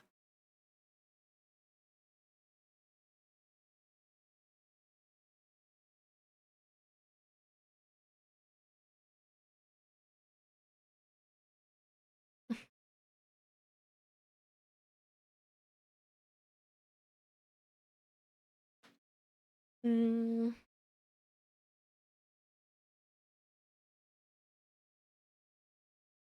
let's see.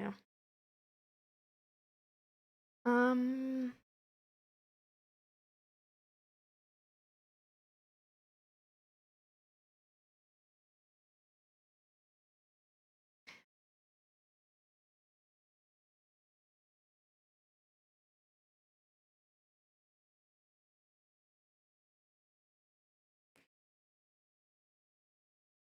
like for me, the question I guess would be if there's the option to like either move out and like seek distance from your parents, like if that's a thing, that's a possibility. Um, and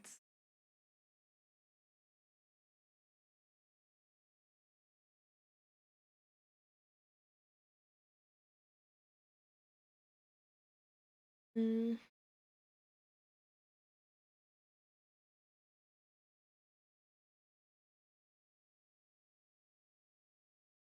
mm,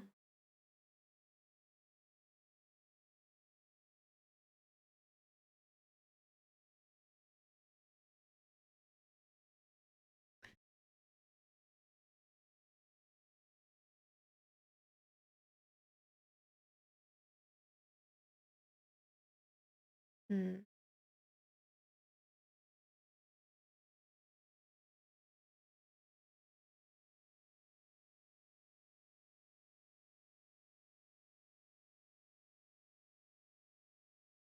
Like I do think that if you have like suicidal ideations, like that's sort of like if you were to bring that up, sort of saying that like this is like because of um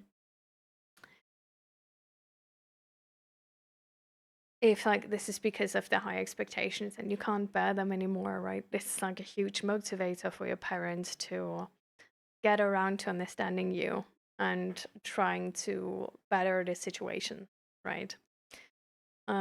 So I think it's always good to keep in mind that like even though maybe you don't think it's like an easy possibility of them like understanding you in the talk, this is definitely something where like because they're like your parents, right? This is like very like this has enough shock value to make a lot of people listen, you know. Um, and this has enough, sort of like this matters enough, or is sort of portraying enough how important this is to you, that like there's a easier possibility of them sort of like trying to work together with you to find a better solution, right? Um,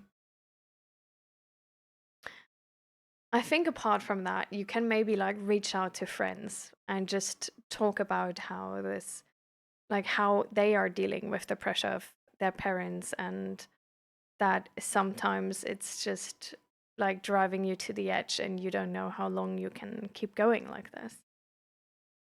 Um,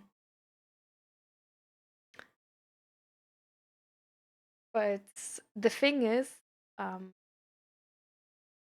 I mean, you have the choice here, right? If this like a situation like this, which is too much for you, like the situation like it is right now needs to change. Like this is a given, right?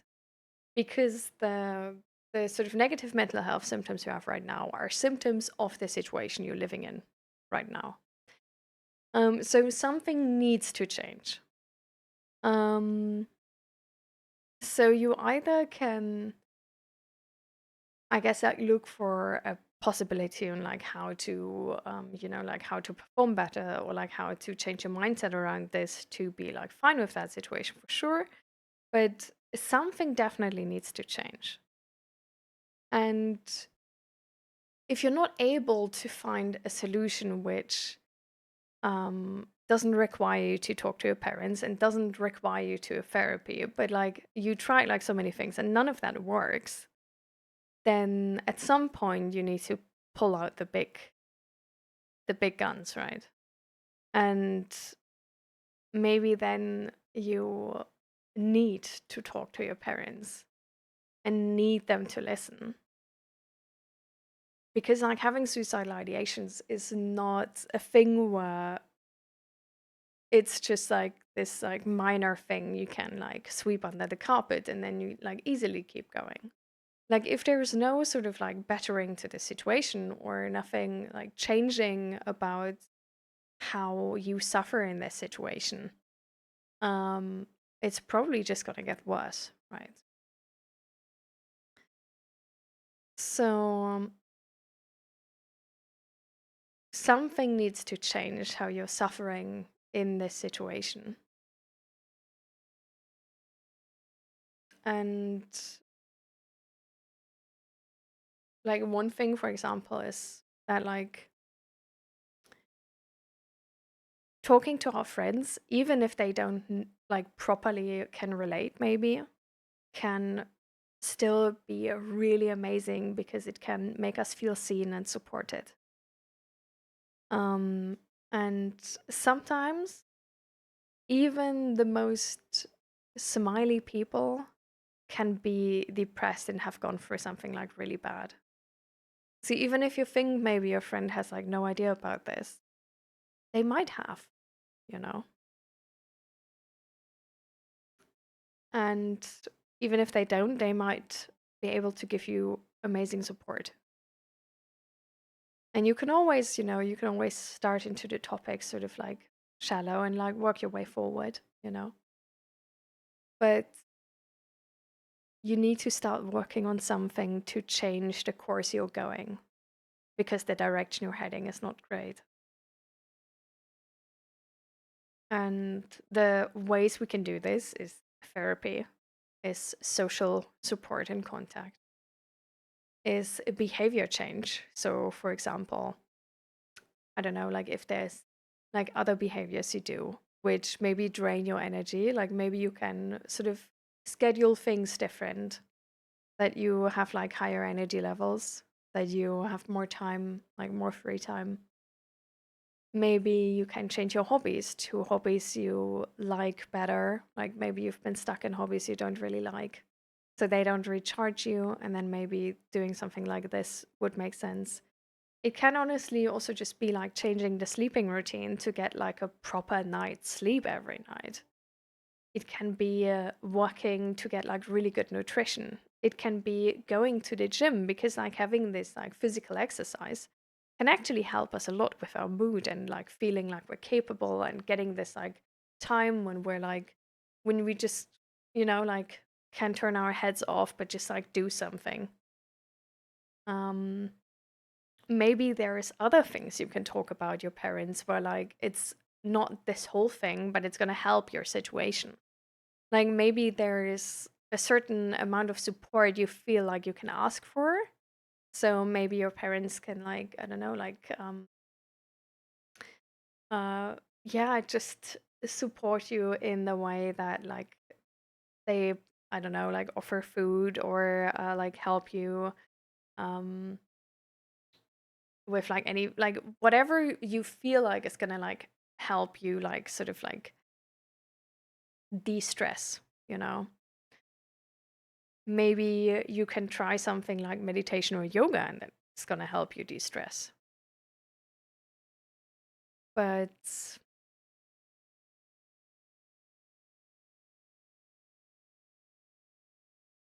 Yeah.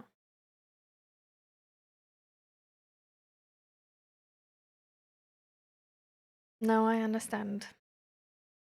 It's really scary to go through that. And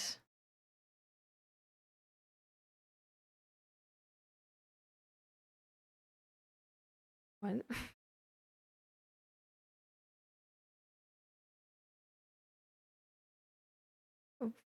what are you here for, Hasani? What is this? This doesn't even make sense to me. Um,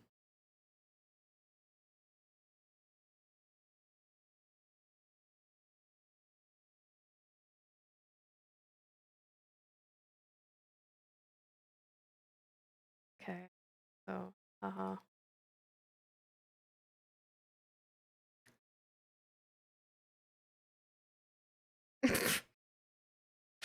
Like, what the hell? Like, people got nothing better to do? Crazy. So, anyways, continuing with what we were busy with, because we actually had something better to do than listen to Asani. Um,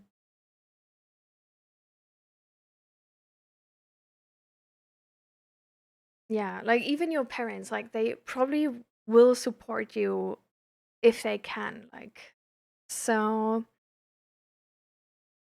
maybe you can, like, for example, like you don't need to, like, if you think they couldn't like handle the talk about like, please, like not give me more, I don't know, expectations or something like this. Like, if you think this is like something where you're like too scared to do that, maybe you can start with something like asking them how they handled these expectations from their parents, or asking them how they got successful, and sort of like essentially like ask them for help to fulfill their expectations, if that makes sense.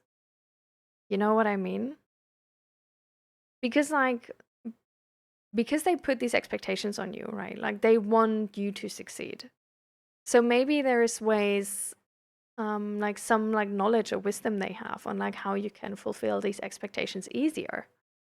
Like maybe they have sort of like a better system on like how to be able to like do it in less time, or like apply for jobs. Like maybe they have some guidance on like what to say or whatever. Like maybe there's like different,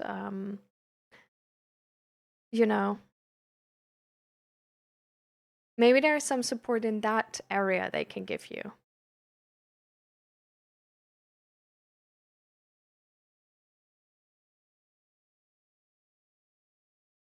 But definitely take this serious.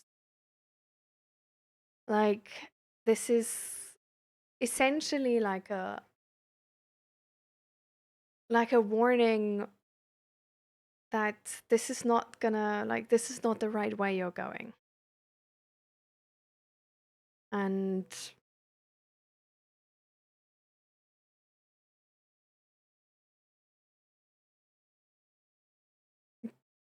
try to find a way which is gonna be easier to handle. Less anxiety, less overthinking, less stress.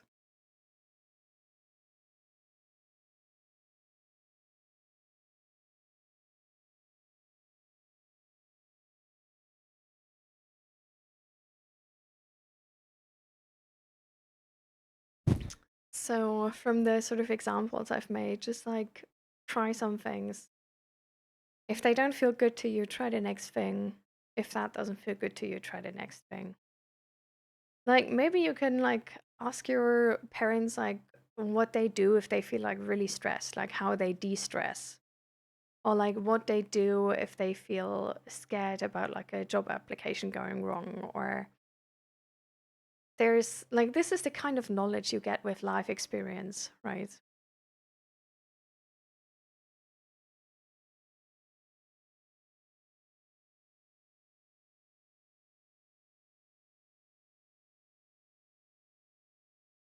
Hmm. But for example, like if the problem is like, how do you like de-stress, right?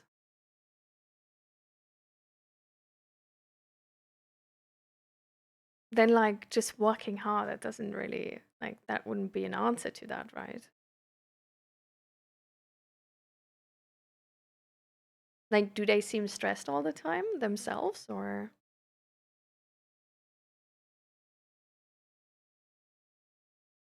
like my mom is a bit like this, sort of like, ah, just work harder, just push through, you know. Um, but when I asked her like how she's sort of like recharging or like de-stressing or able to do like so many things at the same time, um, she actually sort of like was able to give quite good advice and was like in some moments you feel more like you're more ready to do thing A, and in other moments you feel more ready to do thing B. And so like she works apparently having these like being really productive by not like forcing herself to do something very specific on a day if she can, but do what feels easy to her on that day. And then sort of like see if that rotates enough that like she gets everything done.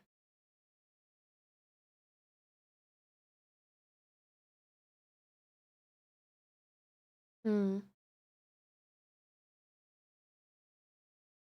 I don't know. I feel like de-stressing and resting is has always been a life skill, right? So I don't know if that's something where they have like no information on.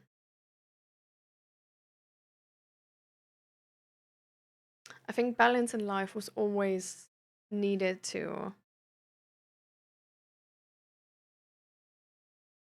be able to like achieve your goals, but also don't go like don't be burnout, you know.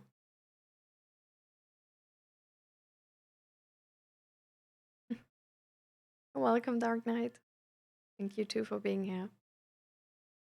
You're a part of making this a really nice space.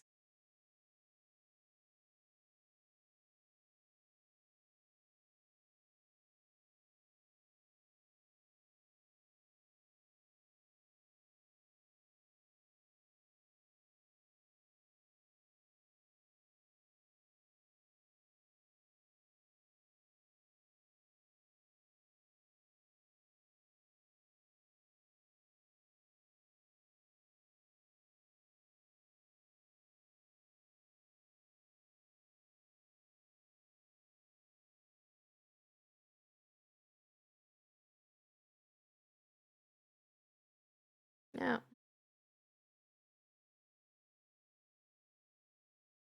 exactly, Faker Mink. That's sort of like her fix on like how to be like really productive. But yeah, it's different to like any culture, right? So I think you understood sort of the principle where like trying to tackle this, right? Guy with anxiety.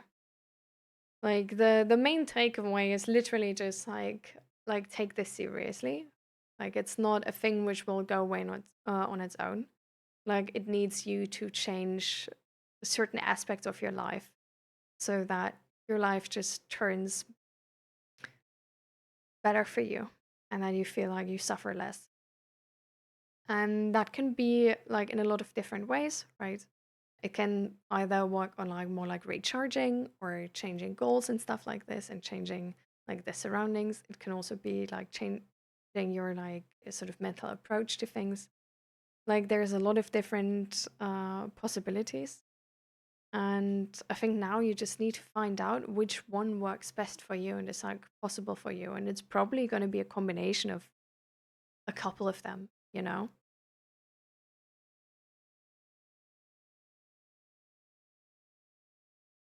I work myself to sweats, but then overthinking what took place. That's my main problem. You know, it's like one problem is gone, then another comes. Hmm.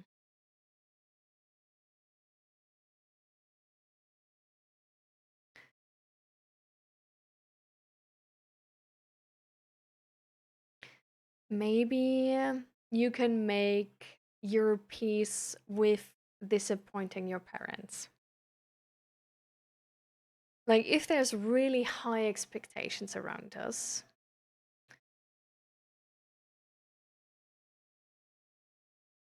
what we need to realize is that our life is our life at the end of the day. And some expectations are too high to be ever fulfilled, right? And then it's not really the expectations those people put on us, but it's actually their emotions. But they just express it as sort of more logical, rational expectations. Um, like we don't live for our parents. We don't.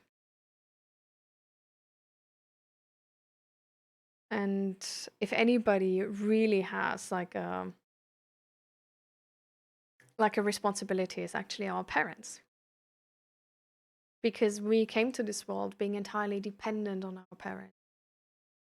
And if we don't get everything we need from them, we're going to suffer. And there is nothing we can do against that as newborns, right? Like we're dependent. We can't care for ourselves. So they chose us and they have a responsibility to fulfill our needs so that we grow up to be good adults.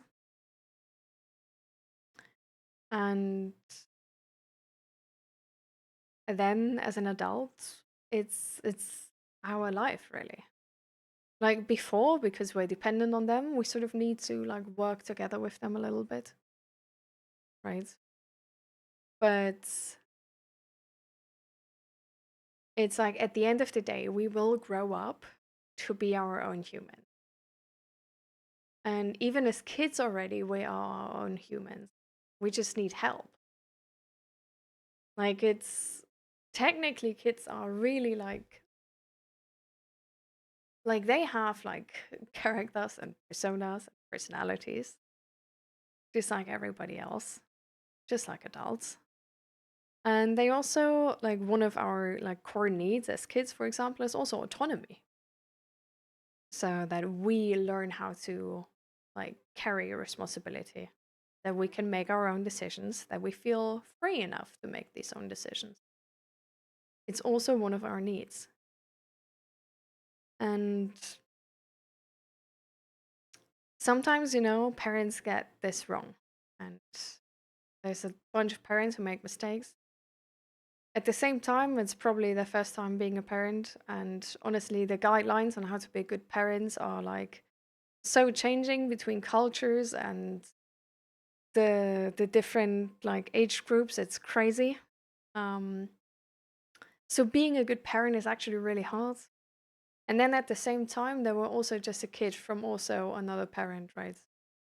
So maybe they're not even healed yet from their own childhood, right? And now just project their own needs onto you or their own fears onto you. Like kids are oftentimes being used as sort of this like a means to self-fulfillment, even though they're their own persons. In essence, the expectations you need to fulfill are only your own.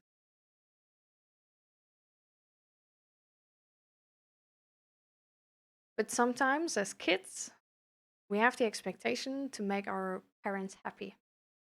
Because we learned if they're happy, they're going to love us, and that's how our needs get fulfilled. So it's a survival instinct. And in essence, it's not wrong, right?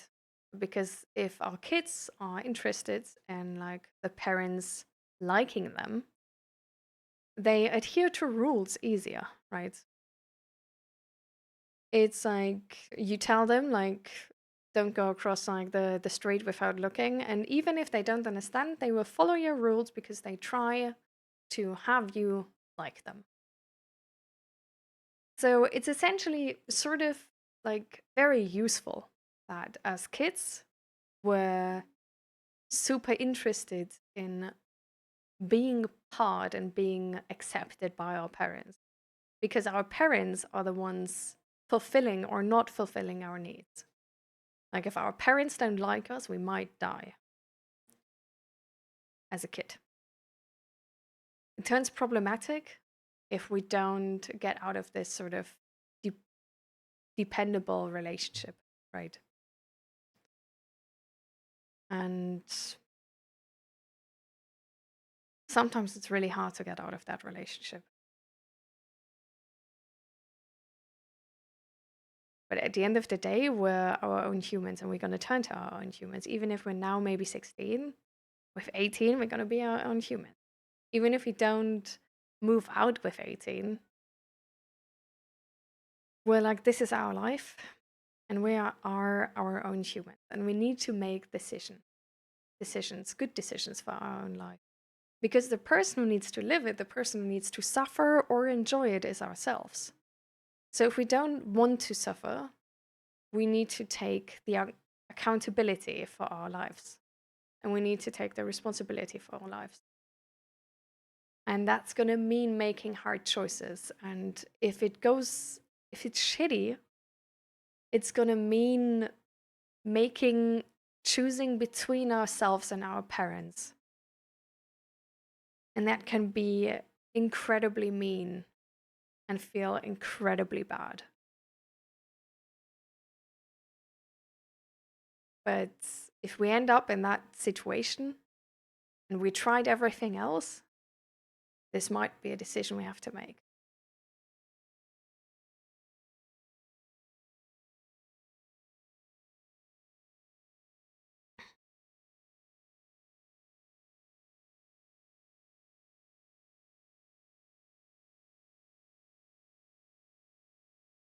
So, yeah.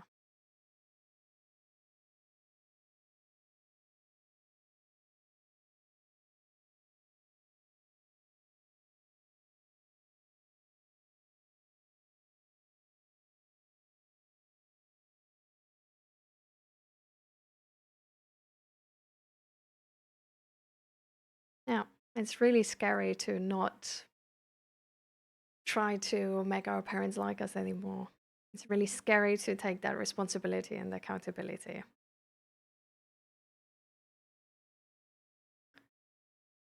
So,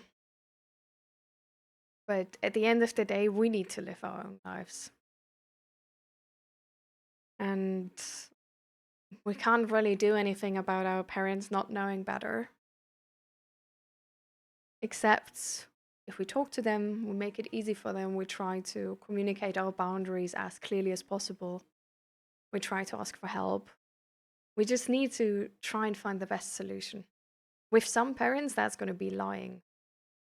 With others, that's going to be being really honest and explaining to them in the most simple terms possible how it makes us feel and that something needs to change.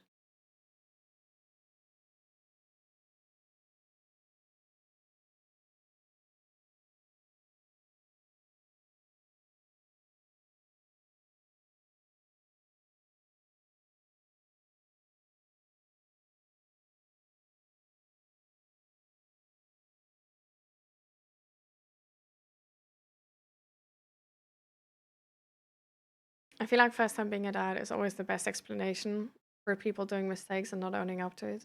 We make mistakes as a dad, but if they don't care how we feel about it, then that's a problem. Yeah, definitely. Like, I'm not saying like they shouldn't change, but we can't change others, right? Like, we can't change others. The only thing we can do is change ourselves. And this doesn't mean like this doesn't need to be in this like negative way of like now you need to become like a bad person yourself. No, no, no. But this means trying to find the best solution to make it work in spite everything. Like if you have like a really shitty dad or like really shitty parents and you like try talking to them but it doesn't work, it's not the best solution, then lying to them might be the best solution. It might be the best way how to turn 18 and get out of an abusive situation to then be able to live your own life. At the same time, it can be putting yourself out there, talking to them, and trying to make them understand what's going on, because like living without parents is not, it's not always easier than living with them. Like if we can somehow mend this relationship with our parents, it usually is very beneficial. Sometimes the cost it would take us to mend that relationship is less than not having a relationship with all with them. But it depends on the person, it depends on the individual case. And yeah, we just need to make that decision. And the only person who's going to carry the consequences and the only person who needs to be happy with that relationship and needs to be able to stand behind that is ourselves. Like, if our parents then retaliate and hate us, that was also the consequence of that relationship. And hopefully, in the end, it was still worth it. So,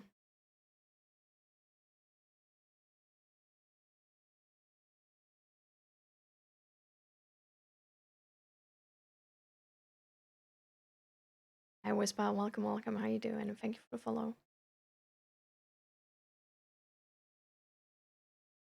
I just take them for granted as a source of money, but I have no feelings towards them. Like a beneficial relationship in a one-sided. They aren't parents in my eyes anymore. They're just wallets. Yeah. With some parents, that's going to be the best situation. But I would try to make it work. Because if it does, parents can be a great support and a great source of knowledge, right? So, and like cutting people off is also not easy. Like, even if like a seven says it here of like, oh, they're just like wallets, it's not an easy choice to make. Like, it's not easier than like talking to them if there is a way to talk it out with them. Like, then talking it out with them is probably easier.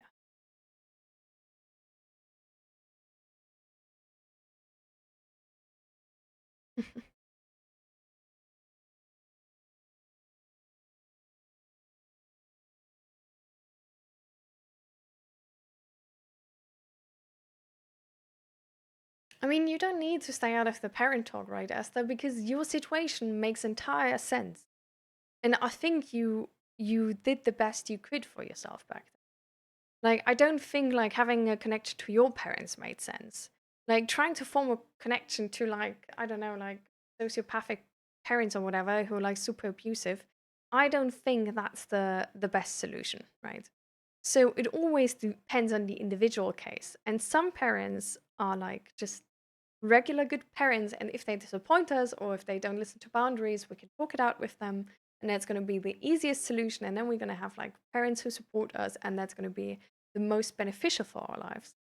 And then there's going to be parents where this is not an option with, like the it doesn't matter how much we talk, but this will never be a good option, right? So it's always a decision we need to like make for ourselves, right? Like it's always something like where we can like, it's usually good to like try certain things, but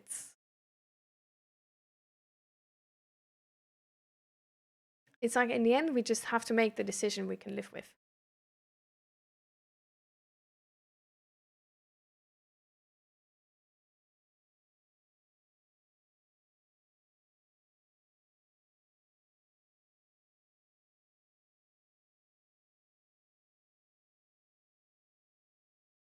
Hmm. You're not doing so well, Westbar. I'm sorry, love.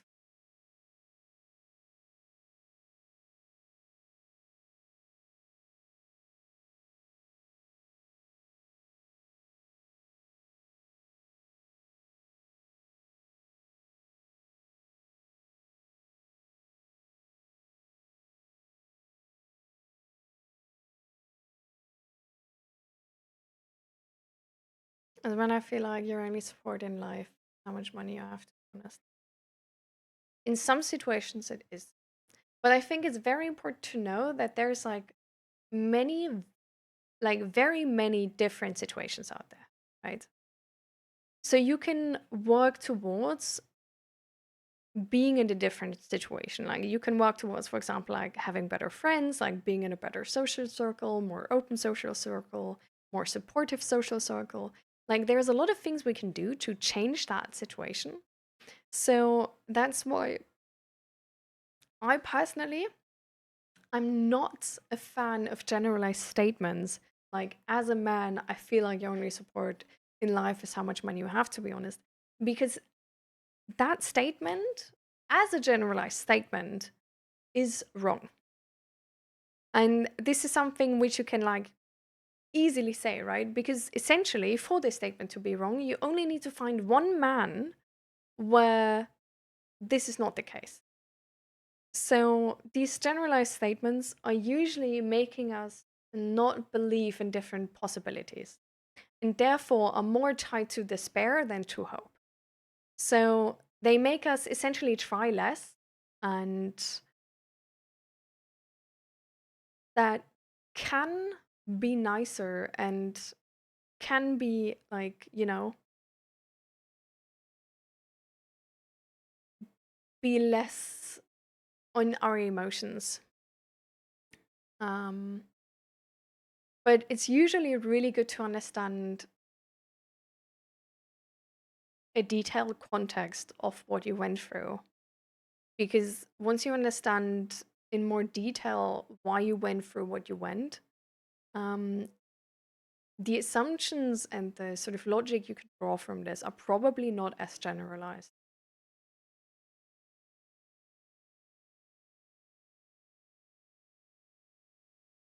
And then it's going to be easier to just find your place in the world, because we always need to understand that if our expectations shape the way we see the world and we interpret the world. So essentially, our expectations of the world shape the world we experience. And this is a huge thing. This is honestly a really huge thing. So if our expectation of the world is, for example, that as a man, I feel like your only support in life is how much money you have, to be honest, you're biased to only find evidence which is supporting that statement. If we have an expectation of the world which is negative, we might not want to stick with that expectation, because only having that expectation is gonna, like, even if we go for the same experience, only having that negative expectations compared to somebody who has a good expectation is gonna make the world we live in and we experience more negative than for the other person. How do I tell my toxic friends that I'm gay? Hmm. I mean, do you still want to be friends with them if you say they're toxic friends?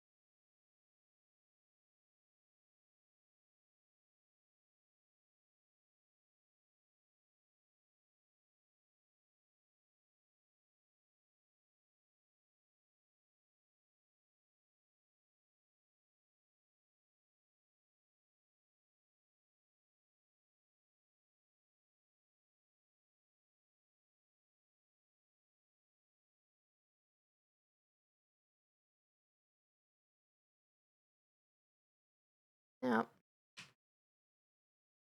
I can relate a lot to you, Shady. Like, I'm also like, I'm not speaking terms with my dad. I completely understand, like, sort of why he ended up where he ended up and why he was a bad dad. And I'm like really sorry for his experience.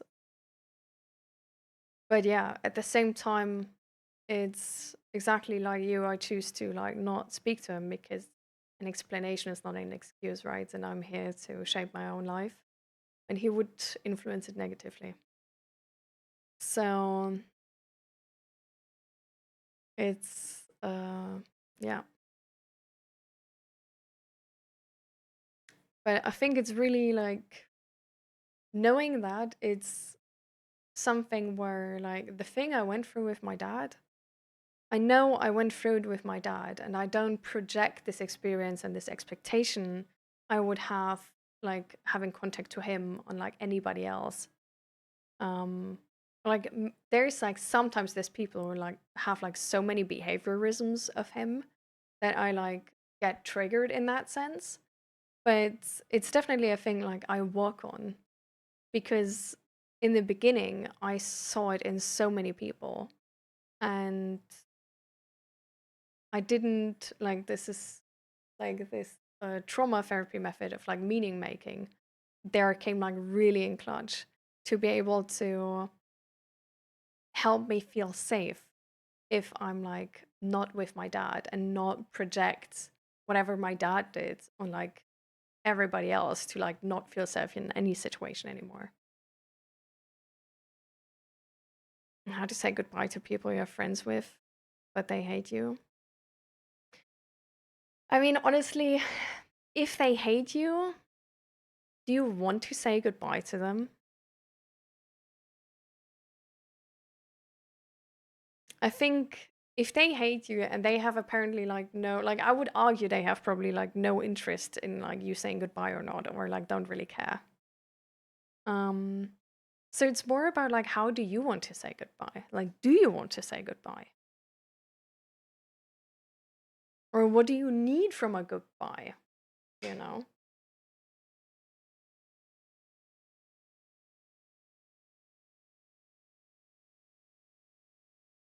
The survival of the fittest was basically a metaphor. You gotta eat others to survive, be the best version of you.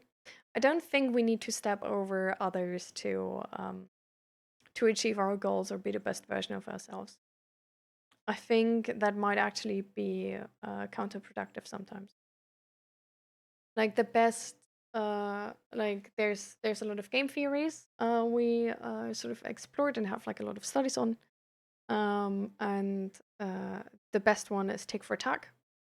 It's a cooperative um, version where there's consequences if the other person betrayed us, but after these consequences, there's another chance for them to like uh, uh,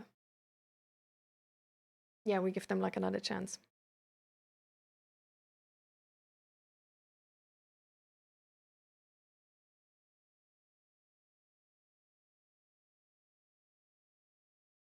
Uniting as a people, family, or friends never feeds anyone, just causes drama. That's wrong.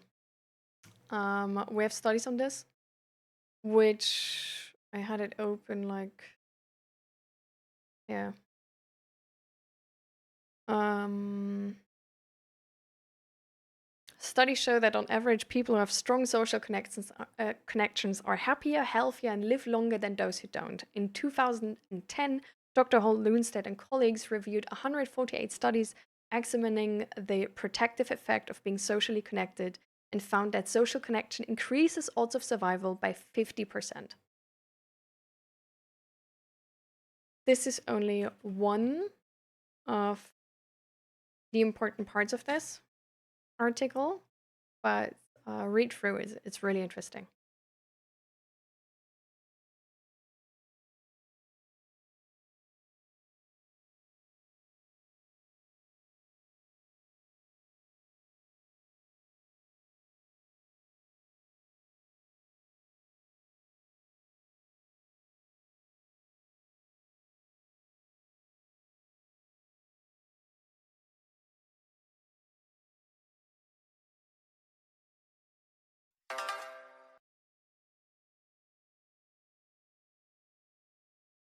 Oh, I need to read for so much.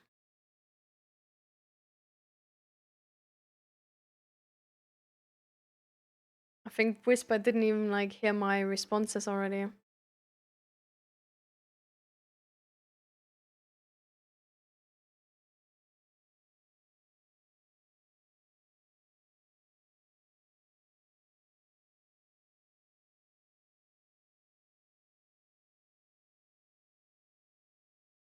But that's the thing, like with the wars unreal since the war ended, it's not really wars unreal since the war ended, but if you treat everything like war, even though you're at home, you're gonna be unhappy. Like you won't reach your full potential.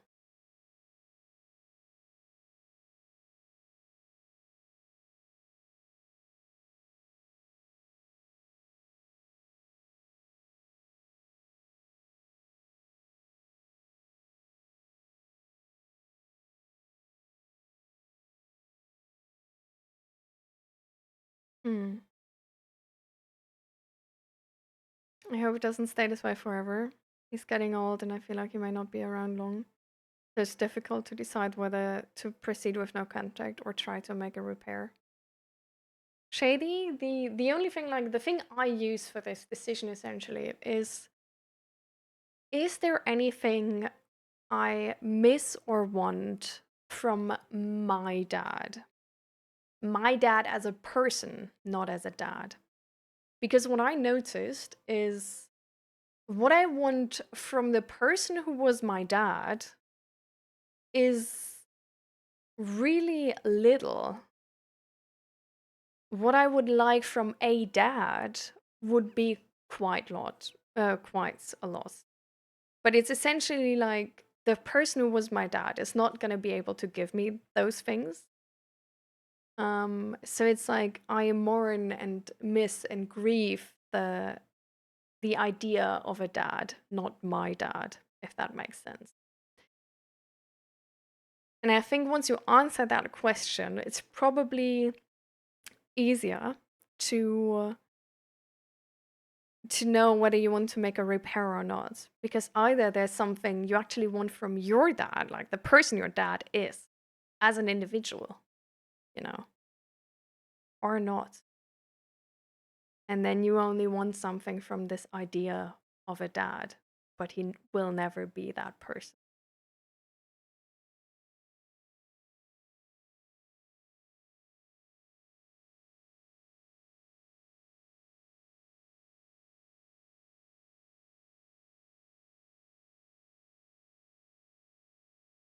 There are some people, um, as seven who have that experience where like a therapist is like trying to hold on for them for money, for sure.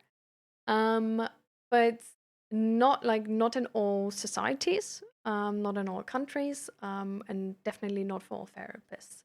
So, for example, in like where I live in the Netherlands, it's actually with the therapy center I was at, there was like a 2 year limit to the therapy, and in that amount, you should become independent again and then be able to like move on alone. So there's no way or interest or place in the system how you could become a customer for life. In Germany as well, there is a maximum amount of hours you can have of a certain therapy, and to go over these hours, there needs to be like an individual assessment and everything, because otherwise, that wouldn't be the case. So apparently, in the Netherlands and Germany, and probably a bunch of other countries as well, there's systems in place which protect against this. So this is not a very generalizable statement. Yes, Fakaming, I've seen that one too. But I also talked to a friend about this who studied like physics.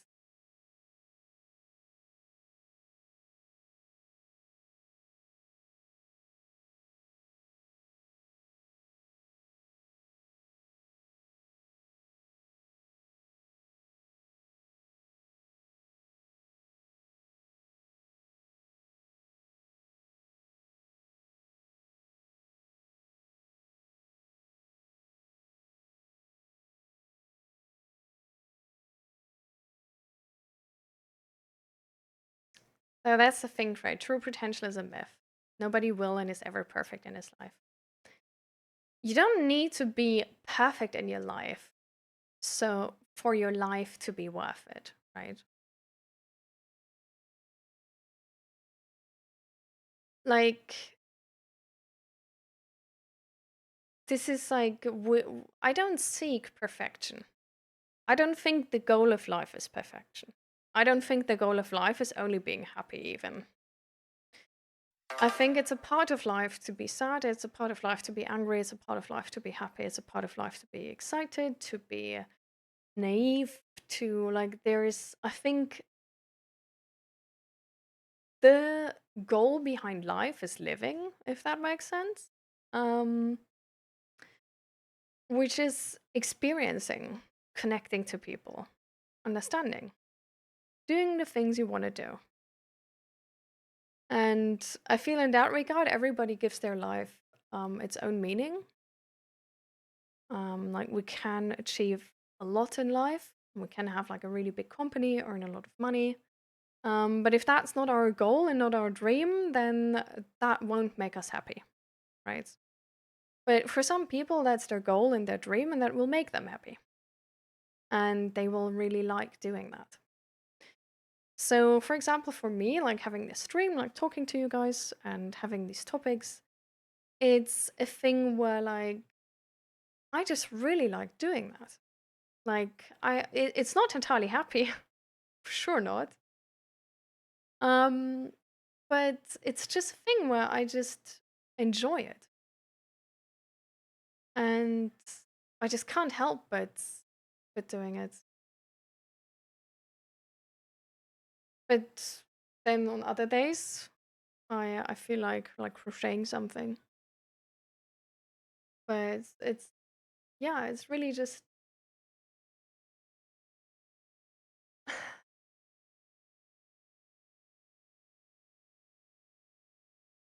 I feel like there's not this like one goal. It's just living. And this is why I don't know, like something material, like one specific goal can never give you endless happiness. Like this doesn't exist. We need to seek happiness in our daily lives. And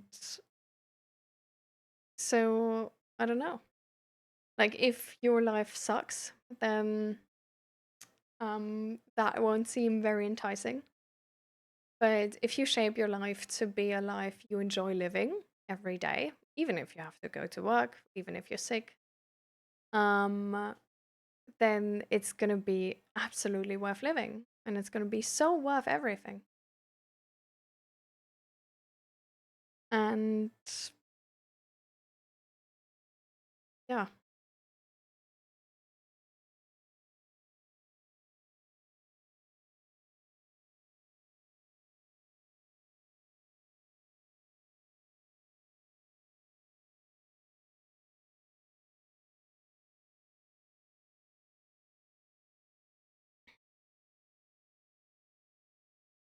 what type of cancer do you have?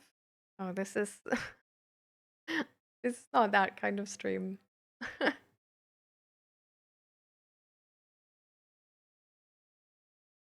But what if it's an illusion to make us think that it's protected? Not like we have any proofs other than words.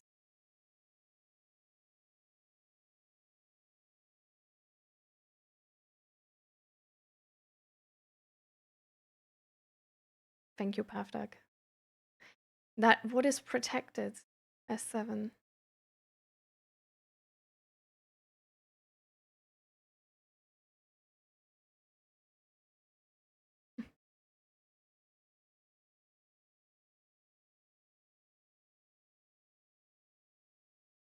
Yeah.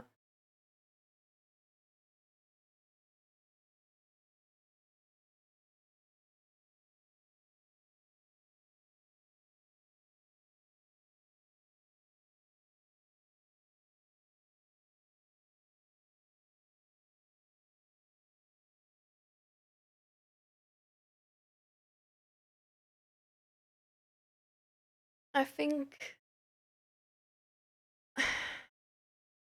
our point of life is just living. Like there's like why humans exist. Like there's no like I don't, okay, like let's take religion to the side, right? I think like why we exist is essentially like a bunch of random accidents. And that's how like why we are today like this instead of something else. Like it's just random. It's entirely random. Like I don't think like it's like the changes are random and the change which survived. But it's not even only the change that survived in terms of like which was like the fittest or like survived best or something. No, there's a bunch of randomness there as well, right? Because even the fittest person can like slip and break their neck, right? So what actually survives, like we don't even know if it's like the absolute best, right? We just know it survived. And probably that means it's better than a bunch of other things, but we don't know if it's the best, right? Um, so I think honestly, just while we're here, it's just we're just like we're just here to live, essentially. Like our parents have born us to, yeah, honestly, like for some of them I don't even know. But some of them was just societal pressure. Some of them actually really wanted a child and wanted like to treat, like to teach us and like give their knowledge to something, right? So it's not lost or something. No. So we have definitely a need to survive and to progress as well, right? Like we have this need to look further and do more and like problem solve and stuff like that. So I feel like I don't know, like nowadays I feel like the meaning of life is really what we give our lives. Like it's something very personal. Like it's like we have like so many humans on this like in this society and we can't look into the future. So essentially like maybe there's like some people where we technically like if you could look into the future like we would need them to survive because they would save humanity with their invention or something. But like we can't know, right? So it doesn't really matter. Um so then essentially it just matters what type of meaning you give your life. And I think that's kind of nice because it also gives us freedom, right? Because we can choose. Like, I wouldn't need to have this like mental health stream. Like, I can choose to end this stream, never go live again, and instead, I don't know, just do something else, you know? So, I don't know.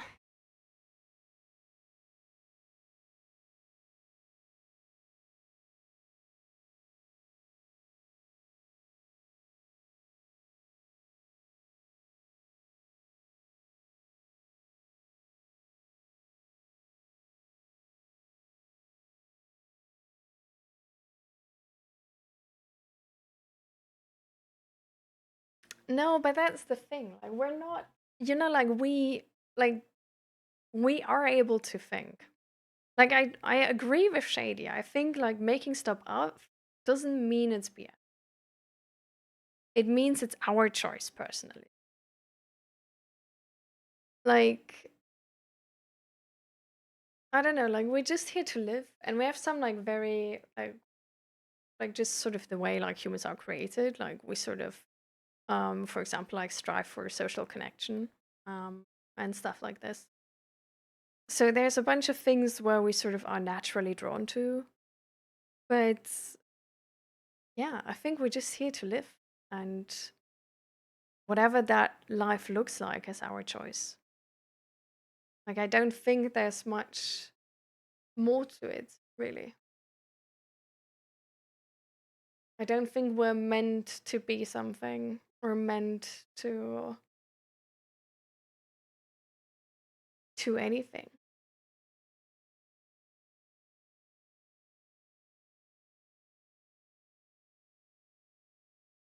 It's still just living, which also means it's still about survival.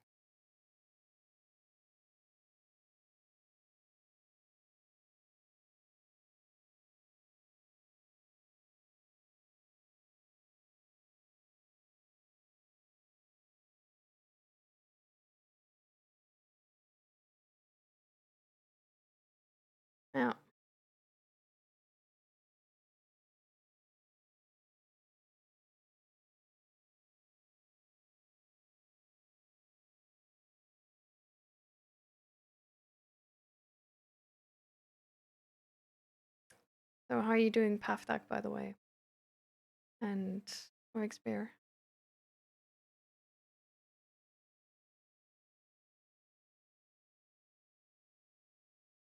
But yeah, like life is complicated, and we don't know anything about like everything about it. We don't know so many things. Like magic could still exist, right? And we just haven't found out how to use it yet. Like I think it's kind of nice actually. I think it makes it interesting, magical even. It's like we don't know what's going to be,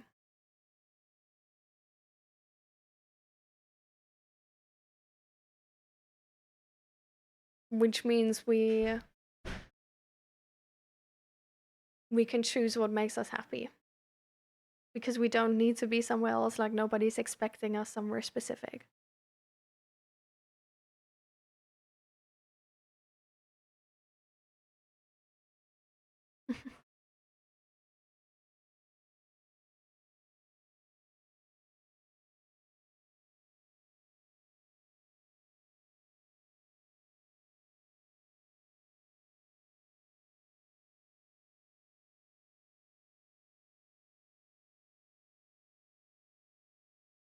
I don't think is I don't think death is worse actually. I think death is I'm not going to be there anymore. Like I don't know what's happening after that, so I don't really I'm not concerned with death.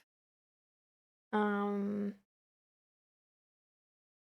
but I just want to experience so many things in life. Like there's so many things I don't know and I want to understand.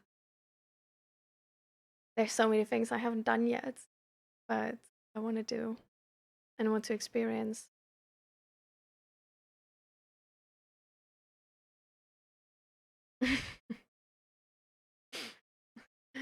Staying alive for the Final Fantasy VII grind.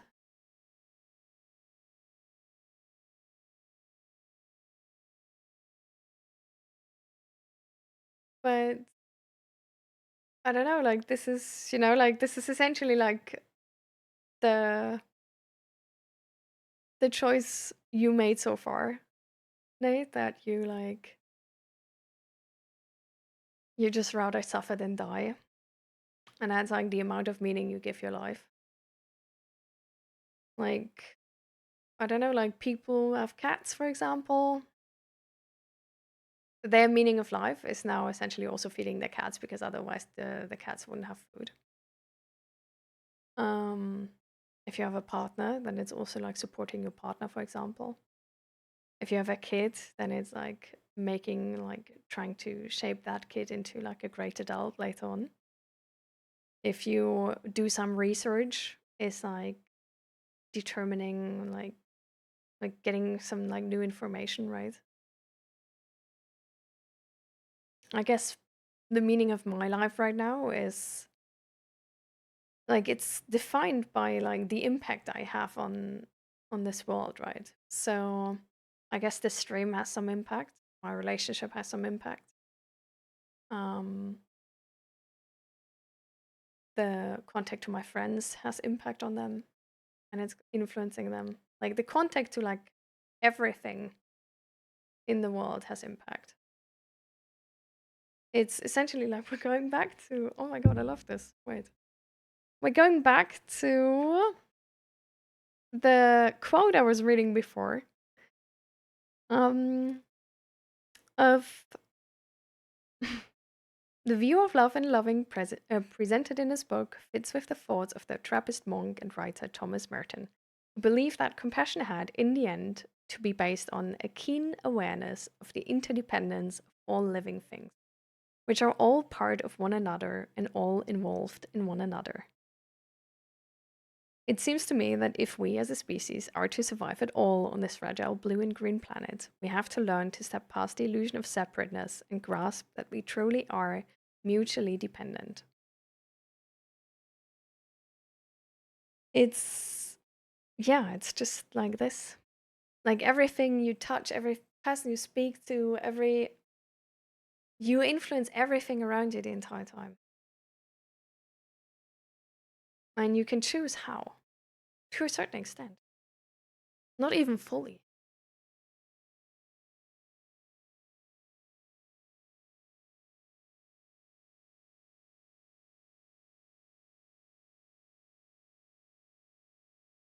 So, yeah.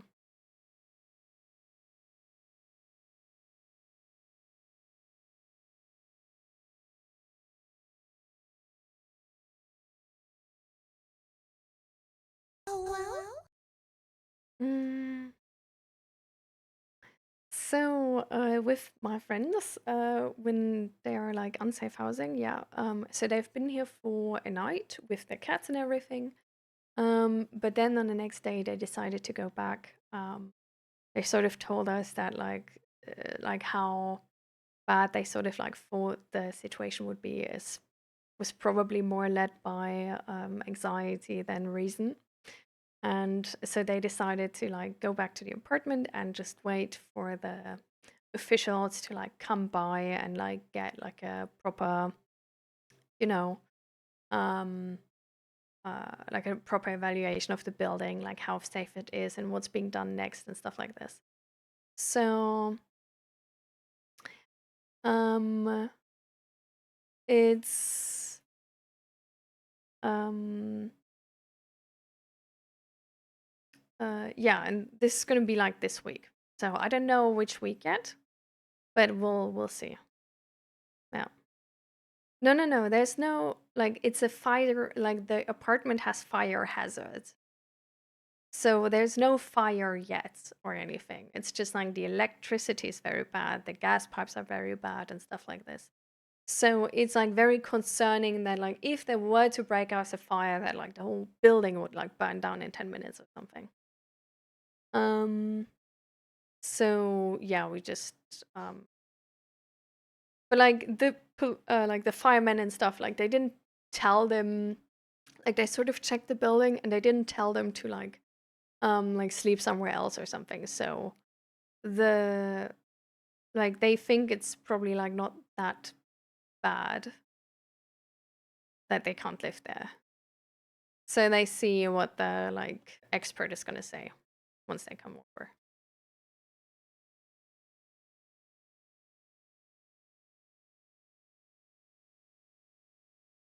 Yeah, it's the 37th mental health stream we have, yeah.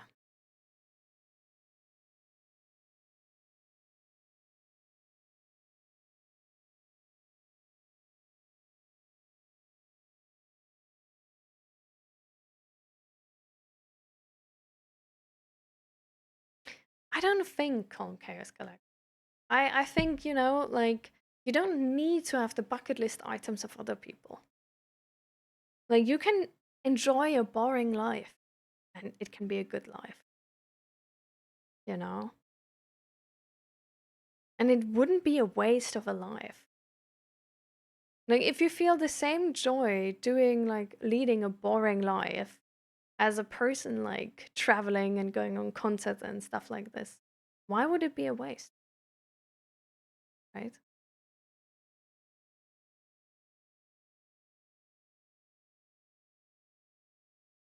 I wasn't allergic to the cat. We're actually low-key looking into cats now.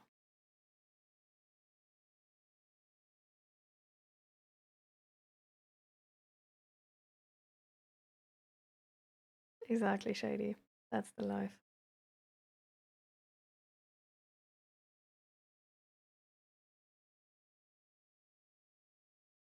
But shouldn't the building inspectors found out about the old services a long time ago? I don't like we don't really have I don't think there's no inspectors like yearly or anything. Yeah. So as long as nobody reports it, there's like, you know.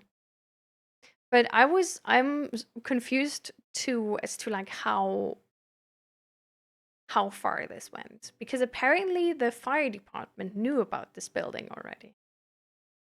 So I don't know. Don't really understand.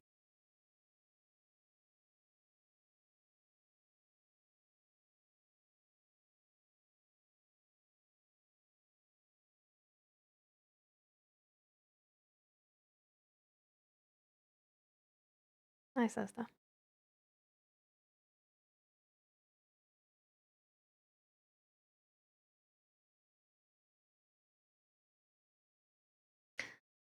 That's interesting. So maybe it would be worth exploring why you think that way and where that thought is coming from. Because you don't need to have that, you know? It seems like that's the lens you sort of interpret your life through. And that's why you have like a more negative picture about it.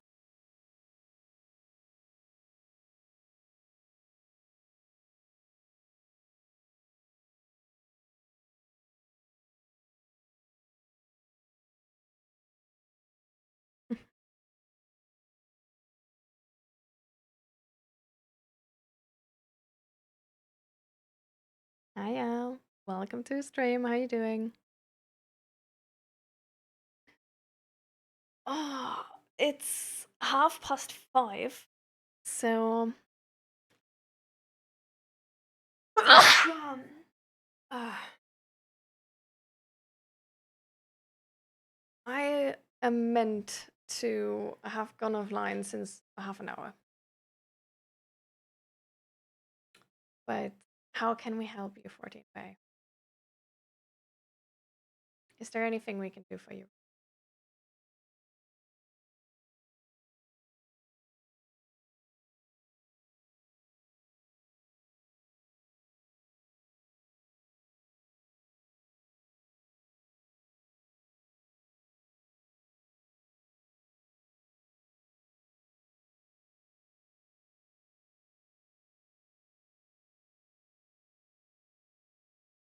A hug is gonna be tough.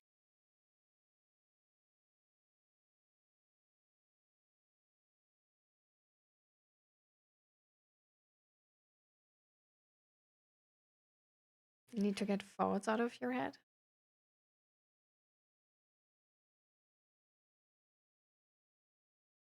You're welcome.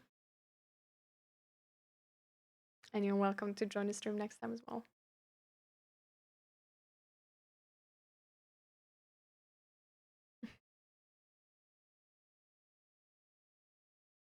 I have a genuine question. Why do the shittiest people get the nicest? Oh, okay. I need a specific example with that, please.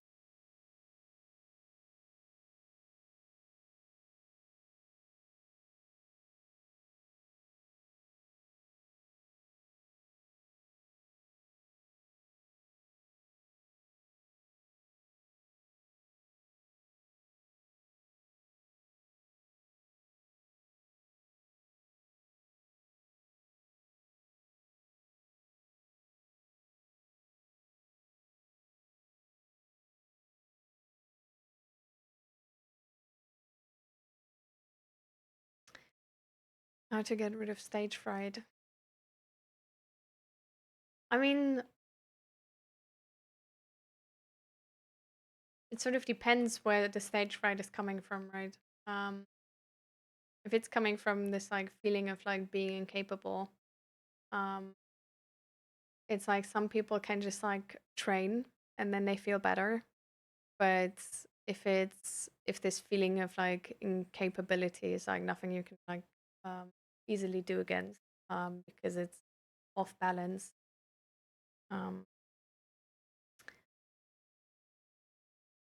then it's maybe something where you can explore therapy options like exposure therapy of like trying to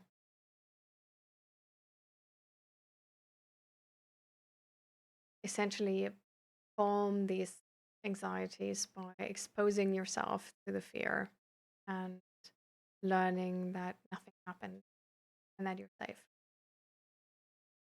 I have a friend, he's a convicted war criminal. Our group chat gets leaked, probably has the worst personality. Right looking chap, call him bad. How the fuck did he bag a 10 out of 10 girl? Probably an angel, nice to everyone, kind of soul, and me on the other hand, I tried again. Good. Hmm.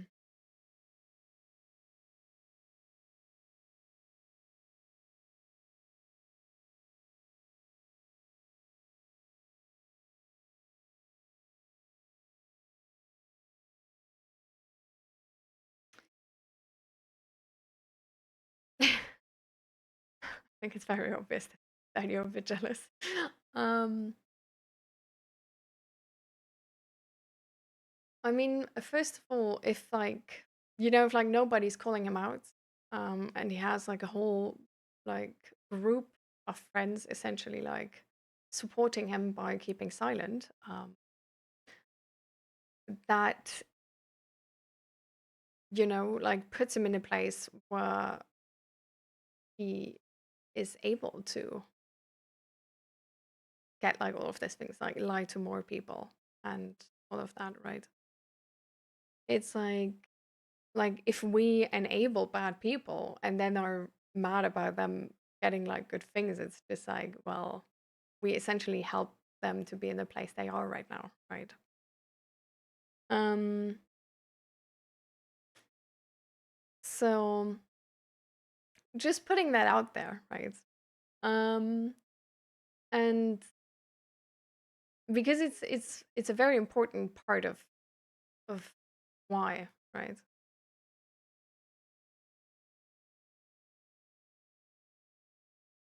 Well,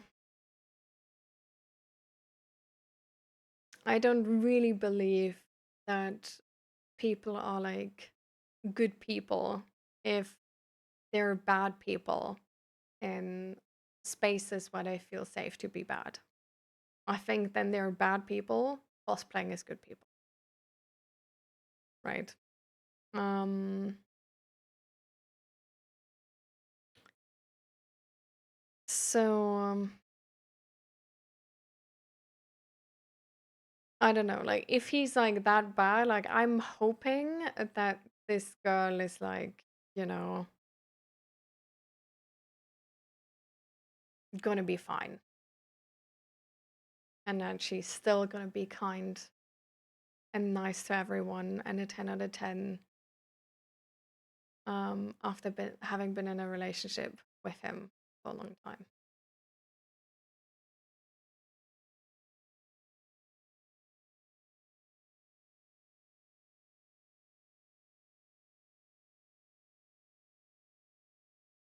And I don't know, then also sometimes we think people are like, oh, they're like so super nice and everything.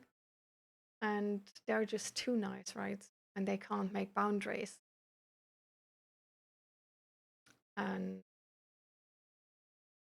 that's why they end up with like abusive people.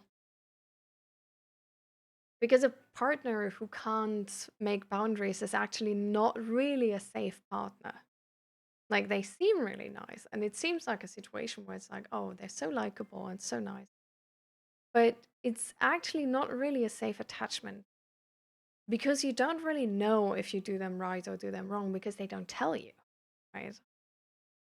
So it's actually a very unsafe attachment.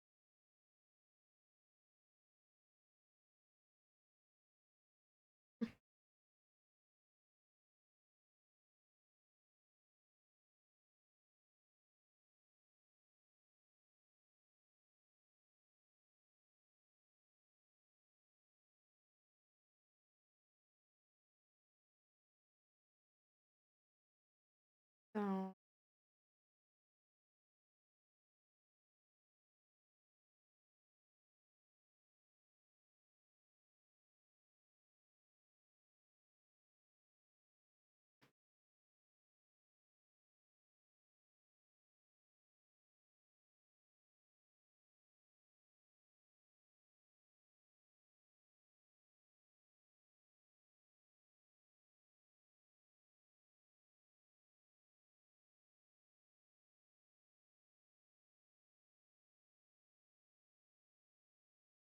mm.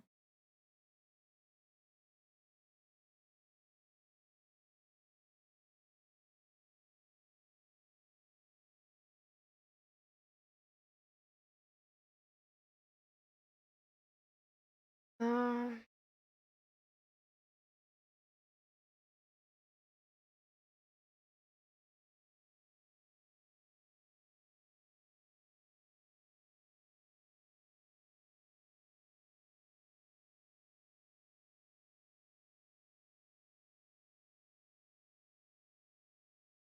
Every time it's just difficult. Mm.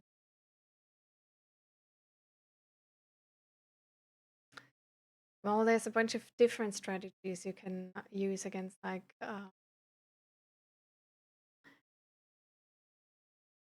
against stage fright, right?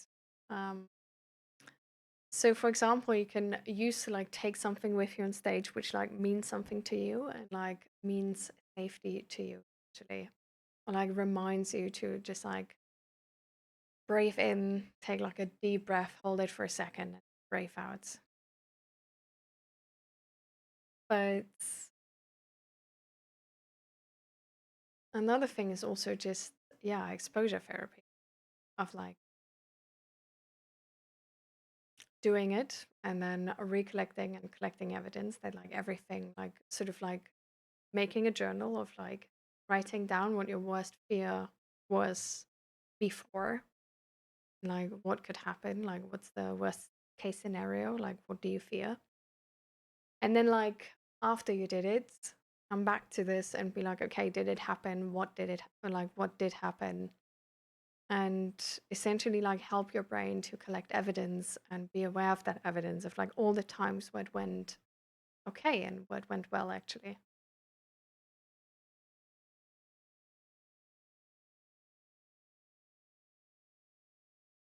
Exactly. That's essentially like the what like exposure therapy does to you.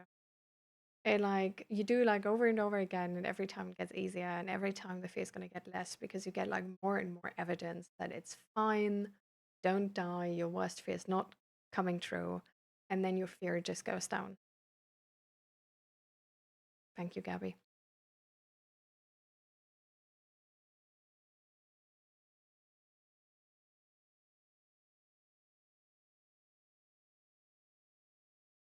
So,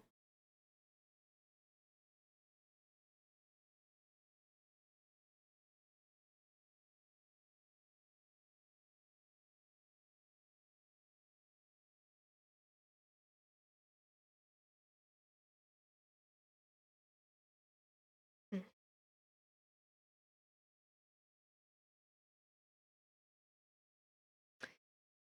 So I guess 14 Bay, to answer your question, um, I don't think the shittiest people get the nicest things. Um, I don't think that's a generalized statement which is entirely true. But I feel like there's sometimes just a possibility to learn here. Because you could talk to her what she really likes about him and why she's so like drawn to him, for example. And like understand why she likes him and maybe why like they're sort of why they started dating and it worked out. And maybe understand why maybe like what sort of was missing for you and why it didn't work for you. Like I don't know, maybe he's more confident because he feels entitled to more. And um, you know, maybe it's more of a story like sometimes relationships literally starts with people not being able to say no to a date and just being pushed into them and just not being able to put down their boundaries, and that's now they're essentially kidnapped, and it's their fault. Like they should have said like no, they don't want to date that person, but they had not the guts to do that, and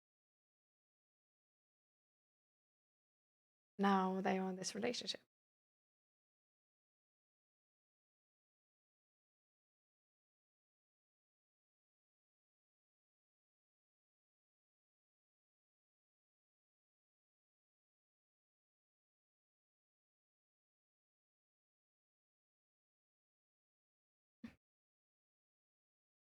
Welcome, super hell diver.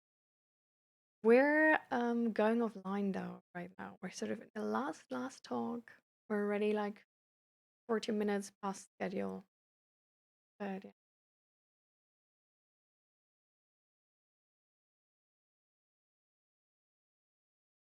I mean,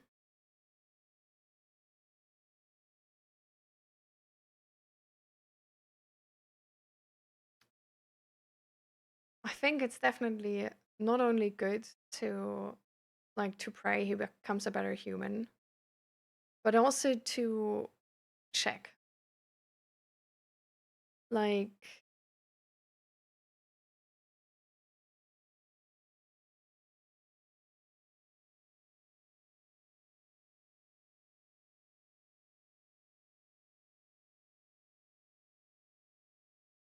there's a lot of really good humans who would have needed a person looking out for them, who didn't know they were running into the fire with that next person, right? And when we just stand by and watch them, there's going to be another traumatized person, right?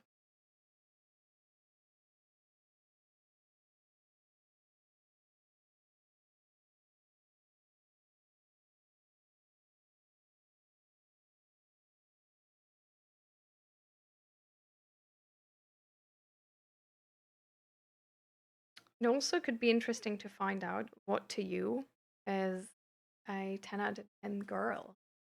Like, what are the characteristics you're looking for, which would make you happy? Like, maybe you've been dating the wrong people, you know?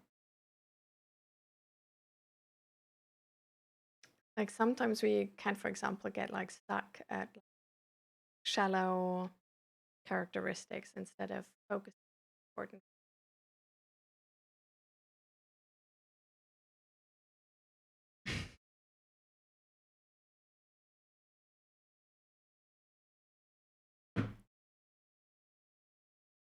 All right.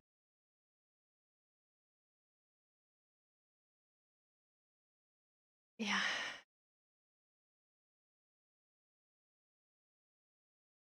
All right, Asta, you go. But yeah, I think this is a good spot where we can maybe like move every other conversation to the next stream. Um because yeah, we're already like 40 minutes past.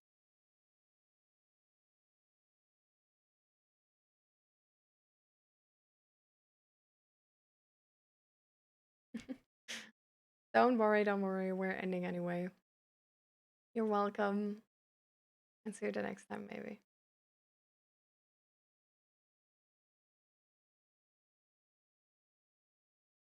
Did he say the words when he the less people welcome to the stream? We're sadly going offline right.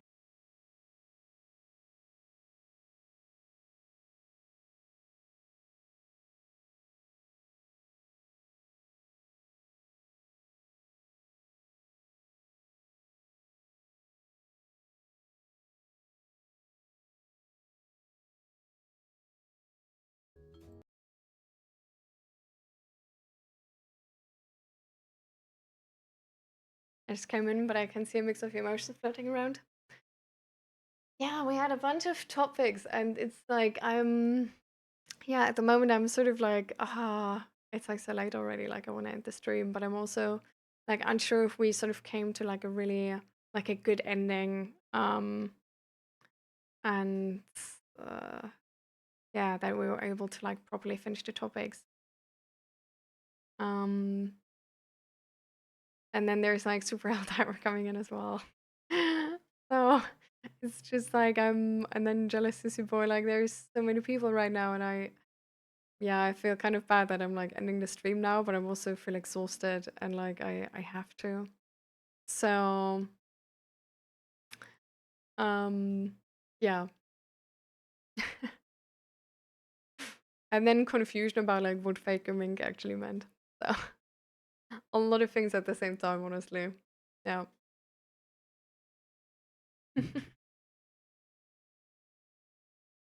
Thank you, thank you. So I would send you over to Jenny. Jenny's doing like the Monday breakfast feelings check-in, and also playing GeoGuessr right now. And I hope she's gonna be there for you guys as well. Or yeah.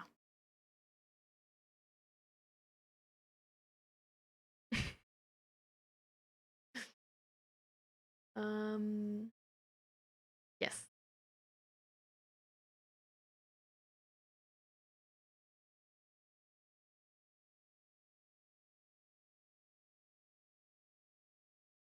Supporter always supports for health condition.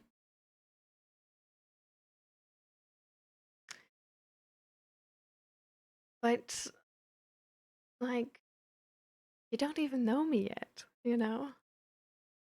Like, how do you know this is something worth supporting?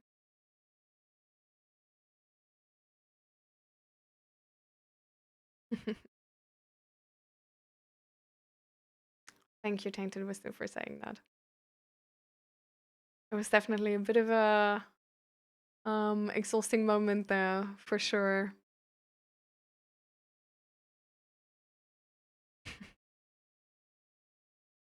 You will.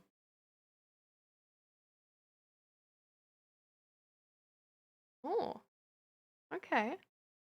When you say you see a lot of emotions floating around, are you by any chance like a what's it called? Like uh, like do you have synesthesia? Where you can like see like emotions as colors?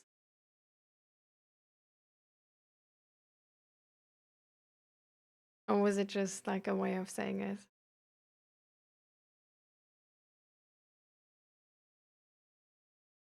My Star Wars talking, thinking about the meaning of life. I really like that too. What was my star today? Mm,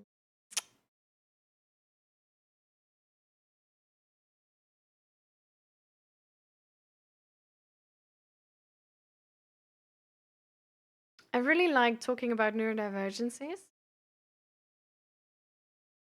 Um, and in the beginning of the stream, we were talking about like independence, and I don't know. I just really loved how I like remembered the quote of this book. I was just like able to be like, let me read something to you. Because I don't know, like this last quote, like it's so perfectly finished. Perfectly. Because it's literally like on their last page. And I like it so much. There's like a keen awareness of the interdependence of all living things, which are all part of one another and all involved in one another. And then we have to learn to step past the illusion of separateness, grasp that we truly are mutually dependent. I like this so much.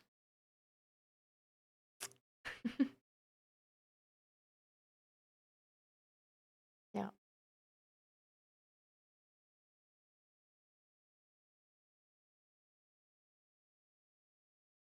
Yeah. It was a pleasure to have you here again, Shady. Did you stop saying party people because of the meme? Um, Maybe because I was made aware of it because of the meme. Maybe that's why, but not in a negative way. Yeah. I did want to ask actually what that meme is from because I'm not very informed. I'm not that much in the meme culture. So, you know.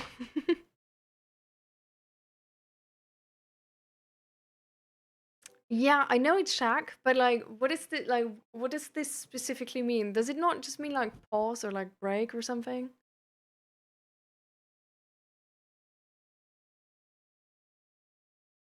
Time out.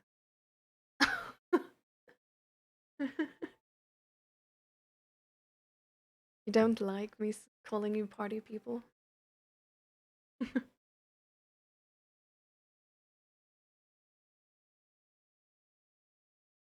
Yes, Korean, my English is good, but not perfect.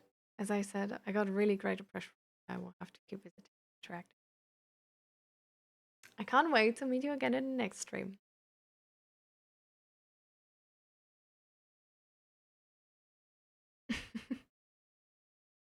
It's hard to believe that you can already sort of like tell in the beginning.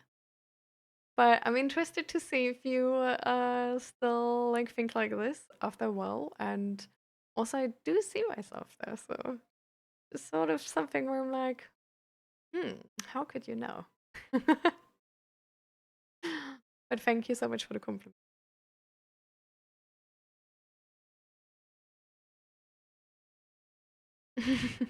Yeah.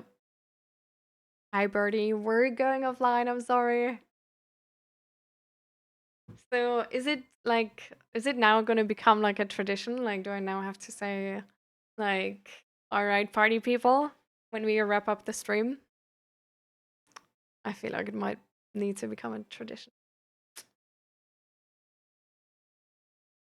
And hi, Desert Titan. I'm sorry, love, but we're going offline. I'm gonna raid you all to Jenny, and then we're gonna see each other on Thursday again. All right, all right. So we're starting the raid now. We of course have a Discord channel, and on YouTube there's all the VODs of the streams. And if you ever want to support me or look for something like really cool to wear in terms of like mental health awareness merch, then check out my shop. So see you guys in the next stream. See you guys on Thursday. Sorry that I didn't have time to do like diaphragmatic breathing today or stretching, but we just spent too much time talking. I'm sorry, guys.